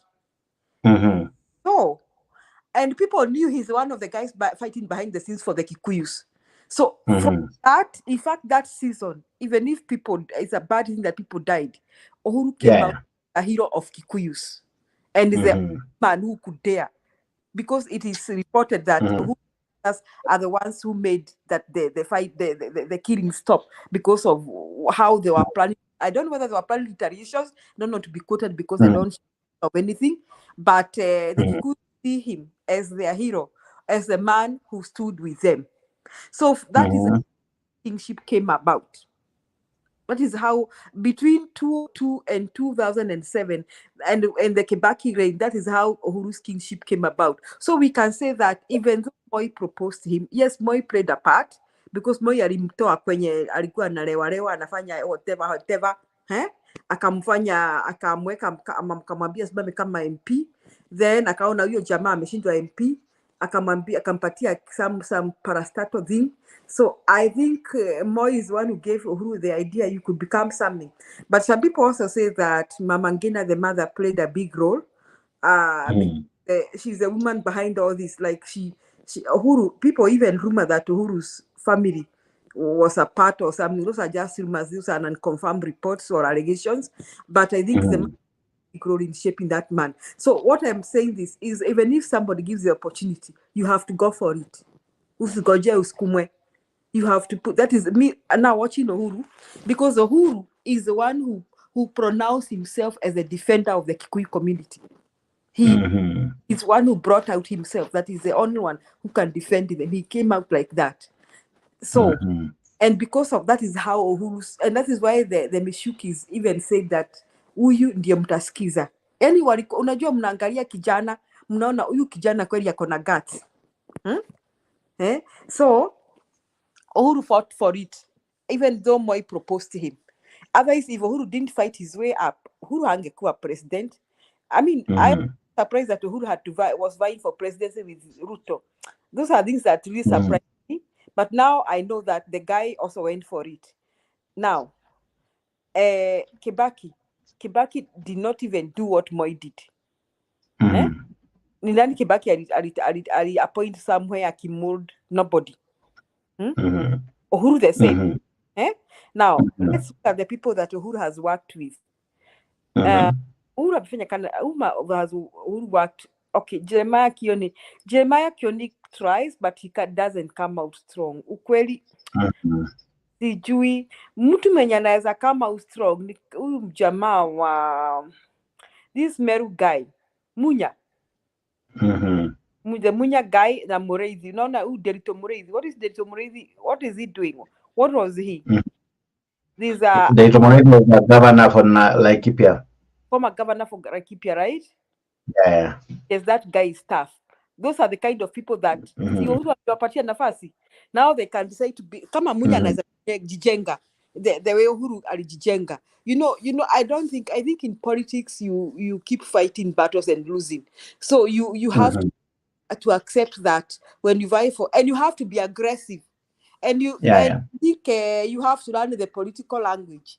That is why some people Kioni hana hiyo language. Kioni operates like headmaster wa primary school. Ama ana operate aje. Hana, unaona, there's some level of authoritarianism that politicians develop. So I'm trying to command a commanding spirit. So that is what Kioni lacking. However much he's fighting for Jubilee, he's not trying. He's not going forth. He's not going for the aggressive. Telling people you must do, and you need to do 1, 2, 3. So Uhuru did bringing up somebody. Therefore, that's where you are seeing where Jubilee is, unless Akina Diritomuri Taichukua. Now, look at Baba. If Baba had taken the Baba's, okay, Baba akona watu, but on the other side, Baba's side, I think is different. Okay. Because Baba has people who can get his spirit. People come Simba Arati. Simba Arati, he looks like a guy who can be very aggressive, Baba style. Babu Owino. Lakini Oparanya hawezi fikia standard ya Baba. Now, so these people that I'm mentioning, now that Baba has ametoka kwa field, they jump into that gap and fight for Kenyans. Si kusema ati no DM. Uhuru popped up as the Kikuyu kingpin because the Kikuyu found him as the only one who can fight and defend them. But that is how they see him. Now, Matiba the same. Kibaki was not really a Kikuyu kingpin. It's just that he has been serving in the government and all that bra vine, and then Kibaki Tosha movement. Okay, that is what built Kibaki. See at Kericho too pronounced Kikuyu kingpin. As he found himself as president. But people like Uhuru, even Michuki, if Michuki was alive, Michuki could have been like Kikuyu kingpin. Because Michuki was like, you are doing what I'm not requesting you to do this. I am asking you to do what I'm saying you do. That was a Michuki kind of a person. So Baba has those kind of people. Now that he's not in they could not progress because he was still in the scene, because he would have been seen as disrespectful. But now that he's getting himself out of the scene, wajijenge. And my advice is, si kungangania tu ODM, come out as a defender of the people. Come out, Baba has come out. After we are annoyed with Baba going to AU and taking pictures with Ruto. For a long time, Baba has come out as the defender of the people of Kenya. Unaona, wenyewe hiyo career ameijenga. That is why even I'll say here some people in Mount Kenya were saying that Baba uko wapi, siji Baba, because now they respect that. They respect that he's a defender of the people. Whether him or not, they respect that. And they appreciate that. So now we want to see. Alafu want to come Baba, they are. If you see the way Baba carries himself, yes, Baba is a Luo. Baba has some level of wisdom that makes him win hearts beyond Luo land. Wisdom that a lot of Luo leaders don't have. Unaona, a lot of Luo leaders don't have. Just like Gachagua and Akina Ndindi Nyoro and Kimani Ichung'wah, who do you think that Kenya is in Mount Kenya, not Mount Kenya in Kenya? There are also people in Luo land who think Kenya is in Kisumu, not Kisumu in Kenya. Kenya, yes. They can't get out of that. They are forever saying, kabila hii sikipata uongozi, sijui nini. Baba never says that stupidity.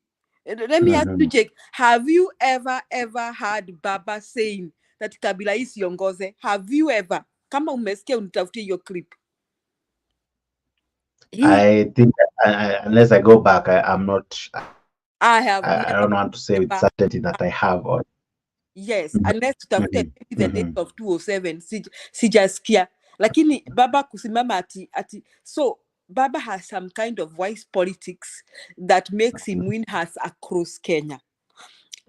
He's forceful, you see, and he's forceful in a way that he appears to be defending Kenyans. He doesn't say my people from Kisumu, huh? He doesn't say Nyanza. He says wa Kenya, unaona, huh?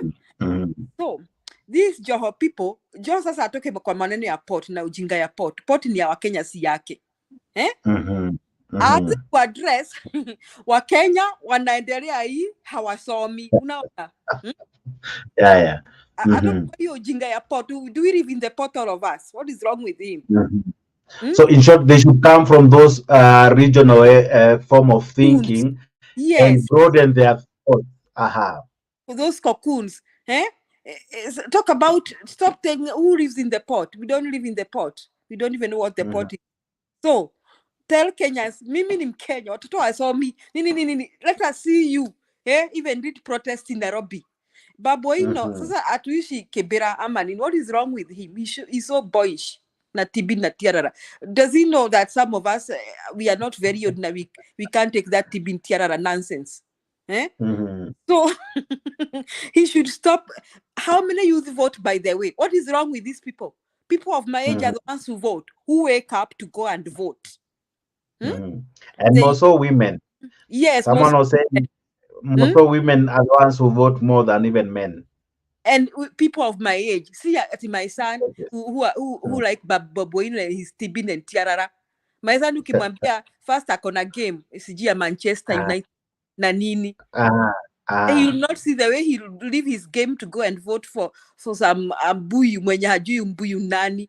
That is how they talk. I don't even know what mbuyu means and mzee means and all that. Now, but me, I'll wake up decisively to go and vote. Yes, I don't want to hear the keeping and terror nonsense. Now, you want to imagine that I can wake up to support Babuino for presidency? That's a big lie. Until he grows up and anavaa a suit, and this suit kabisa, akue kama, let me tell you one decent person that can attract the Kenyans. Unaona Sifuna, Kenyans across can listen to him from the old to the young. So far, he's becoming a darling. He's because he doesn't talk nonsense. Unaona, and every time we are hearing Sifuna, let me tell you, Sifuna should be the next running mate. Nataka masi presidential candidate. Anybody who wants to win presidency, achukue Sifuna. I'm telling you, they win. People now know who Sifuna is, whether Kikuyus or Luos or who. He's becoming a darling because the man is not old. The man is articulating the needs of Kenyans. He's not saying uko kwetu kwa Waluya in Western. What is wrong with these foolish politicians? If we don't like the way Gachagua talks, let's be different from Gachagua, right, Jake? If we don't like Gachagua and his shareholding nonsense, let us not repeat the shareholding nonsense by saying ni wakati wetu. No, let us behave like Baba. Baba's is a nationalist, and however much in his heart he wants his people to benefit, iyo kitu haitoi hata huwezi, and that is why Baba was able to work with mother. So ukiona Baba alipanga work with mother, then Baba is a nationalist. So my take is these politicians, if they want to rise, they get out of their tribal cocoon and regional cocoon and begin addressing. Now, if Joho wants to be the ODM leader, sasa awache hiyo siasa ya Mombasa ati sijui tulifanywa nini, sijui pwani si Kenya, sijui nini. No, let him now tell us, I want Kenya to be like this. Kenya to be like this. You see? So that now even people will embrace ODM so it doesn't look like a tribal party. Now, hiyo kitu, if you look at somebody like Kalonzo,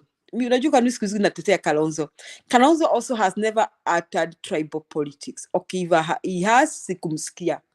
Lakini Kalonzo, I think, is super careful.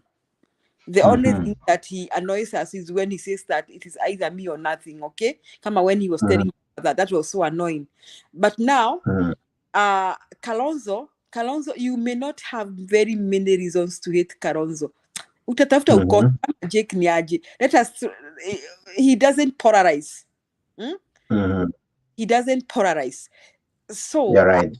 These young leaders, I think it is high time they or not even young, the middle, because Joho is not young. Akae, ajiite mkutano, ajiulize, ninataka kuongoza ODM. ODM haiko hapa Mombasa. ODM is a party that has many representation across Kenya. So, how do I get to win the hearts of Kenya? You start representing Kenya from then henceforth. You start representing Kenya. You stop behaving like you are representing your region unless you want to vie for being governor. Now, kama unataka kuwa governor, ni sawa, represent your region. But if you are talking about national party politics, so all these people, I think the only one that is coming out so good is Sifuna. That's my take. Now, maybe my final two questions to you. I begin with this one. Retirement and influence. If Raila goes to AU, he's like have kind of retired or have exited from national politics. Uhuru has retired from politics, having served his 2 terms. He cannot come back. So we'll have 2 prominent persons who have in one way or another affected Kenyan politics in yesteryears, but now they will have retired. What will be their role in as far as future engagements is concerned? Will their opinion tinker in favor or disfavor of a sitting or a future leader, president, MP? And we have seen, this is why I'm asking this, some politicians, once they retire, some were visited. We saw Raila going to visit Moi. We saw Uhuru visiting Moi. At one point, Ruto was denied access to Moi, but that didn't hinder so much about his future politics. But the role of these leaders in retirement, will it still affect the decisions, the outcomes of our politics, and even having the leaders that we'll have in future? In short, I'm asking you, what is Raila in retirement? What is Uhuru in retirement? What will they become? Will they really affect our politics? Or once Kenya move on, you're an old thing. We let you in the past. What do you think?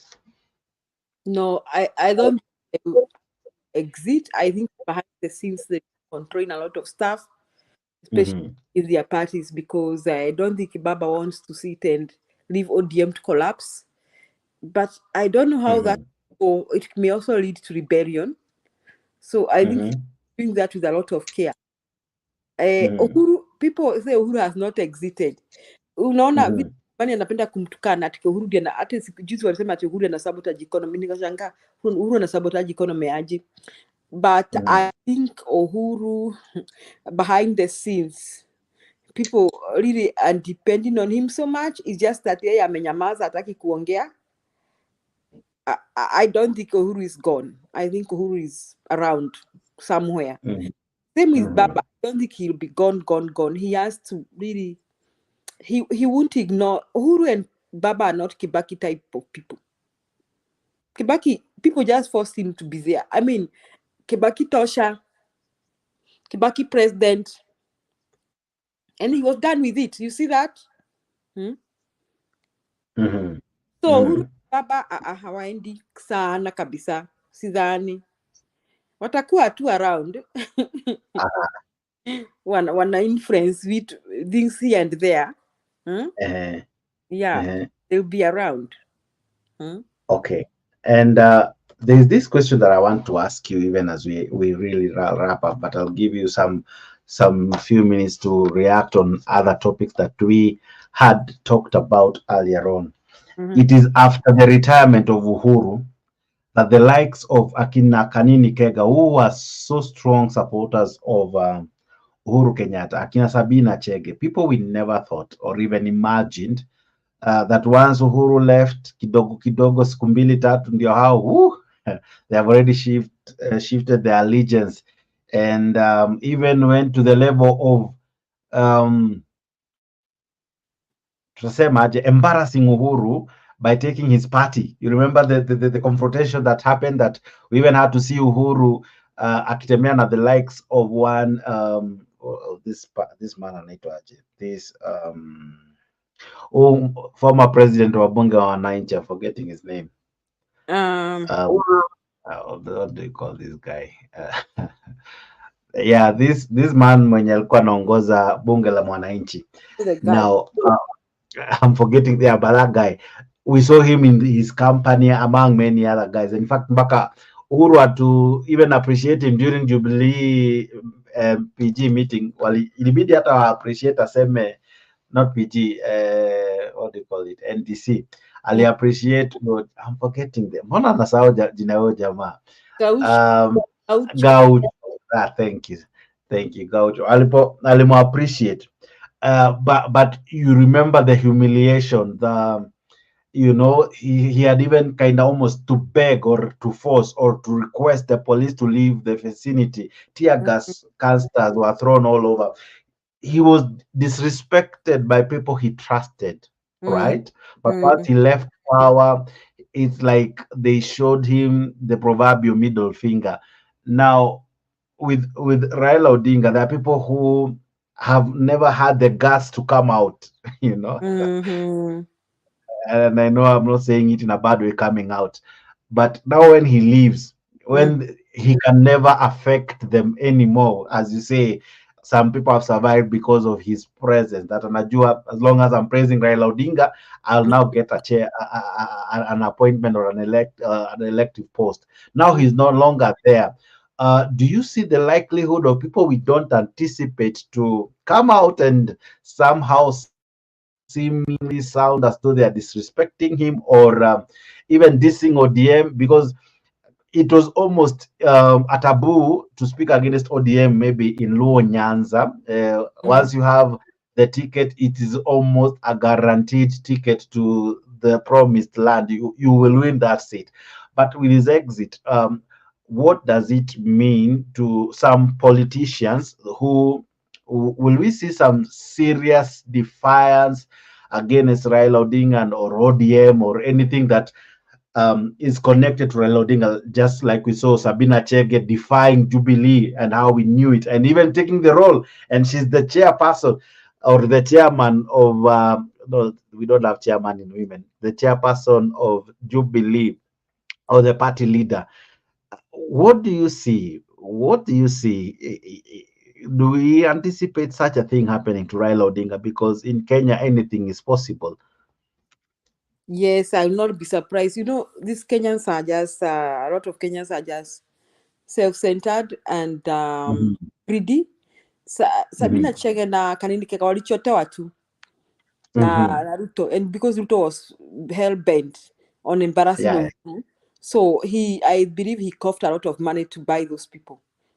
Because after that thing, now Sabina Chege and Kanini are quiet. I don't know what they were doing when with the Jubilee they grabbed. Sijui wameenda wapi ya watu. You see, they were hell bent on embarrassing Uhuru, so I think walichotewa. So okay, the ODM Ruto squeeze nasia hachoti ni kama amesota. But ODM, they may just fight openly. They may. But I think Baba in his wisdom may try to contain that very much. Only that I don't know for how long he'll contain that, but they may just fight openly. Because unajua now pia unajua now there's an opportune moment. They may not disrespect Baba openly, but they'll fight amongst themselves, which will be also be kitu ya kuudhi Baba. But I'm not sure kama he'll have a lot of control for a long time over those fights. So hiyo au Kanini Kega walinunuliwa na Sabina walinunuliwa vizuri. And see how our MPs have behaved, Jake. All of them from across the divide. What walinunuliwa so I think Kenyans are embarrassing a lot. A lot of Kenyans are very greedy, self-centered. That is what I think. Now, my final question, which will kind of be the recap of the entire show. Doctors in Kenya have gone on strike. Ruto today was embarrassed kidogo in Kericho. I don't know if you saw that. There was serious heckling in Kericho today. doctors are on strike. Fuel prices have gone down, which is a good thing. The dollar has come down, which is a good thing, because I think I said that something earlier on in the show that we don't just want to see the bad things. When something good will happen, we'll still say it. But then again, there's still that fact that bread and milk have attracted a new VAT. So we are certain the price of bread and milk will go high. So as much as we have good news, we equally have bad news. So what do you make of the doctor strike? What do you make of Ruto being heckled in Kericho, his home county, not county really, he's one of the places that we term his home basket of voters, and maybe even on VAT. What do you make of all those? You can maybe pick a topic as you engage in all of them. Okay, Ruto being heckled. I think I came across such a thing. Wakenya wamechoka tu. And Ruto was going to his home ground, test the waters. To kwingine, hata Mount Kenya hakujaenda vizuri. People have really been disrespecting Ruto in the recent past. Unaona? President anaosha disrespect madharani. So I think he was going to home ground to get some courage kwamba kuna watu wako na mimi. And yet they had the guts to do so. So I think leo penye atalala, he'll be a sad man. You know, when people disrespect you and you are the president and they openly disrespect you, at where you don't expect disrespect, that should give you a message that it's just like me. Sometimes kuna saa zingine naona kama nimekazia watoto wanafunzi wangu and then wanaanza kusema ati jana ulituambia tusifanye nini, sasa ulikataa tukule our snacks nini, and you know I keep saying you are not eating your snacks here, you are not but then as they continue complaining, you know, nitajita kamkutano ujiulize kwa am I too harsh, nitajiambia rudi chini kido. The next day if I'm a wise person, I may ignore some people who are eating snacks in the classroom, okay, just to let things calm down.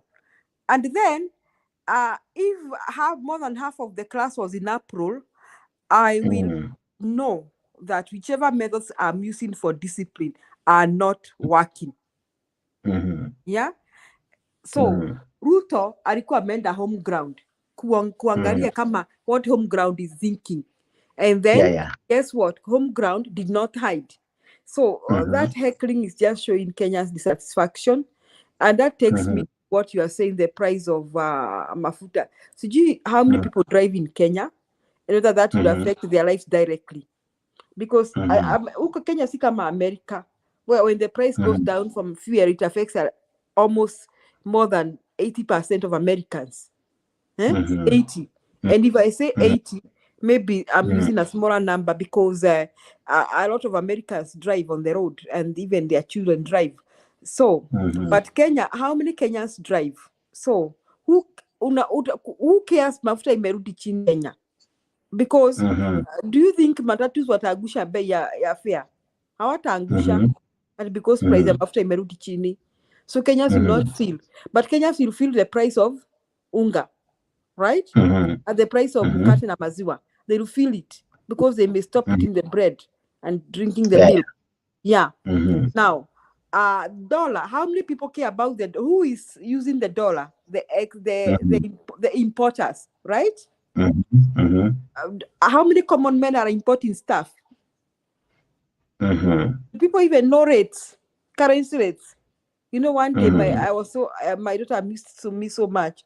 She traveled to Indonesia, and then she was spending her money, and then she said, "Mom, nime spend pesa mingi, nime spend 5 zeros."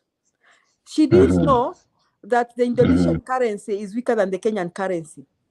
Not even the American currency. So Kenya's common man, mwananchi, really, they are not conscious about currency rates. I'm telling you. Okay? So what I want to say this to the Kenyan government is listening. The best way to make Kenyans feel the impact of the cost of living, let the children go to school without paying. One. Okay? Let the next term, watoto shule zifunguliwe na watoto waingie bila kulipa fee. Iyo Wakenya wata celebrate and nobody will ever oppose Ruto and defeat him. I'm telling you. Now, second thing, come to the doctor strike. I don't know why the doctors are striking, but even if you begin from the 400 hospitals that say they do not accept NHIF, Kenyans are crying because of health services. Yes, So let Ruto stop this nonsense of playing around with NHIF. I don't know, and what. Mimi when I was young, nyinyi ni wachanga. You people, you are very young. But when I was a small kid, there was this public dispensary, public health centers. We never used to pay anything. Ulikuwanga na homa. Me, I used to visit my grandmother. Nikiwa na homa, ananipeleka tu hapo, ninapewa dawa, ninapimwa. She never used to be asked for any money. And then the medicines and everything provided by the hospital was very quality. Because Jake, as I'm talking to you, one day I'll tell you how old I am. But I have a feeling on my tooth that was filled. I must have been 10 years. Na bado iko. I have a feeling on my tooth in the Nyeri hospital that I was filled when I was 10 years. Na bado that feeling iko on my in my tooth. So those days, it was not, Kenyans did not struggle to access health services na shule. So if Ruto, now, awache ignore madaktari. It is just a time bomb coming. Now, if he decides, if he wants Kenyans to celebrate his government, he should just do a few things. One, let Kenyans access health without struggle. Let Kenyans go to school and take their children to school without struggle. And then everything else will fall, because if you're not paying for your health, if you're not paying for education, then you have higher purchasing power. Alafu awache kuongeza basic needs, basic commodities, foods.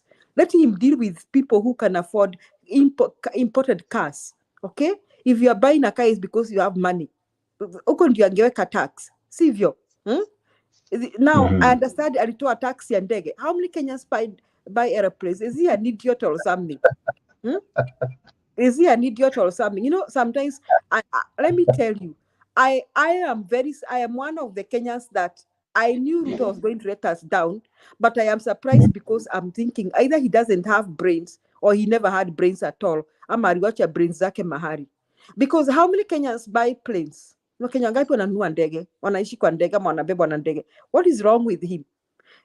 You see, my conclusion is, I had somebody analyzing, I think the Sifunas. It is Sifuna who said that Ruto's government and Ruto himself has no intention of making Kenya's life better. He doesn't care. He doesn't give a damn. You can die. You can fail to go to school. He doesn't care. And because of that, that will be a sleeping time bomb for him.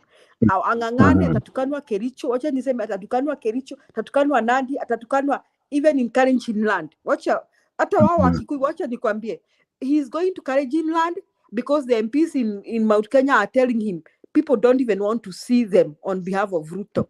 But Mount Kenya alikuwa nafikiri ni kwake, he's a kingpin. He thought he was a kingpin in Mount Kenya region.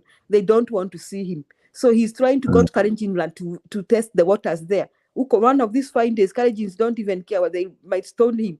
So prices of mafuta, mimi I would ask a question, how many Kenyans drive?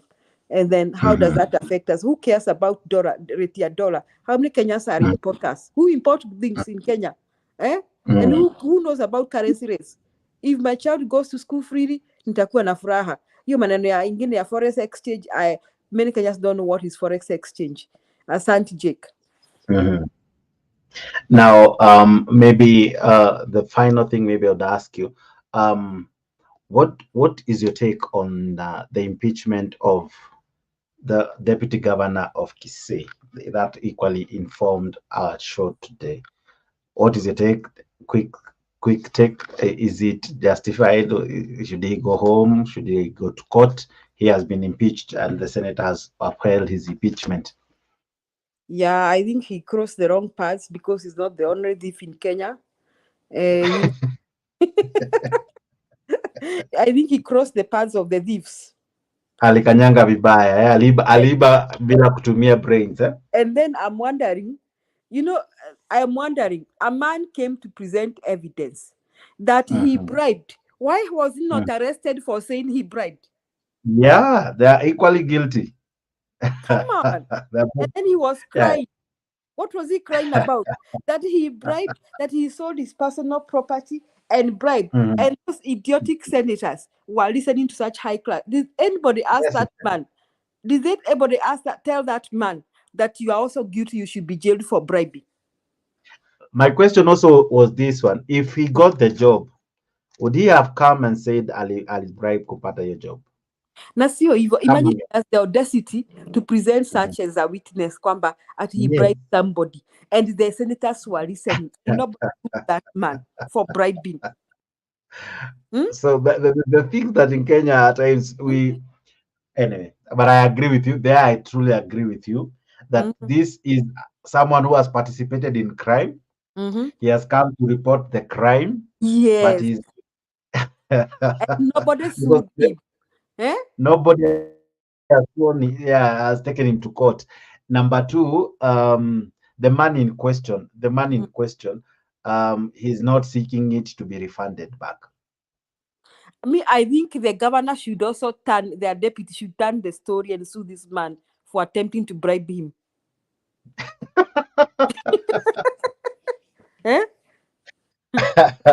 So anyway, thank you so much, Julia.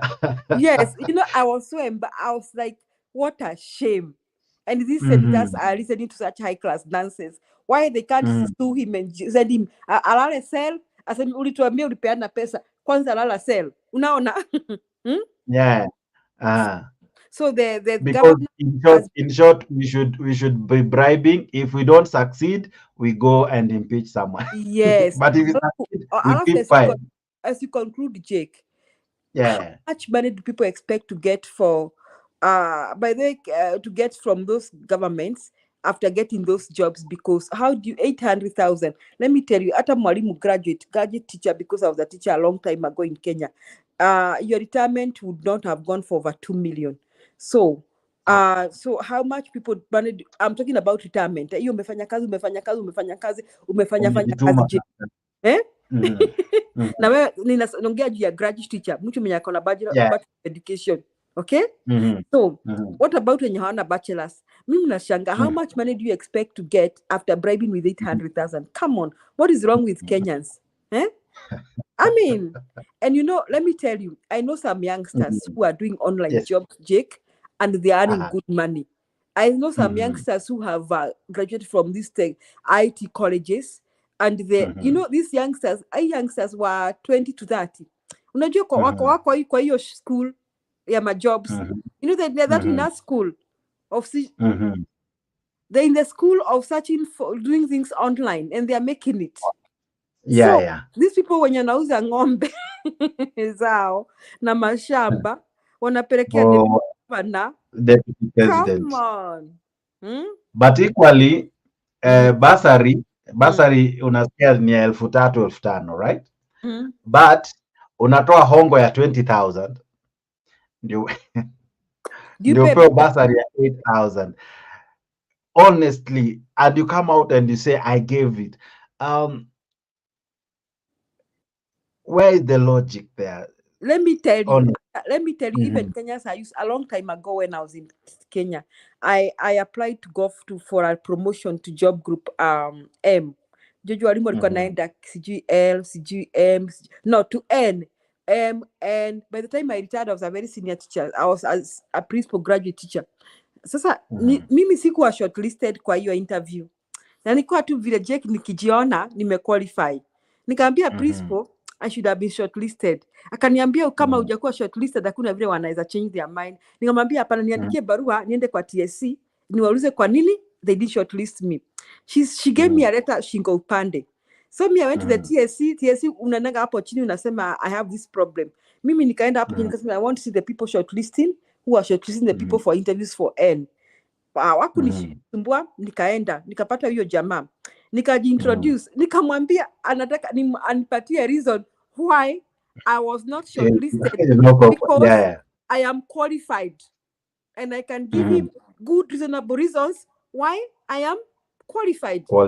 Do you know the guy looked at the data na akaniambia you are qualified na akaniambia I will call you for your interview at the headquarters, which I was called and I passed. And I didn't give him anybody money. When I went back, nikaambia principal, I will be called for the interview. Akaona kama ni jokes. For sure, I was called on phone. Ushapigwa simu kwa headquarters on phone. Nikaambiwa interview yako ni ya siku fulani. Nikaenda interview na nikafanya interview na chairman wa interview akaniambia, Julia, we are very impressed with your papers and your performance. We hope you become school principal very soon. So my reasoning is Kenyans just make these people think that we should buy them, bribe them, do what? What is wrong with them? Kuna mtu aliniambianga ati when you are flying out, ati you carry some money, just do the right thing. Unaona pale airport, immigration wanaulizanga documents, they want to see your visa, your passport. Have your visa and your passport. Kama wewe unafanya kazi kwa serikali, take a leave. Kuwa na barua ya leave, right? And present it there. Usually they won't bother you. I am telling you, they will not bother you. Alafu unaenda umejipanga na pesa. What somebody will say, ati unaenda unajipanga na pesa. Come on. So this guy who bribed the governor should also be killed. But Julia, when it comes to crime, you have already you have jailed the one who received the bribe. But sympathized with the one who gave the bribe. Yes. In actual sense, have the Senate in themselves as well committed a crime? They have, and they shamelessly were questioning that man, and they gave him room to cry his nonsense as he was weeping, and they didn't question him why he bribed, and they didn't tell him, we want to sue you for bribing a public officer. We want to sue you. Somebody should tell him you need to be sued for bribing a public and for confessing that you bribed a public officer. And the whole Senate, including Sifuna, nobody questioned that. If anybody questioned, I stand to be corrected. So what a shame. Fantastic. Julia, it was a pleasure to have you as the last woman standing. Asante sana kwa kuwa part of this fantastic show, and equally our viewers for making part of this great conversation. Now, this is Kenya News Link. We really encourage you to subscribe and be part of this great, awesome channel. I don't know if nimekukata kabla hujasema anything that probably was in you, Julia. No, Jake. Thank you so much. Asante sana for your time, Julia, and thank you equally for being part of the show. I equally extend my gratitude to the many commenting and being part of the show via the comment section. Mohamed Ige, equally asante sana. Leo nimeona text nyingi sana or chats kibao kutoka kwako. Asante sana. Geoffrey Ruto, as usual, thank you so much, my brother. Havil, asante sana kwa kuwa part of this great conversation. I think I equally so Lutario, asante sana for your comments na pia kwa kuparticipate kwa show. The comments were many. I'm trying to go all the way up. Na mwana Saramai Nyungen alikuwa pia kwa hii conversation. Thank you very, very much for your contribution together with Kina Kenneth Kirui and many of you that participated kwa comment section. Equally to my great panelists, Akina Julia, Alex Media, Mr. G, Sylvia Mora, and many others who joined in. Asante sana. And you as well, my viewer, thank you so much for making time to watch this fantastic show. This has been Kenya News Link. We have tried to make sense of what has happened today in Kenya, including the impeachment of one Robert Monda, the immediate deputy governor of Kisii, who has been impeached by a super majority, actually the highest ever since we began talking of impeachments in Kenya. He is one person who has suffered the highest form of embarrassment ever. He pleaded for mercy. He asked to be forgiven, but unfortunately, the Senate had nothing to do with that, and they chose to impeach the former deputy governor. Of course, he still has the avenue to go to court and appeal his case. So this probably is a matter far from good. So we are yet to really talk or see about that. Oh, there is equally something that I was to talk about, but I forgot. But I can still mention it in a quick one. One Jackie Maribe story is far from over. We saw a report or a statement from PSC claiming or refuting claims that she has been employed by one Moses Kuria or by the CS to work in that docket. And fun enough, today, while in Nakuru, one CS Moses Kuria was seen together with Jackie Maribe, and questions are having who is fooling who. But it is for you to decide. But maybe, Julia, you can equally respond to that. Who is fooling who? Is Jackie Maribe working for the state? And if he's working for the state, was the state Mhm. involved? Was the state involved in the death of that girl? And Joyce paying on behalf of others. Did Joy work with some people in the state to kill when that girl was killed? Is Joy paying on behalf? I mean, why was even Jackie Maribe set free? You know, now we in digging. And who is this Jackie Maribe? She was a press. She was working with TV. She was working with Citizen or KTN. Citizen TV. Citizen TV. I mean, she was a news reporter, right? Yeah. She seems to be so powerful. She's pulling strings left and right. Huh? Wow. So yeah, this is why you say when you grow up, you want to be in such levels, where you gain favors like immediately after calamity, you know. Kwanza unatoka jera na uko na kesi ya mauaji unawachia. Yes. Jamaa mwingine ameambiwa atanyongwa na pengine atanyongwa haraka iwezekanavyo, that case dies. You know what I'm saying? Yeah. So I'm not thinking that the man is innocent, but I just want to tell there could be more than what meets the eye. Yes, there could be more than what meets the eye. And please, Kenya, wachanengi tamaa, because when you work with criminals, you know, you never watch these movies. I like to watch movies. Sometimes I think I also like to watch these movies that crime investigations and all that. How people like CSI, Law and Order, and such. Yes, well, how people make sure that the main suspect is jailed or hanged as quick as possible. Ama anatuma jera, kunatuma mtu anamuua huko jera. So as to hide evidence. Yes, no more evidence. So this Joy man and Jackie Maribe, wow. And did you see that this UDA guy who wa social media naitwa nani alikuwa kwa hiyo kesi amesema Itumbi hugging Jackie Maribe. Yeah. I mean, come on. Watu wako na mabibi. Poor wife. They have to watch all that.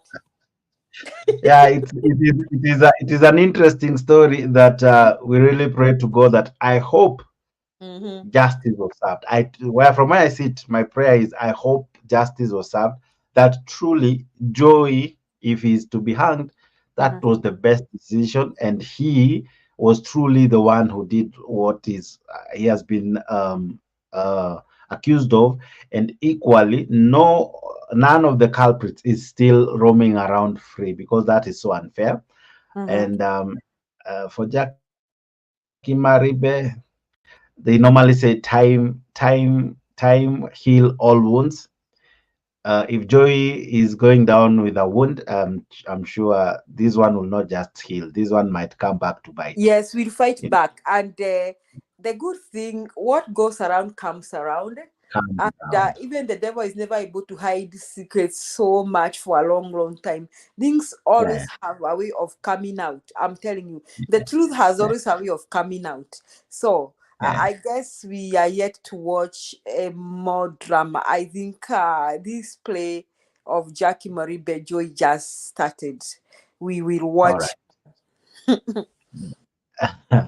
Asante sana. That's all the time we had for you. Thank you very much. And as usual, we cannot afford to leave you without an entertainment. As much as you enjoyed the conversation, music always is good sound to the heart. So listen to this. I know you know the song, but listen to it again and again until you can't stop. But listen to the song. God bless you. See you tomorrow, same time, same place. This has been Kenya Newslink. Make sure you subscribe and keep true to Kenya Newslink. Asante sana. See you, Julia, tomorrow, and see you, our viewer, our commenter, tomorrow. God bless you. Bye-bye. Asante, asante sana. Tunasonga mbele watu wote wa Jamhuri Kenya yetu. Tunasonga mbele watu wote wa Jamhuri Kenya yetu. Haya sisi sote wananchi tushangilie. Eko Jamhuri, eko Jamhuri, sote eko Jamhuri Kenya yetu yaenda mbele. Eko Jamhuri, sote eko Jamhuri, eko Jamhuri. Mwaka wa 60 umefika, tangu Kenya iwe huru. Mwaka wa 60 umefika, tangu Kenya iwe huru. Haya sisi sote wananchi tushangilie. Eko Jamhuri, eko Jamhuri, sote eko Jamhuri Kenya yetu yaenda mbele. Eko Jamhuri, sote eko Jamhuri, eko Jamhuri Kenya yetu yaenda mbele. Twaenda mbio, Kenya yaenda mbele.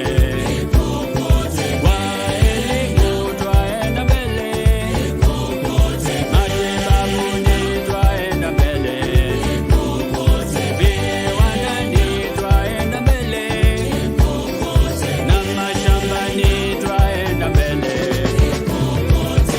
Eko Jamhuri, sote eko Jamhuri, eko Jamhuri Kenya yetu yaenda mbele. Eko Jamhuri, eko Jamhuri, sote eko Jamhuri Kenya yetu yaenda mbele.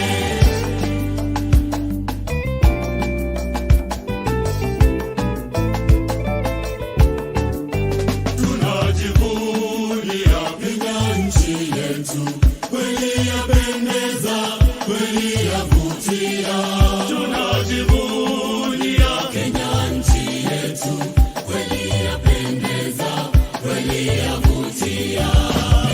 Nchi yangu nitaitoloza, nitailinda maishani mwangu. Kenya nchi yangu nitaitoloza, nitailinda maishani mwangu. Ziwa la Victoria linaunganisha Kenya na Uganda, Kenya na Tanzania. Fika Mombasa, mito wa bahari, ogelea maji, jua tamu kuota. Nchi yangu nitaitoloza, nitailinda maishani mwangu. Kenya nchi yangu nitaitoloza, nitailinda maishani mwangu.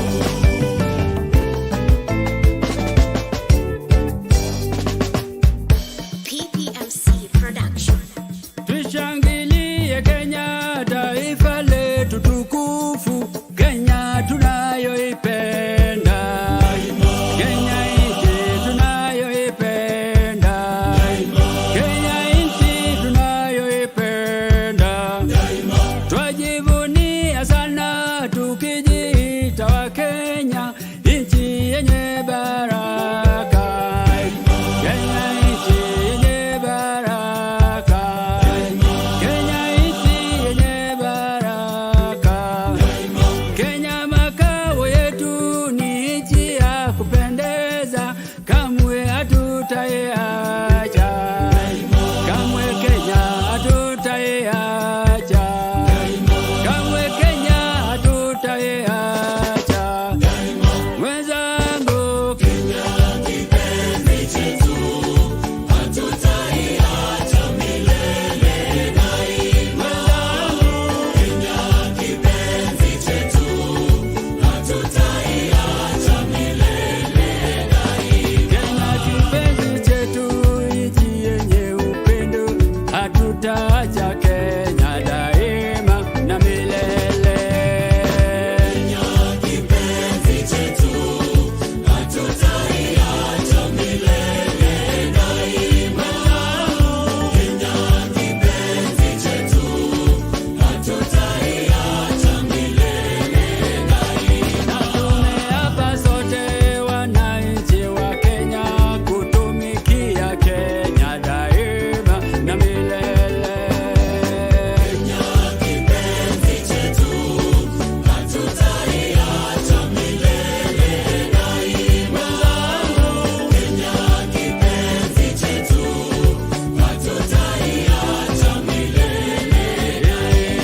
Simama, Wakenya wote simama.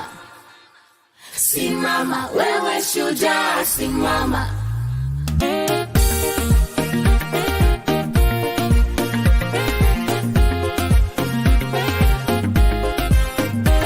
Nchi yangu, jukumu langu, mimi ni shujaa, shujaa. Najivunia taifa langu, mimi ni shujaa, shujaa. Simama, Wakenya wote simama.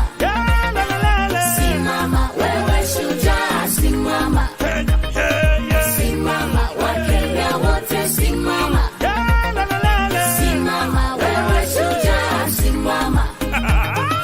Kenya yaito beautiful, mazingira tobwate colorful. Aba Kenya na bantu wonderful, proud to be Kenyan, I'm grateful. Omo na bujinguru jaito, chinguru jaito, to sigeta basani bense yaito.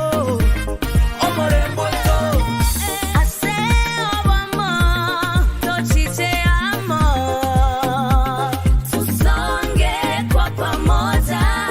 Tumetoka mbali, tunaenda mbali. Sote kwa pamoja. Nchi yangu, jukumu langu, mimi ni shujaa, shujaa. Najivunia taifa langu, mimi ni shujaa, shujaa. Simama, Wakenya wote simama. Simama, simama, wewe shujaa, simama. Simama, Wakenya wote simama. Simama, wewe shujaa, simama. Never do a calling to Tulikuanga, Tugu Tuangalio, Katumo Kibuka. Kenya yaito nese ya mashujoka. Never Kigano, Katingo Suka. Jukumu langu, naitenga nchi yangu. Hatuchagui kazi, kazi ni kazi. Boda boda, vijana mitaani. Kenya yaito molembe, no bomo no wachani talikende. Nande tiganya saya atolende, atokitera tuagate botambe. Nchi yangu, jukumu langu, mimi ni shujaa, shujaa. Najivunia taifa langu, mimi ni shujaa, shujaa. Simama, Wakenya wote simama. Simama, wewe shujaa, simama. Simama, Wakenya wote simama. Simama, wewe shujaa, simama. Ukabila ni mbaya ndo maana na upinga, shujaa namba moja, nchi yangu nailinda. Tunapenda amani, upendo na haki. Tumetoka kwa giza twaishi kwa mwanga. Wanamuziki walimu wote madaktari na wachimba migodi, wavuvi nao, wanariadha, wachezaji wote, bang bang bang bang.